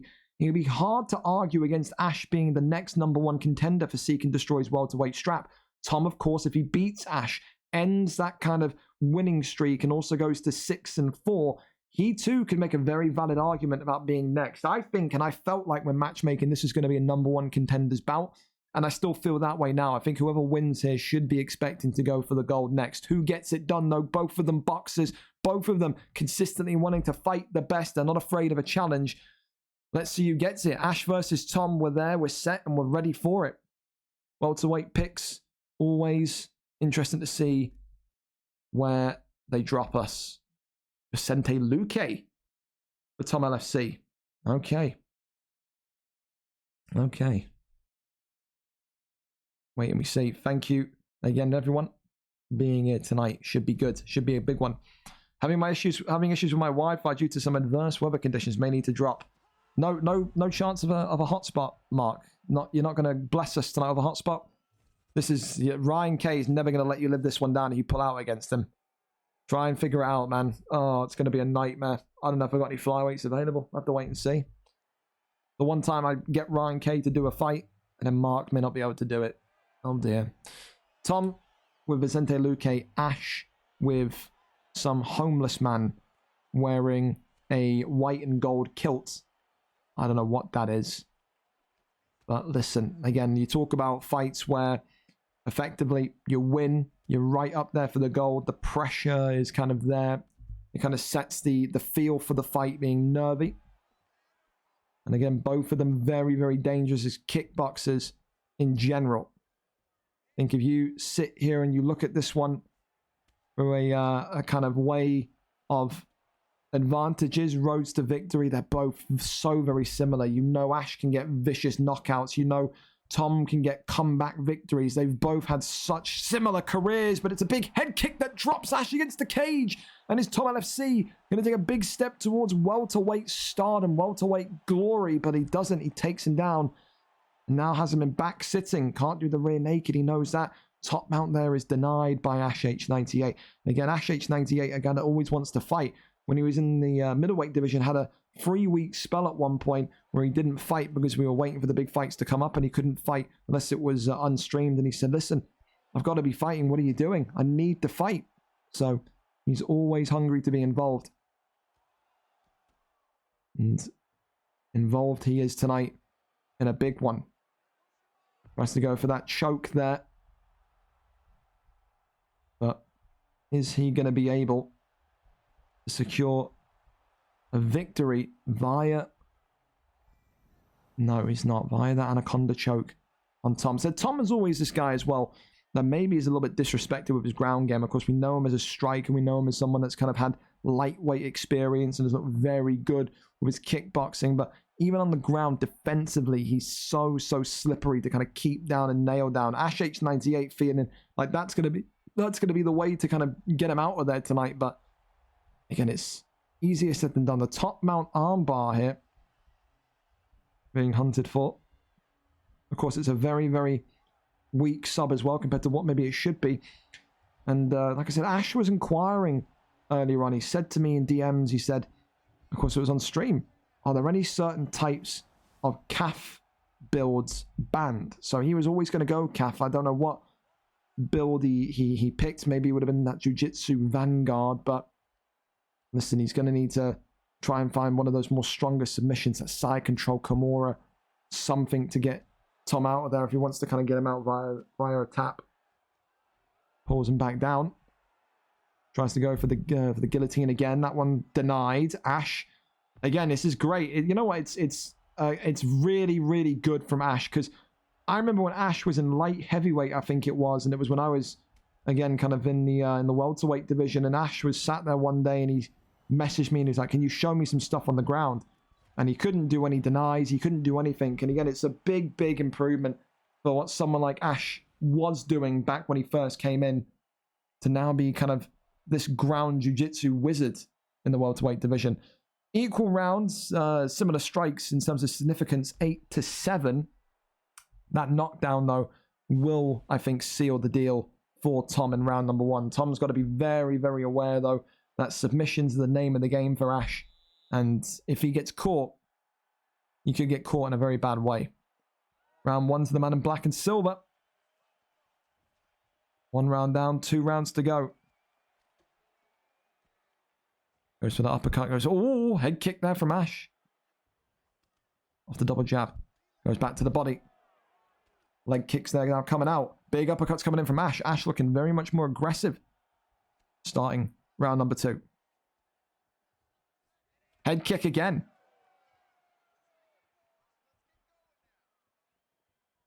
Tom not looking maybe as aggressive in the start of round 2 compared to what we saw in round 1. Maybe he's getting a little bit kind of spooked by that head kick, though. Goes for that slip straight.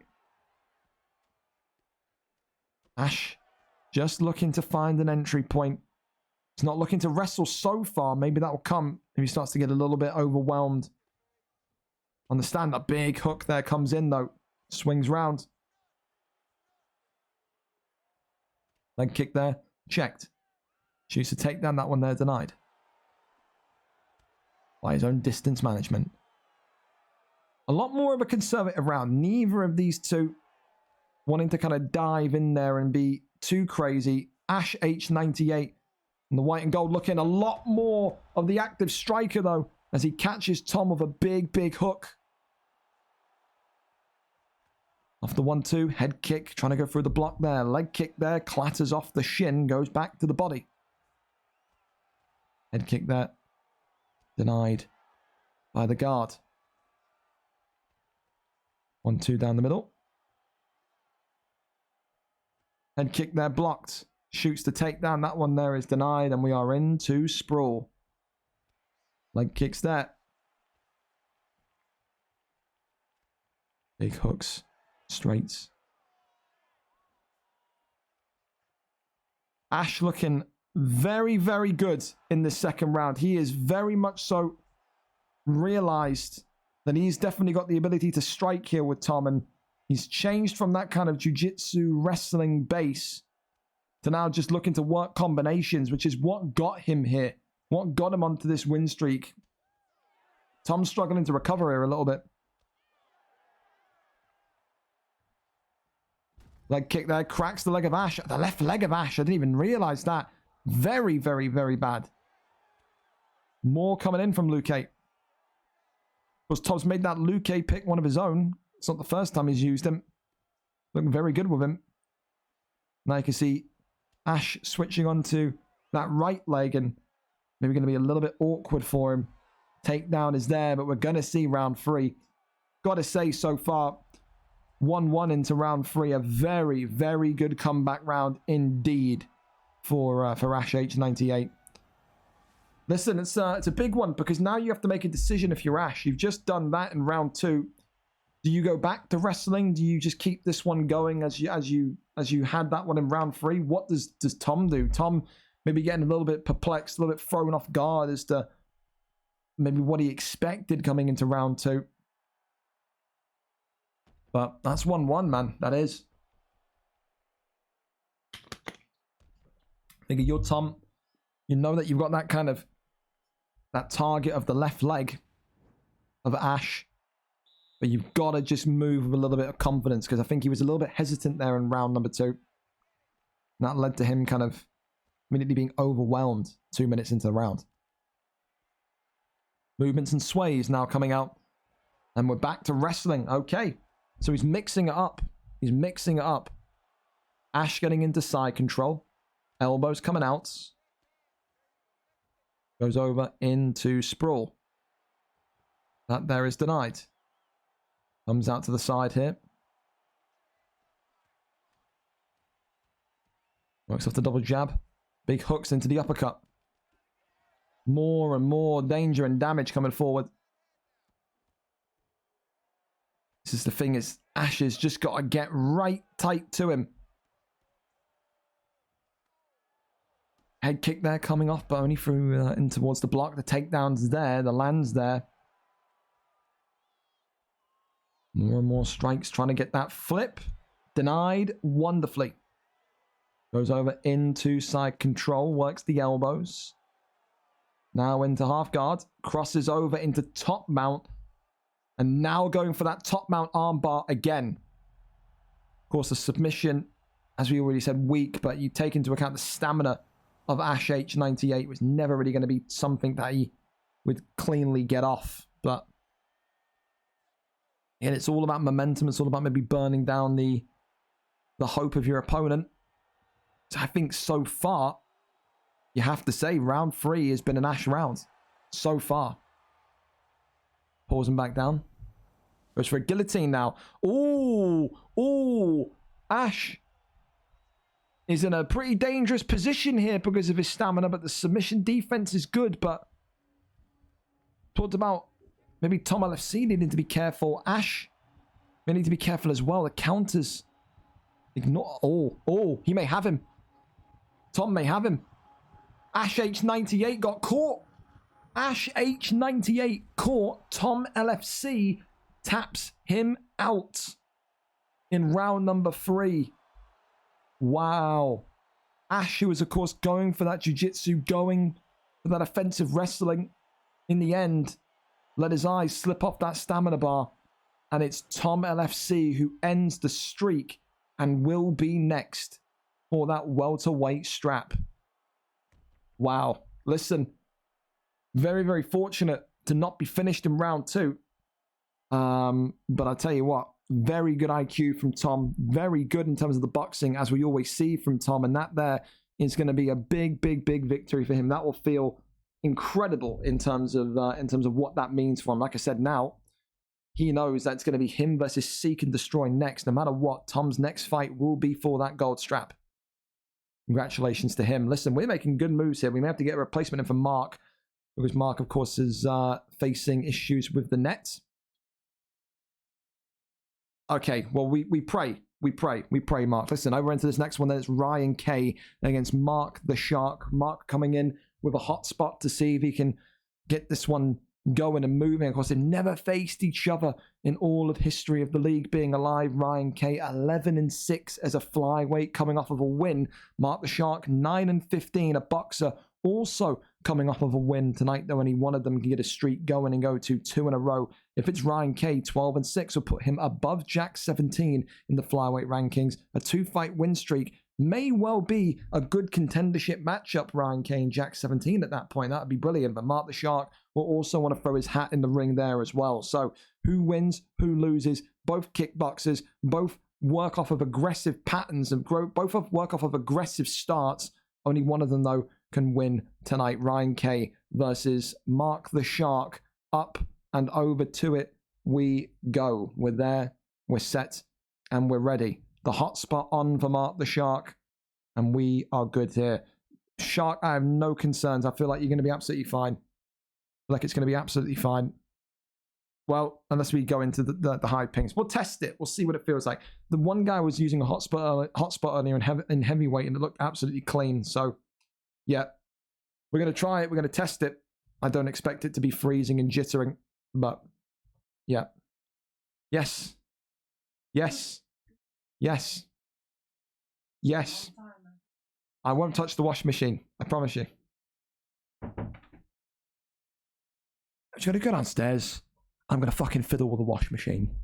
Yes. What a great life, eh? Try this. Yep, try it. I want you to try it. You may be spiking to 1,000, but yeah. You can't wrestle. You can wrestle. You very much can. Zaniolo guy's weird. Don't want to talk to you. Well, I mean, son, I'm just going to just stick your head in there. Thanks, Michael. I'm going to just go downstairs. 1 o'clock after the card. Just going to play with the fucking wash machine, lads. You know? Yep. Blazer if needed. Well. Are we going, lads? What are we doing here? What are we trying here? Stick red and then scream. I'll give that a go, Michael. Is that what you do, is it? Thank you as well, Zinc. A gifted sub to Lake Star. Appreciate that. Demetrius Johnson against Brandon Moreno. Again, there's concerns about the ping. Seen a hotspot once done. It's looked somewhat decent. 22 wins to 23 wins in favor of Ryan Kay. Ryan Kay will be feeling like a potential contendership bout is round the corner with Jack 17 should he win tonight. Same for Mark the Shark. Jack 17 is the name on the ballot box here. Here we go. Up and underway. Love touch. And we're off. Of course, there will be little spurts of lag. We expect that from the hotspot. But Mark the Shark here tonight in the blue with Demetrius Johnson. Going to need to find the way to kind of overcome that. Ryan Kay straight in, of course, though, with his combinations. Just going to need to kind of effectively time everything. Make sure that even through the lag, he can effectively connect. There's been 101 cards in the making. Both of these guys were there for key events like VFL 10, VFL 50, but the fact that they never matched up is crazy. Mark the Shark, of course, a fan favorite, Hall of Famer. No doubt. Ryan Kay, equally the same. And Ryan Kay believes that there's no better time now to really have that kind of explosive move up the division. If you can end up just getting into that contendership bracket, win against Jack 17. With UFC 4 so close to the end, there's almost like this feeling amongst the top fighters where maybe there's not kind of uninterest, but there's just the game, it feels like it's the end of the cycle. They're not really putting in 110%. Works off the jab, still hit. Uppercut there, works off the double jab again. Works to the body. Mark the Shark, of course, here, opting for Demetrius Johnson in the blue. Of course, Demetrius known for his speed, known for his quick combinations. Mark taking on Brandon Moreno, who's got a good knowledge of as well. I think Mark's had Moreno pick a couple of times, black and gold, but Moreno, the taller man, is also more dominant in all other areas, can sit there and up to wrestle should he want to. Cleaner shot so far coming off from Mark the Shark. Ryan Kay will no doubt say that he's struggling because of the slight stammer. And of course, it's also helping Ryan Kay in some periods as well, where he's just able to kind of avoid getting chopped up by some of those dangerous counters. Head kick there, letting the guard go down again. Does Ryan Kay. Big hook in response. Head help's looking pretty equal, I can't even lie. 1-2s, big hooks. More and more. Off the jab, goes for the head kick. Mark the Shark wanting to get that jab into the head kick so smooth, but Ryan Kay continuing to move forward with some big hooks from the Mexican. Oh, big uppercut there from Mark. Keeping his distance, keeping his pacing about him, keeping his wits very much alive and rocking. Big shot still now from Ryan Kay. Ooh, ducking roundhouse. Big feature of Demetrius Johnson, which people love. The block there, very much starting to recharge, but Ryan Kay's block is not in a good way either. I've only just noticed that. That's that kind of pressure that Mark can get going, man. When that block starts to go, because of Mark's pressure, you just really start to struggle to stay in that. Round one, although a little jittery, still, I think a very valid round. Both of them getting good shots off. Both of them getting good shot selection off, despite the issue. So far, I don't know who you get. I think maybe cleaner shots, you say Mark. So yeah, I think without looking at stats, I will say Mark the Shark round one, but Ryan Kay is very much in the conversation. Got some big shots off, kind of rattled the head health as well with Demetrius Johnson.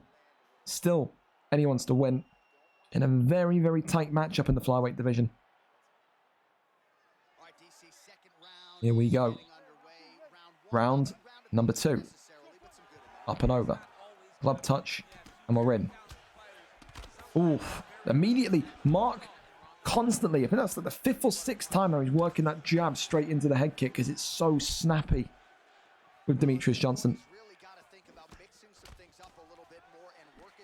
Onto, oh, ducks the head kick.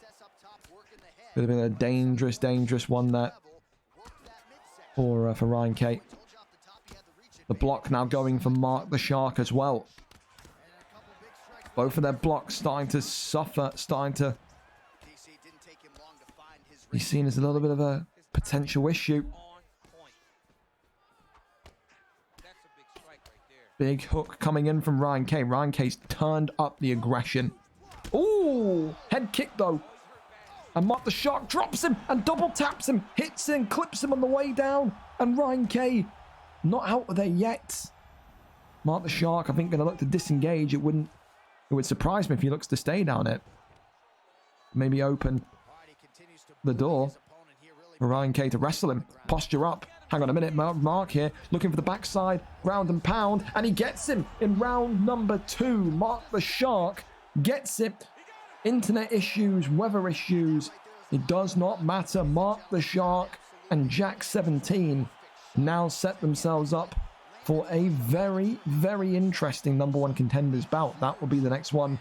Jack 17's cheese against Mark the Shark's pressure boxing. I'm a little bit amazed that Mark opted to stay down there. Maybe, again, was confident enough to get the ground and pound, the posture up. But for tonight, very much able to do so, even with all the circumstances around him. Mark the Shark, round 2 victor with Demetrius Johnson, which is, again, big considering that Ryan Kay is so good, just in general, let alone with that Moreno pick.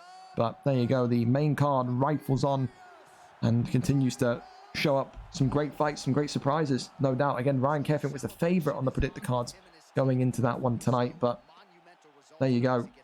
There you go.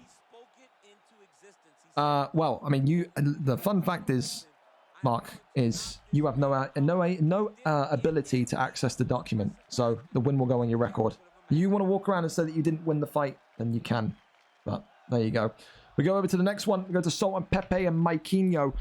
Sultan Pepe, 11-13. Sultan Pepe, the former champion, of course, coming off of a loss after winning the gold. He wants to get back in there against Saliba. Maiquinho, 7-6. Again, only 1 loss in recent memory. That was, of course, to I think the champion. Was it the champion Axage? No, I think it was the champion.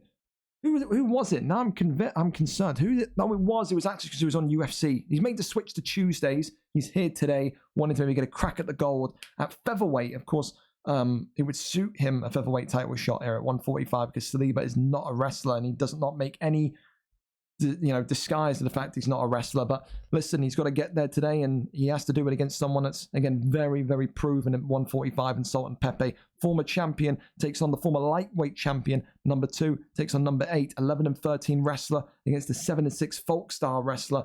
Only one of them can win. Sultan Pepe will be looking at this one and saying, I win tonight, then maybe I'm not too far away from a title fight. Mike wins tonight, take out someone in the top 3. Maybe, just maybe, he's back in that conversation. We go over to it. Sultan Pepe and Maiquinho up and ready to go. What is it with you lot for getting the third W today, man? What is going on here? Shocking. They're in, they're ready. Mark, talk to me. We'll run no contest to run it back next week. The thing is that I can't make Ryan sign up. Ryan doesn't sign up to cards. So you would need to do what I do with Ryan K and babysit him and keep messaging him and telling him to sign up to the card. The only reason Ryan K got a fight this week is because I forced him into it. So, yeah. We know what Ryan K's like. That dude don't sign up. What can you do? What can you do? We're there, we're set, and we're ready. Poirier against Faber. You always said that he was going to go for this Uriah Faber pick. And it's one of those ones where you look at it and you say, against Dustin Poirier, that could be a little bit of a suicide pick. But only these two will know. They've sparred with each other. They know each other. I think they have a good relationship with each other, but only one of them tonight can come out and say that they're going to be up there in the rankings. Of course, like I said, Mike's first appearance on Tuesday nights here at 1 suits him better now because of his work schedule. And it's going to be one of those ones where you sit there and you say, well, who knows, truly. Because when Pepe wrestles and he's in the zone wrestling, he's so dangerous. But I think Pepe has really been working on his stand-up the last couple of months. And as people always know, with UFC, when you kind of are so good at one thing and then you kind of alternate and adjust your focus onto the other side, then that original side, in terms of quality, drops down. So Pepe may have improved his striking, but maybe his wrestling has just absolutely fallen through the floor. I'm amazed so far. We've seen a lack of denies, but then he finally gets one as he goes over into back mount. Goes to full guard. Little taps here. Tries to fake with that one. Pulls him back down. Goes for the get up. Gets back up. Goes forward again. On the front foot. Of course, we saw Mike use the Faber pick. I think at the UFN looked good. Got him the victory, so he's sticking with it. But I mean, he is not going to be able to kind of sit there and box even to the same, I don't know, dimension that Poirier can do, because there's just nothing. He's just so much more weaker, and that's why I think it's so much more impressive tonight if Maikinho can get this done with Faber. Had the option of maybe Brian Ortega. Had the option of, again, Josh Emmett, you could even say, but opts for Uriah Faber. The niche pick. Pepe so far, though, looking very, very good with Poirier. Working off those strikes, working off those traps.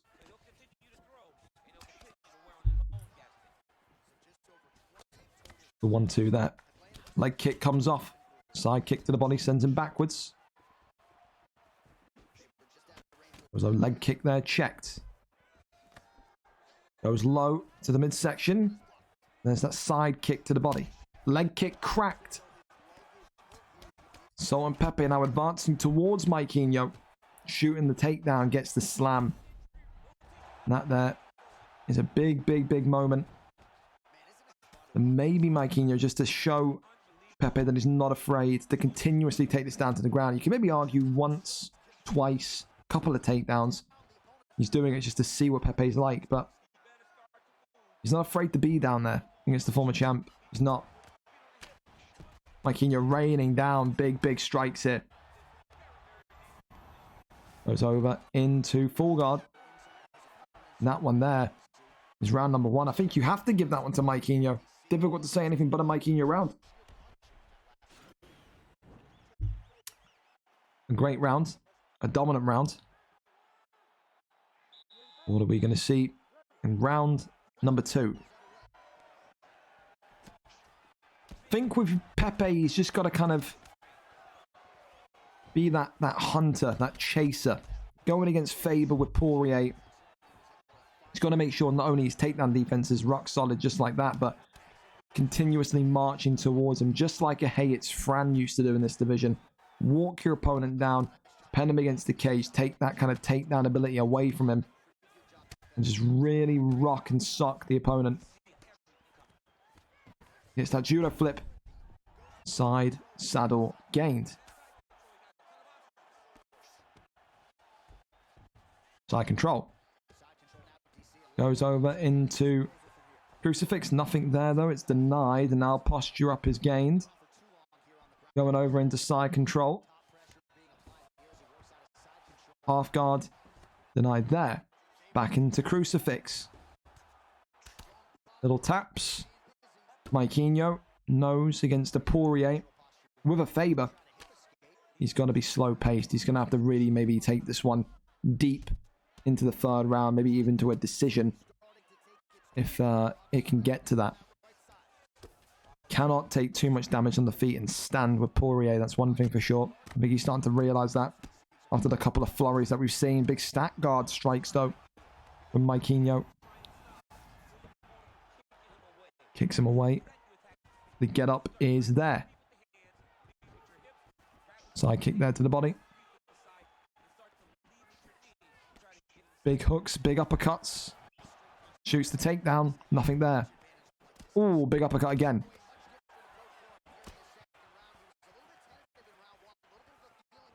Side kick there to the midsection. Works off the double jab. Leg kick there. Checked. Maikinho playing very, very passive on the feet. And he knows that he has to be careful because Poirier, through Salt and Pepe, seeing that head held flash.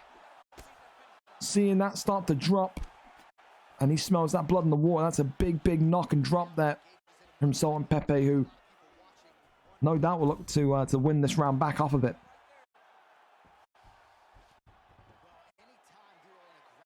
A minute left and Maikinho will know he can't let Pepe get back up, but he does. 45 seconds. Is there time for one more flurry from Salt and Pepe? Off the double jabs into the straight again. Leg kick still being worked. That right leg of Poirier now looking battered and bruised after the checks, but 11 seconds left. Round number 2. Shoots the takedown. That one there stopped. Big uppercut from inside the clinch again. And this one's going to round 3. And I think this is 1-1. I do. I mean, this is a testament to how good Maikinho is to come in and level, well, to be 1-1 against a Poirier. But I tell you what, man, I don't know if he's going to survive this round. The striking of Dustin is just heavy. And he wanted to do it his own way, Maikinho, with Faber and the weight. And if he can find out a way to do it, would probably be one of the most impressive things to do. Faber win against a former champion. That would be up there with, no doubt, a bit of featherweight history. Uriah Faber has never been the consistent pick until Maikinho here today. Twice in a row he's picked him. Shoots the takedown. That one there. Stuffed and denied. Walking forward again. Maikinho just a little bit wary. Those side kicks to the midsection as well are opening up angles and opportunities for Pepe to do this. And against the cage, Salt and Pepe. Salt and Pepe cornering and trying to maybe hold Mike in a delicate position. He's clinching for his life here, Maikinho. Takes the back. Drags him to the canvas. Needed that one because he's just, again, every time you see Mike get pressured and get stuck in the corner, he can't do it. He can't do it. He can't get up and around. Good deny there. Takes the back. Oh, this is big. This is big. The rear naked denied. So on Pepe going over into top mount, and it's low stamina v low stamina. Stamina will not be a problem here. It's just the strength of the submission. That's the complaint. That's going to be the issue. I would be amazed if, yeah, he keeps that in. He lets it go. Goes to half guard. Pops up out. Goes for an arm triangle now. And Maikinho, with the stamina advantage, this could be a little bit more troubling. So on Pepe, though, defense is not that of an amateur. Former champion has good defense for a reason. I think so on Pepe will be looking at this one and saying, minute and 26 more on the clock and I've won this on decision, because I think he has won round number 3. Big ground and pound from Maikinho, who knows in his mind deep down he's probably got to get a finish here. Side saddle elbows carving across the temple. Backside gains. Posture up. Running down the strikes, but nothing so far. Full guard.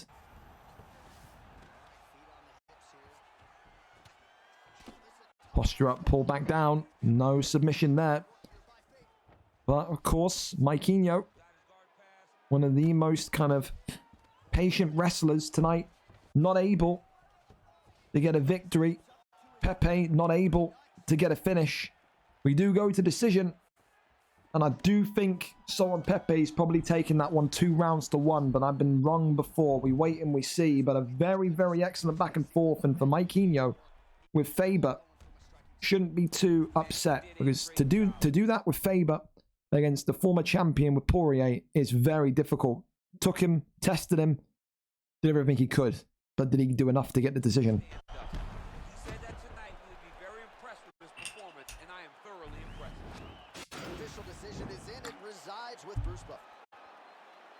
Ladies and gentlemen, after 3 rounds, we go to the judges' scorecards for a decision. The judges scored the contest 30-27, 30-27, 9-28, and 30-27. wow. For the winner by unanimous decision, Dustin Poirier gets it. I wouldn't agree with 30-27, maybe a little bit harsh. I think Pepe would probably agree. 29-28, definitely. But there you go, Sultan Pepe back in the conversation against Maikinho after a tough decision victory against the American. Congratulations to him, former champion, back on his way, you could say. Well done. Very well done. Moving over then to our next one, it's going to be Kenmure against Webo. And like I said, Kenmure and Webo already lobbied up there. What is this from Saliba? Might need a replacement. Give me longer. Sky Internet. Is that why? Is it all Sky Internet tonight? Are people having trouble with Sky? Someone tell me. Is Twitter telling me that Sky's down? Does anyone know?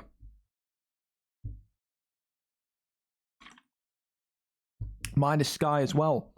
It's looking like a Sky issue then. Well, interesting. Must be a general thing. Me and Smiley, we will need an interim if he's not here. So we'll see. We'll see. Listen, we'll carry on as we mean to go. I was wondering. I knew the peak was a little bit down tonight. So my Sky Internet is down. I'm using a hotspot. Okay, so Sky Internet is an issue tonight. Again, not right. Mark, Sky Broadband. Yeah, okay, so Sky's fucked. All right. Mark, do me a favor if you're still here. If anyone doesn't know if Mark's still here, tell Mark to tell Ryan this, right?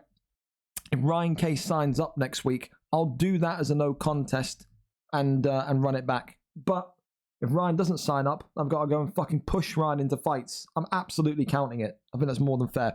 Have a quick little break. I need to go and take a piss. I can think about what to do if Saliba's going to be an issue. So I'll be back. Don't go anywhere. The trilogy is on its way. Be back shortly.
All right, I think I have an idea, but we'll get to that when we get to that. Listen, go over to where we can now for now.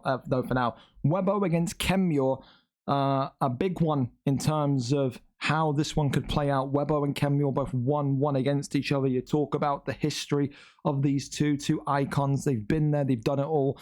But let's see who wins today. The first time these two met all the way, Webbo and Kenmure back over here. Webbo winning by decision at VFL 20, the 15th of July, 2022. After that, of course, time went on. They didn't rematch for a good amount of time. And it was when, I think Webbo was on that torrid losing streak, I'm pretty sure it was. And then Kenmure took advantage of that. I think he even saved his position in the division, I want to say. But it was a long time after the first one. And it was over here. VFL 77, Kenmure winning in round number 2, the 15th of June, 2023. Now, of course, 3 months later, the rematch for the third and final time. 1-1 against one another. Only one of them can win. So, Webbo here coming in today with a 13-21 record. Kenmure coming off of a 2-fight win streak. Kenmure has not had a 3-fight win streak in the bantamweight flyweight division for nearly a year. This is a big moment for him. A 11-21 record. If he wins tonight, he may well say that he deserves his name to be in that kind of bracket for title contendership as well. Of course, a BMF runner-up this past month in the Stand and Bang BMF, but what will he do against Webbo? Webbo coming off of one of the most nasty knockouts in history in recent weeks. So let's go over and see the trilogy set for action. Who gets it done? Who wins? We are up and over to it. Kenmure live for us. Let's wait and see. But of course, regardless of the Sky issues, the show will go on tonight. In every fight, we will find a solution everywhere. There you go. There you go.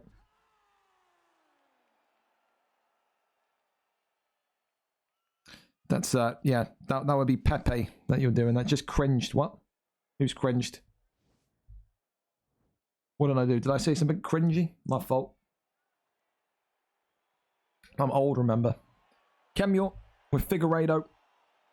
Is this loud enough? Yeah, we should be alright. Kenmure with Figueiredo. Webbo with Cejudo. And I think tonight, if you're going to need to see Webbo wrestle, if it comes to it, I think he will. Of course, this is only more spicy because in Chat Chairman, as a little side thing I do on Football Manager, Kenmure actually sold Webbo a player banned for 8 months without Webbo knowing for £250 million. Sold him prime Ronaldinho, who was out for 8 months. So that's only just sullied the waters a little bit more. Kenmure, of course, opting with his trademark Figueiredo pick in yellow. Cejudo, of course, for Webbo has got the job done on multiple occasions, even when he was a young whippersnapper back in this division. But listen, form is everything in this division. Kenmure, like I said, not won 3 in a row for the longest time. Webbo not won 2 in a row for the longest time. Again, there's a very, very valid shout from both of these that if you win here today, you could be next in line. You could be the next one to sit there and effectively compete against either, you know, a fellow title contender or for the belt, because the bantamweight division is lining up contenders now. It is.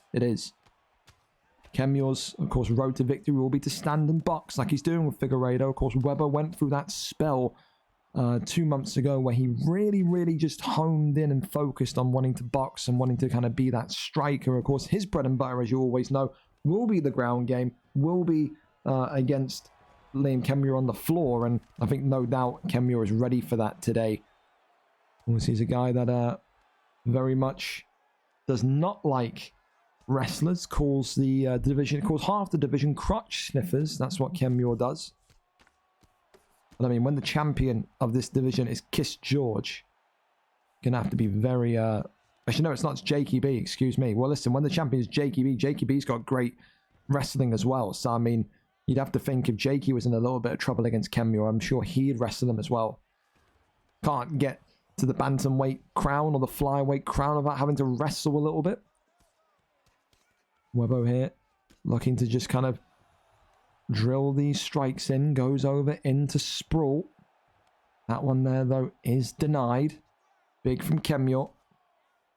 And again, this trilogy starting all the way back last summer. Like I said, July or June of 2022, the first time they met in a VFL Octagon. League since then has grown tenfold, has exploded tenfold. So it's great to see how much these two have developed. Of course, Kemure in that time has become one of the most dominant featherweight champions. Webbo, of course, defied odds. People said that he could never be the bantamweight flyweight champion. He did just that, and now he's outboxing Kemure. A very difficult end to the round for Liam Kemure here, the stand and bang BMF runner-up, so far being absolutely brutalized in the final 20 seconds there by Webbo. You have to say, Webbo's won that round. Big, big, big strikes and big knockdown there. Kemure slipping at the end of the round and now having to dial in, focus in, and go again. The Libo is a combination of Liam and Webbo's name. Libo, fuck's sake.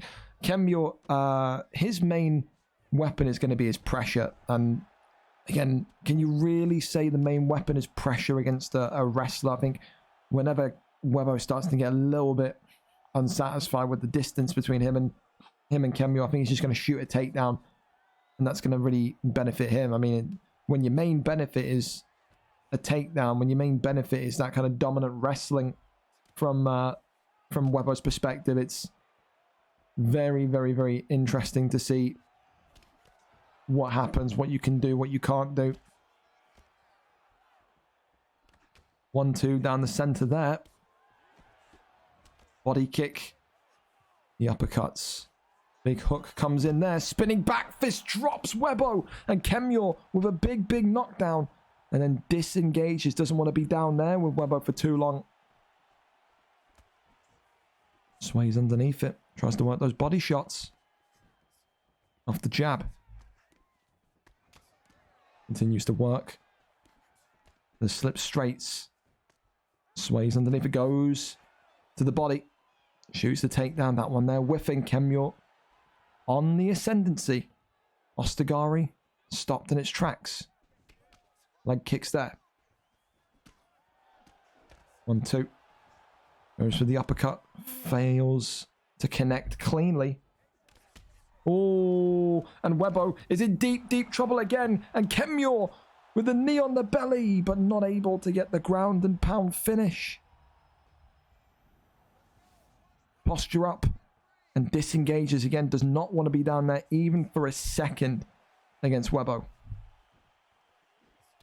Goes down to the body. Oh, big straight. This has got to be it. It's the third time and it's one strike and done. Liam Kemure, the first time that this young man has won 3 in a row in this bantamweight division or flyweight division for over a year. He now will be saying it's contendership or nothing next. Webbo had his moments in the first round of the wrestling, but also with his own couple of knockdowns at the end of round 1. But Kemure, like I said, a stand and bang BMF runner-up tonight, well, on Sunday, or Saturday, should I say, victorious tonight. And like I said, this is the biggest streak that Kemure has found himself in some time. He needs to make sure that he can capitalize on it now. But he ends the trilogy, a 2-1 winner. Kemure tonight successful in his chase towards at least a contendership bout. But listen, despite that, we're over. I'll batter Jakey. There you go. Well, there you go. Sky, that was more than 13,000 people users report. Well, listen. If you can't fight / don't want to hotspot, I'll set up an interim. I don't mind. So yeah, yeah. Again, it's only you know if you're actually going to sign up. If you don't, next week, I'm keeping that win from Mark. If you do, he's agreed to NC it and run it back. Depends on you actually hitting the tick or not. Can't be any more fair than that. But so it looks like we're in that kind of unique position where maybe you're going to see the interim featherweight gold come on the line tonight, man. That's interesting. All right, well, I've got an idea of what I want to do. I'll say now, so again, realistically, McLovin needs to be ready.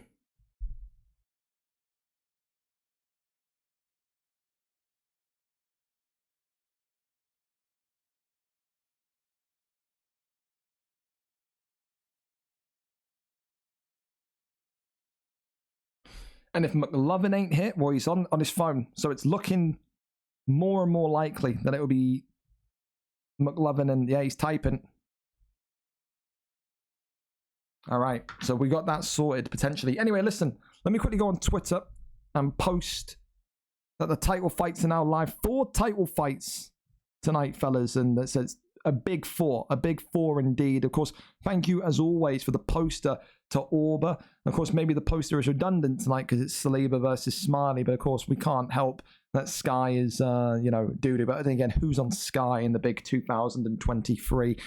Title fights are now live. And of course, if there's anyone else involved in those title fights that need that kind of assistance, then we will give it to them. But here we go. Listen, 4 big ones tonight. Of course, we had that trilogy as well from Kemure and Webber, so you're going to get to see 5 round fights. But tonight we start off with Jax versus Displaced. These two have met each other in recent times, in the last couple of weeks, which I think Jax won. We'll double check it. A 10-12 record, the champion coming into with this one. 4 fights and 4 wins in a row. Displaced, of course, in number 2, 6-5. 4 wins in his last 5. 2 have come in a row. Razor Riley as well will be itching for a chance to get back into this one. Of course, the last time these two faced each other then was only a brief moment ago, and it was here back at VFL 90. Jax won in 1 singular round on the 1st of August, but tonight everything is different. The belt's on the line. Displaced has a roadmap of how he can beat Jax. Question is, will he be able to? Let's go up and over to it and find out who gets this one done. Jax is live for us against the man that he beat on the 1st of August. The title for Displaced has never been contested for. This is his first title fight that he's ever had. So for him, a big opportunity tonight to go forward and to say, listen, I'm ready. There's no better time to get revenge. Here we are. Stipe Miocic and Tommy Aspinall. The picks from these two. And you talk about Stipe Miocic, benefits Jax down to a T. We had someone on before in comms, I think it was Doc, to say, surprised Miocic doesn't get used a lot more because his boxing is so good. Very clean boxer, very fluid boxer, which is exactly what someone like Jax needs. You talk about what maybe Displaced needs. Tom Aspinall has decent boxing, decent counters, but is known for those tricky submissions. And again, it's always going to be a mental block, a mental thing tonight for Displaced. He knows he was knocked out in 1 round last time against Jax. He has to maybe try and get past the 1st round, into the 2nd, into the 3rd, and see if he can then use Tom Aspinall's strengths here with the submissions to really kind of bring this one back down to a kind of a level playing field, because we know that Jax has got very dominant boxing. We know this. That's why he's the champion. It's what he showed against Razor Riley's, but we still don't know truthfully what that ground game is consistently saying. And if Displaced has gone Tom Aspinall tonight, it indicates that he's at least got something up his sleeve for a potential submission, but maybe won't even need it. Uppercut there, and then shoots into a takedown. Half guard. That is just exactly what Displaced would have wanted. Tries to get up here, but locks it. Oh no. And Displaced, watching Jack's stamina. And this is where, as a heavyweight, you've got to be razor focused. Razor focused. He is. And goes over into north-south. The slam was big. He could have been in a very, very bad position if he missed that. Displaced to be saying to him, very close. I'll be seeing you down there again shortly. And the potential of a trilogy always there. Big hook there comes in. Knee to the midsection. And now you can see the champion in blue looking to work to the strengths that he did at VFL 100. Work those jabs, work those hooks. and really show, oh, big uppercut, really show people that you can compete against the top end of this division and keep the fight off the floor, because clearly you can see that's going to be maybe one of his weak points here. But big shots coming in from Displaced as well, looking good so far with his cleanliness of shots, but Jax now turning on the dial again. Big uppercut there, and the overhand nearly gets that one done as well. Could have been a vicious knockout. Could have been an uppercut into the overhand there, but Displaced seeing that power that dropped him and stopped him at VFL 90 on the 1st of August. Tries to shoot the takedown. Jax's takedown defense absolutely impeccable here. Backs away.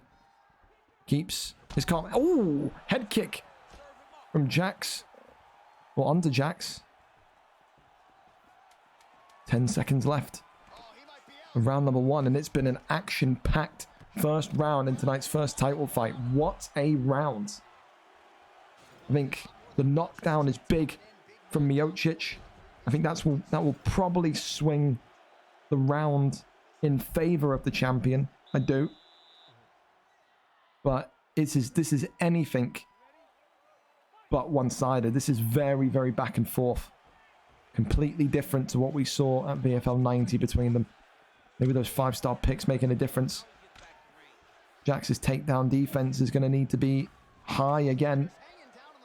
I think when you're displaced as well, you've got to just know your battles, know when to disengage, know when to re-engage. Stipe Miocic is very much able to just carve him open on the feet. Oof. Let's go for the pull uppercut there again. Goes to the body. Shoots the takedown. Nothing there. Good stop. Big knee. Overhand. Clenches. Gets the takedown. 3 minutes left of round number 2. 1-2s again. Uppercuts. Oh, overhand. Elbows now coming in from the challenger. Oh, big front kick. Displaced. Clearly starting to get a little bit, not rattled I would say, but concerned that he can't consistently land that takedown. And Jax now landing big shots. Big uppercut though from the challenger. And there's that takedown. Gets right back to the feet though. Uppercut again. Oh, overhand from the champion. Rocks the body as well. Displaced has got to keep himself calm here. Big hooks again. Elbows. Oh. Big hooks. Uppercut again. And Displaced. Looking absolutely displaced. Lands the takedown, and that is big, but he's got to control the fight here now.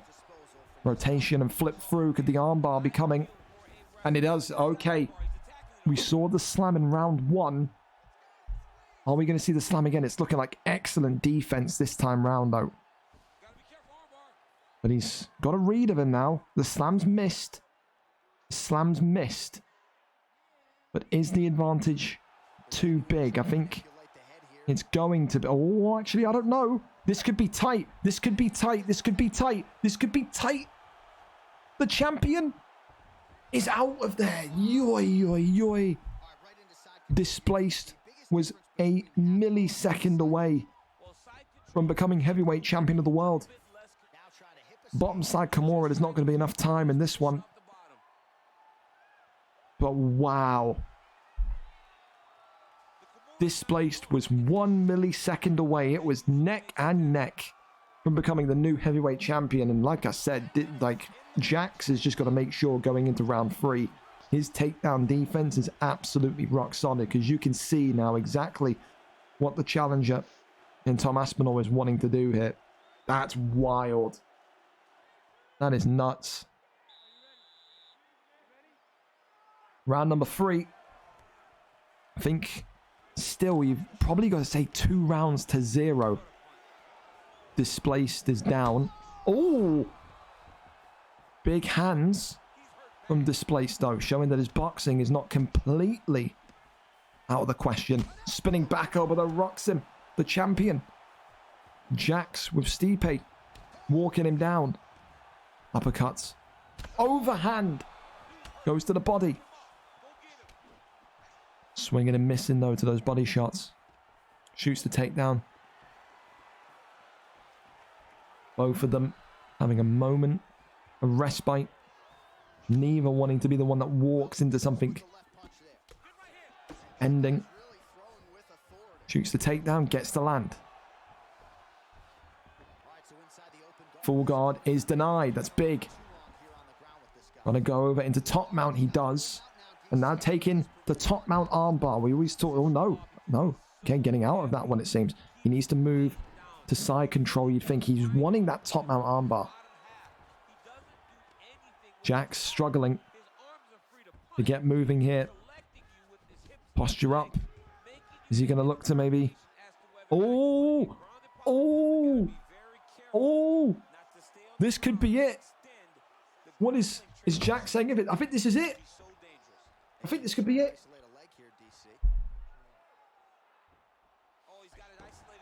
This could be it. And Displaced, is it? It's going to be tight again. No, I think Displaced has done it. We have a new heavyweight champion. Displaced takes it with a Tom Aspinall submission in round number 3. The new heavyweight champion gets revenge against the man that knocked him out. Yes, okay. Close your door. I can't speak. I can't speak any quieter than this. My voice is gone. I'm being yelled at. I'm being told to whisper and not mess around with the washing machine at 12 o'clock. But Displaced wins the heavyweight championship of the world, a takedown. But of course, it was that smartness. Who was in his corner to tell him to posture up and then go for that leg lock? Who knows? But it has resulted in heavyweight glory for Jax. He feels so disappointed because he was so good on the feet. The boxing was so crisp, was so clean, was so smooth. But in the end, said 2 rounds up to 0 means nothing. Catches him with the submission and gets it done in round number 3. Jax will be probably demanding an instant rematch. I think maybe you could even, depending on what side of the fence you sit on, you can maybe say you agree, but take nothing away from Displaced. This is a guy that came in with very limited ground game, very limited submissions at the start of heavyweight, and has now graduated into being a full-fledged champion via a submission victory. 252 of round 3 and new for Displaced. What a moment for him. What a moment for him. 252, that was Tom Aspinall for the graphic. Don't judge what the letters mean or why the time's there. Don't worry. Listen, that's in fucking pink. Don't want that. We go over to our next one, and it's going to be the light heavyweight championship of the world up next. And it's Bobby Short taking on Gazito. Another fan favorite is Gazito. Looked very good at the UFL on Sunday. And then tonight gets the opportunity to fight for gold. Bobby Short coming over 5-7 record.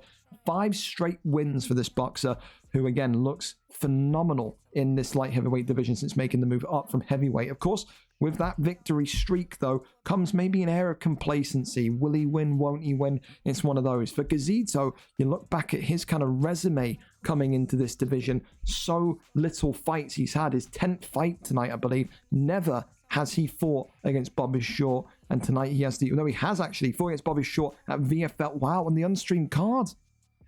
VFL 94. And Bobby Short knocked him out. He gets a chance to make that.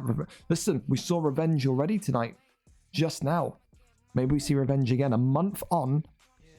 And since that defeat, Gazito beat Dino, beat O'Dowda, and now tonight has another shot at the gold. So this one is indeed another rematch. There you go. The more you know. Bobby Short and Displaced coming up right now. The light heavyweight gold on the line. Okay, listen. It's another one, another knockout, another round 1 situation when you look at it, you see maybe you've got to get past the opening round. Gazito opting to stay with Jacare Souza. They've clearly had spars or, again, bouts maybe in LWC as well. One of those wins comes in VFL competition. It is the Mario Lamina calf coming out once again against Jacare Souza. Here we are. Lamina for Bobby Short, Jacare for Gazito. Gazito would join a very, very illustrious club tonight. If he wins the title gold with Jacare Souza, would only be the second person to do it. Jacare, a very rare pick in title fights. Of course, Bobby Short, known for his kickboxing, but also known to have excellent takedown defense. And when you come in with Jacare Souza in the yellow, you also know you've not got a turning takedown. Not going to be able to kind of add that turn and make the takedown a little bit more unpredictable. I think if you're talking about what Gazito needs to be doing, he needs to kind of work off the jumps, make him forget about the takedown, and then maybe try and get one of Jacare Souza's trademark submissions locked in. Your Bob is short. You know what you're good. You know what you're good at. You know what you're bad at. And he's, whoa, Gazito pulling guard, and that is one way to get your opponent down. That is not something that I would have ever seen in my wildest dreams Gazito do, but this is now interesting. We know takedown defense may have been good for Bobby Short, the champion on the bottom here in the grey, but didn't deny the pulling of guard, and now Gazito has a real opportunity with 3 minutes on the clock to see what he can do against the champion, but the denies here for both looking good, and Gazito, another one of those guys, came in the same time as a guy called Big Al, and I think they were each other's first match, and we looked at that match and you saw how raw, kind of saw how fresh to the game Gazito and Big Al were, and Gazito, another one of those guys that's really kind of sit down and taking time to practice with some of those better guys, have that grappling kind of explained to him, taught to him, and now here he is with the ability to gain revenge in a big title fight, and it's a triangle armbar here, and this has resulted in many exchanges of gold, but I think Bob is short here, looking good enough for his defense that Gazito lets that one go, but it's a warning sign to the champion here. And like I said, for Bob, 5 fights, 5 wins in a row. At some point, you know, that winning streak will end. A little about how he reacts after it happens. Could it happen tonight? Who knows? When you go up against a guy that you know that you've beaten before, you're more often than not confident. But who knows? Gazito may have used that victory, or that loss, should I say, against Bobby Short at VFL 94 to really spur on this seamless transition into being a dangerous grappler in the light heavyweight division. Overhand comes in. Goes for that death kick, nothing there. 1-2 down the middle.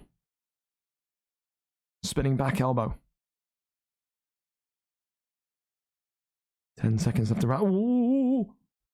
Death kicks coming forward. That could have been game, set, and match. If Jacare Souza cleanly connected with him, that could have been lights out. Round 1, challenger takes that. Not just for his significant strikes, but also his ground control time.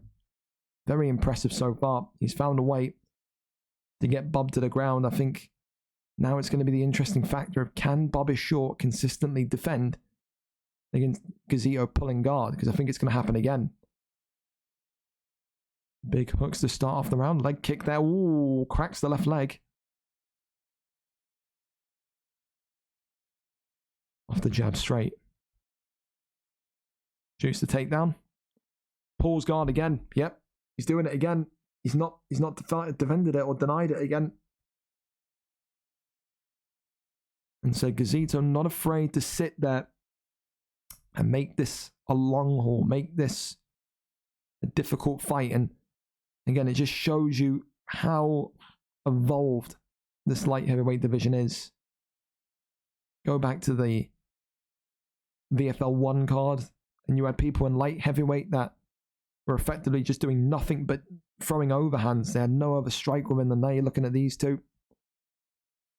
Very much, I think for both of them, no longer light heavyweight level. But of course, it's a long way until October. Posture up is there. More big strikes in. Goes towards the right-hand side. Posture up. Big strikes. little bit of a stun there. Good deny from Gazito. Bobby Short going to need to show a little bit of patience himself. Good deny there on the armbar. Posture up. Gets back to the feet. Okay. Bobby Short making that decision now in saying, I'm not going to wrestle this fight. Clearly, he's a little bit spooked by Gazito's ability on the ground. Gazito's got to make sure that he can just find range and just find those clean connection shots. In round number 2. Oh, death kick there attempted. Gets some damage off. So the champion, Lamina, his head health, not brilliant, but he hits like a truck. Knocks down the challenger. It's a very yin-yang matchup. It's exactly what you'd expect it to be, which is on the feet. Bobby Short is going to wrap up here. On the ground, Gazito looking like he very much believes in his own ability. Big ground and pound coming in. No stop yet. As we head and steer towards round number 3. Posture up, rains down, big strikes. And this one is getting very, very interesting. Round 2 in the books. And Bobby Short probably getting that one back because of the knockdown. But again, significant strikes, 14 more significant strikes. We've seen people lose rounds before when they've had a knockdown but less significant strikes. By definition, a knockdown should win you the round. So you have to say Bobby Short has equaled up the scorecards here. It is probably 1-1, but wouldn't be too overly surprising if it's 2-0, but 1-1 for me. Leg kick. Left leg of the champion, Lamina, in the grey trunks. Starting to be a little bit of a concern. Switches back and forth. Decides to stick with the left leg. There's the takedown. Big knee there, nothing so far. Left leg now beginning to flash for Bobby Short. Oh, and the leg cracked here for the champion. Oh, Gazito starting to come alive with his striking. Jacare Souza still letting off those double uppercuts that he's knocked to drop the champion. And Gazito, is he going to do it? Yes, he is. Gazito, the new light heavyweight champion of 1. He has avenged the loss and Bobby Short is not happy. He is out of there instantly. A round 3 TKO, 1 minute and 51, I think it was, with Jacare Souza. Listen, those guys are now 1-1 against each other. And I think Bobby Short would be itching to get that one back himself. 2 cases tonight where Displaced gets revenge against Jax. Gazito gets revenge against Bobby Short. And that there is massive. Gazito with one of the biggest improvements that I've seen on the ground ever. That is a guy that obviously lost to Bobby Short and said, you know what? I need to get better, become more drilled. He did. And that's phenomenal. That's performance of the night, man. I can't even lie. Like, I'm sorry, like it is. I got to take that away from Matty. Matty was good. Still going to keep him on knockout of the night. But performance of the night, categorically, is Gazito. Like, it's not even close, man. That level of improvement, said, brilliant. Really, really good. Thank you for the follows as well. T. Delia and Wild147. Appreciate that. But that just goes to show you, man, if anyone can do it, if Gazito can do it, anyone can do it. Truly. And I mean, shout out to his camp. Who's his camp? Boa MMA. They've taken that guy in and really made him a dangerous, dangerous man in light heavyweight. They've taught him something very, very good there in terms of pulling guard and how to kind of bypass that takedown. So shout out to them. But okay, listen, over into our co-main event this evening. And it is Harry against Della Felder. Of course, we know, I believe, that it will probably, more than likely, be an interim title fight for the main event. My sky's fucked as well. Well, it won't be McLovin. It won't be McLovin.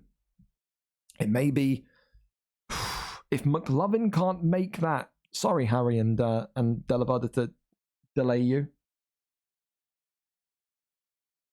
It would have to be Skelly. It would have to be. It would have to be Skelly. Skelly's still here. Is Skelly still here? Sorry, my voice is gone. Because if Skelly's still here, it's more than likely going to have to be Skelly if he can't get on. I'll have to quickly ping him a message. I'm not fucking you. You should feel ashamed asking for that in featherweight. You should feel ashamed.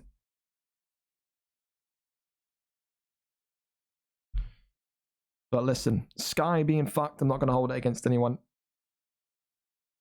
Oakley should get it after last week. Oakley's not here. Oakley ain't here. Oakley ain't here. Could be Skelly. We'll have to wait and see. Listen, we go over then to our next fight. Like I said, Harry and Delafelder, the co-main event this evening. And this is a big one because some people will say, what has Delafelder done to get this fight? The answer is he's been here and he's got currently the second highest win streak in the division of 2. Nolan not able to fight tonight in a rematch between him and Harry. I'm sure he would have loved that, but Delafelder, an equal kind of style. Delafelder, Harry, both wrestlers, both going for control time. Delafelder will be the more patient of the two. Maybe we'll look for a decision victory. Harry, of course, is on that submission leaderboard. Said he's a Brazilian Jiu-Jitsu artist for a reason. He'll be looking for a submission, looking for a tap pretty clearly. Delafelder will know that Harry is all about submissions. Maybe he looks to keep the fight standing. I don't think so. I think you're going to see the potential here of a 5-round decision. If not, Delafelder maybe gets tapped, but Delafelder will look to very much test all of the knowledge, all of the know-how of Harry tonight on the ground and see if he truly is cracked up to what he's supposed to be, which is one of the best grapplers in the lightweight division. Tonight, champion comes in with a 6-2 record, 4 wins in his last 5 coming off of a win. Delafelder, 3-1 wrestler, 2 wins in a row. Can he be a man that finally breaks the curse? Delafelder, I think something like 0-3, 0-4 in title fights. Will tonight be his lucky night? England versus Ireland. We go and we see together. Harry is live for us. Here we go. Charles Oliveira and Holloway. Everyone said they wanted to see what Felder's pick was going to be because he's usually the Charles Oliveira guy. So the fact that he's being forced out of Charles Oliveira, he's gone for a calf. Where again, Jiu-Jitsu Vanguard is not out of the realm of it's not out of the realm of kind of, you know, surprise that he's gone with the calf. It's one of those. It's one of those where you can maybe see the thought process behind that from Delafelder. So, fair enough. Fair play. Let's see who gets it done. The champion, Charles Oliveira, in the yellow. Delafelder, a man that's effectively got so many, turn that down a little bit, has got so many title fights on his resume, title losses on his resume. Something at some point has to give tonight using his gringo calf in the red and yellow glowy trunks here. And like I said, both of these guys love to wrestle. I back. They both Trust do. me. I back. Thank you so much for the resub. Welcome in co-main event this evening. The lightweight Amico title mio. on the line. Thanks for your entertainment, people hugging. Hey, listen, thank you for being fucking awesome. What a nice guy. So listen, Harry, on that submission leaderboard, he is a danger. This is a guy that, against people like Stee and against guys like Nolan, has even sometimes been in trouble on the feet. He's been rocked and dropped. I think, who was it? Was it Nolan that dropped Harry? Harry was then jumped on and he tapped him out after he jumped on him. He's got that kind of vibe where, again, he feels or looks at points ready for featherweight. Maybe he is, maybe he isn't. Times like tonight will show, because he always does very well against those strikers, those kickboxers. This is the first time I think in for Harry in I think at least a couple of months He's had to fight someone that's got a very, very similar fight style to him. And that's what Delafelder is going to probably be happy with as well. He's not going to have to worry about potentially being knocked out on the feet here. I mean, Delafelder's won fights by knockout, so is Harry, but they both specialize in this. This is what their craft is. You talk about underdogs coming into this fight. Delafelder was a massive underdog. He's had 3 wins, 1 loss in the division, 2-fight win streak. There for the title. Right place, right time. Opportunity comes. Knocks. He answered. Harry raining down strikes there. Top mount there for up and over. That one there denied. Posture up. Now big strikes coming in. Down the centre line. Harry there. Happy enough to sit and kind of be patient on Delafelder. No deny there. Of course, people always say you're never really truly a champion until you win the belt and then defend it. Depends what kind of camp you sit on in regards to that. But one of those, you know, you just never truly know what kind of version of people are going to show up. We've seen people win belts and then they've come on the next day and they've looked terrible, you know.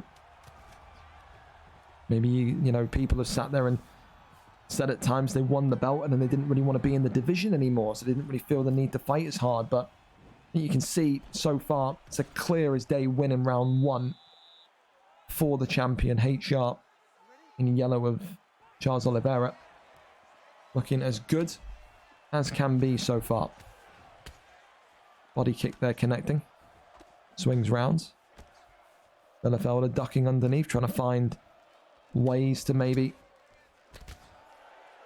Oh, jumping knee attempted to crack past HR's kind of guard. Oh, catches the leg and swings into a takedown. Very smooth. Very smooth.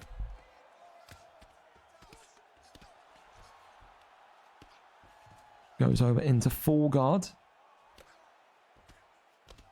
And I think this is the thing. I've always said this is with wrestlers like your Harrys and your Fishes and whatnot.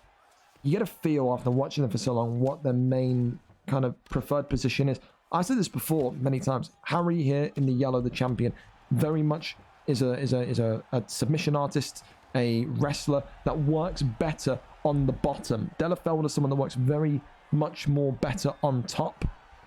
And listen, this could be a very, very difficult submission to get out of. This could be it here.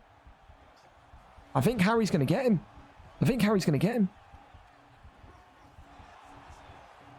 Submission tracking's good. It's going to be tight. It's going to be very tight.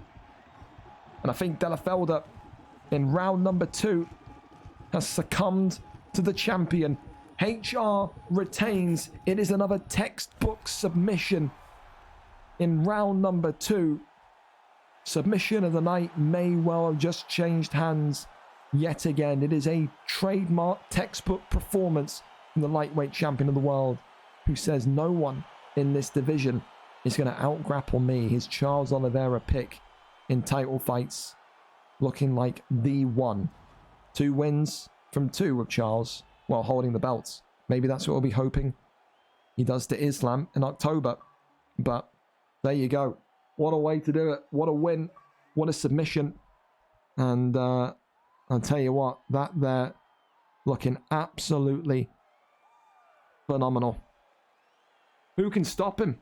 Will it be Nolan? Will it not? Who's next? Because he right now looks unbeatable at 155. Fuck 11s, that's funny. I didn't even see that. That's funny. True though. Fuck him.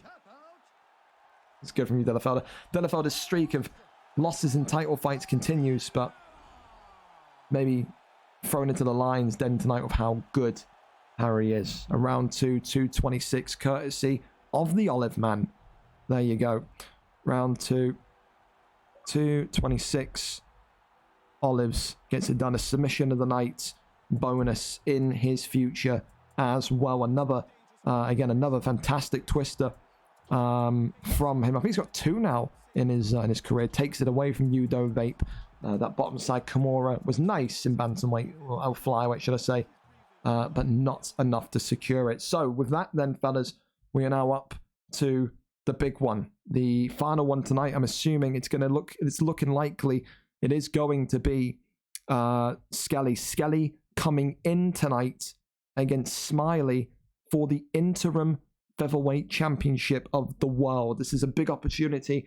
McLovin also on Sky. Can't get on. If you don't know what Sky is, if you're in the US, Sky is like our, internet service provider, ISP. You've got Comcast, we got Sky. Sky is down for a lot of people. So Smiley, who was maybe preparing for a boxer in Saliba, now has to prepare tonight for a kickboxer in Skelly. The second time these two have fought, it was a VFL 84 decision win for Smiley last time out. It was a brilliant fight as well. I think it won fight of the night, that one as well. The 11th of July, the last time those two had met. So again, although it is a different opponent, it is still a rematch. And of course, because of that change, Smiley will get the red corner, Skelly will get the blue corner, and it is for the interim featherweight champion. What that means is that whoever wins here will take a belt home. It won't be the belt, but of course they will be next against Saliba. And what that interim means is that whoever wins here, when they face Saliba, they will be able to mirror match him with Volkanovski, which is a big advantage, a huge advantage. So let's go and see who wins it. The tail of the tape for this one. Skelly coming in with a 6-6 record, 4 wins in his last 5, coming off of a win. Smiley 3 wins in his last 5, 3 in a row, 8 and 10. What way does this interim belt go home tonight? Does it go back to the Highlands of Wales, or does it go back to the Highlands of Scotland? It's a United Kingdom bash here in the featherweight division. Skelly opting with Frankie Edgar. Smiley says, "You do that. I am not staying away from Alexander Volkanovski." Some people will call that a little bit freaky, but that there is very much a possibility tonight. And it's looking like it's going to be Jose Aldo. Jose Aldo, no, he's thinking. Poirier against Volkanovski. All right, well, listen, it's not Saliba's fault. The internet kaputted for Sky. That's why being on BT is elite. BT and Virgin Media, everyone. That's where you need to go. Fuck Sky. The interim championship of the world on the line. Smiley points to the sky. He believes his time is now. The last time these two met, like I said, July, Skelly lost on decision. Smiley will not want it to go to that. Not want it to get to that tonight, should I say. Poirier, of course, is a rare choice in featherweight. There are, so many good picks. Maybe a little bit faster, a little bit more kind of strong in terms of certain areas, but maybe Skelly can think tonight and go in with Poirier. Work maybe a submission. Smiley not known for his, exuberance of ground game, but neither is Skelly. Skelly, of course, had that incredible run at lightweight where he had, the division on strings with Anthony Showtime Pettis, had a division on strings with Rafael Fiziev with leg kicks. Of course, he holds a leg kick knockout. He's probably one of the greatest lightweight champions we've ever seen tonight. Even if it's interim gold, he would take it if it meant that he wins here. It would be his biggest high-profile win. Of course, no doubt he'll have an excellent corner. No doubt someone like Kemure will be in there, fresh off his win. But corners can only do so much in these big, tense moments. So far, of course, Skelly may be feeling, and you can even see, just watching this, the difference between the Poirier pick and Volkanovski. Volkanovski's so much more fluid, so much more fast, but it's a big pull uppercut there from Skelly. Goes to those leg kicks. First stun of the fight for the Welshman. Great moment it would be for him to kind of be here. Maybe McLovin would rue that as him not being able to kind of be here because of the internet connection. Again, McLovin will have his kind of title hopes delayed as well. Big head kick there from Skelly. Skelly. Hunting. Good sway out the direction, though, for Smiley. And against Smiley, said going into this fight, he believed he had the tools to beat Saliba. Even if Saliba was going to go for Volkanovski, I think he would have probably opted to wrestle Saliba. And I think for Saliba as well, it's a very dangerous position he finds himself in now, where the winner of this can mirror against him in the next bout. Volk v Volk means that it's anyone's to win. The left leg of Smiley is absolutely ruined here. And that's only one round in. That's the Skelly trademark. That's the Skelly guarantee. You're walking out of there either with one leg or you're being wheeled out in a wheelchair. Big hooks there coming in. Spinning back elbow. Off the 1-2 still.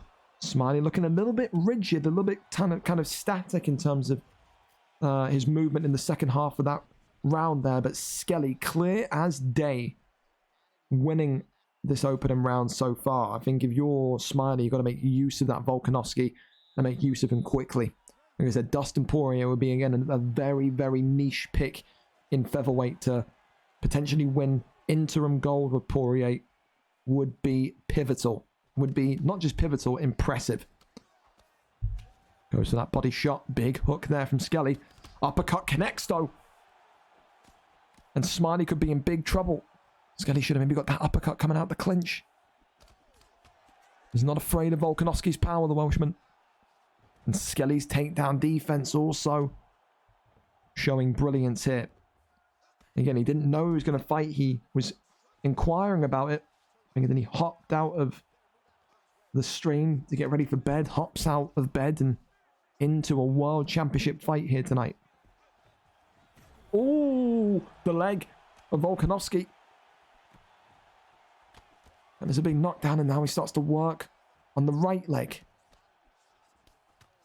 And again, it's another kind of thing tonight where I think so far in the title fights, correct me if I'm wrong, all three people that lost the first time could potentially be able to get revenge. Displaced got revenge, won. Gazito got revenge, won. Skelly lost to Smiley, and he's got revenge. He's done it in round number 2. Skelly, the new interim champion of the featherweight division. And he has got revenge against Smiley. Smiley's first loss in 3 fights. And it's a wonderful flurry from Dustin Poirier. Leg kicks. Then the hook into the uppercut. And Skelly, in round number 2, 2 minutes and 8 seconds of round number 2, has become the new interim champion of the featherweight division. And that there now means he's got a very, very good advantage against Saliba, because he will be able to mirror match with Volkanovski. But he's also in that kind of elite section of people that have not had to use an Aldo or a Volk or a Poirier to win the gold. Dustin Poirier is as rare as it gets in the featherweight division, and it's confirmed all 3 title fights today that had potential rematch implications or revenge implications winning. Smiley lost against Skelly. Skelly lost the first time. Bob lost to Gazito. Bob won the first time. Jax lost to Displaced. Jax won the first time. It is a night of vengeance in the title fights, to say the least. Performance of the night for Skel, I think you've got to agree, for the Poirier pick, for the shortness of coming into the fight. I think you have to. It's disappointing, maybe you could say, for Gazito, but to pick a Poirier against the guy that beat you before, to pick a Poirier on short notice in featherweight and come in there and just look phenomenal, you can't argue that. You can't argue that. It's a wonderful way for Skelly now to sit there and coast into that title fight against Saliba with absolutely the biggest advantage he could ask for. That there is big. Gazito, don't feel disappointed at all. You looked absolutely incredible tonight. I lost my voice in this card tonight, probably watching all 4 title fights. The 4 title fights were fucking brilliant. So hey, fair play to all of you. A recap on tonight's title winners then. And new interim featherweight champion of the world, Skelly, and still lightweight champion of the world, Harry, and new light heavyweight champion of the world, Gazito, and new heavyweight champion of the world, Displaced. Your performance bonus winners: performance of the night to Skelly, submission of the night to Harry, fight of the night. Did we give a fight of the night? I can't even remember if we gave a fight of the night. We may have to give that one on the fly. We didn't. Did we? Fight of the night, you know? Fight of the night.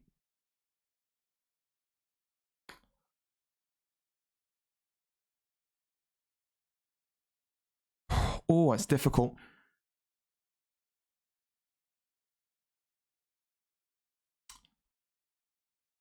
Oh.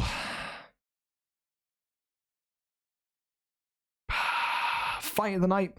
Going to go for Matty and Matimbu just because of the ending as well. I think that was good. I think Matimbu landed some attempted takedowns and really pushed Matty. So yeah, going to go for a double award for Matty X. Probably the best knockout I've seen forever because fucking BJ Penn floated out of the octagon. If you missed that knockout of the night, it's on my clips. Go and check it. You'll lose it. Getting fight of the night and knockout of the night. There you go. That's what I'm going for there. So again, a reminder: performance bonuses. Skelly with performance, Harry with submission, Matty X with knockout of the night, and Matty versus Matimbu fight of the night. Fellas, we are back on Thursday. Hopefully our good friends with Sky Internet will be back with us. Again, don't worry too much about the gate being low tonight. That was always going to happen if Sky was going to be down. If you got any friends that are on Sky, then hey, listen, laugh at them. They're in the caveman ages right now, reading books, the fucking losers. What are they doing? Playing Monopoly with their family? What a couple of nerds, eh? I need to go and shower. I need to rest my voice. My voice is completely gone. And like I said, I really appreciate every single one of you. What we're going to do, of course, as always, is we're going to go and raid Showtime as well. I don't even know if Showtime's live, but I'd fucking kiss that man if I could. So go and say hello to Showtime for me. And again, if you need anything, I will be on Discord doing a bunch of stuff tonight. So don't be afraid to reach out. Thank you so much for all the love, for the subs, for everything. And like I said, the follows as well. Have a wonderful night. Go and say hello to Showtime. God bless you. Back on Thursday for UFL, VFL 102. Take care. Take it easy. Good night.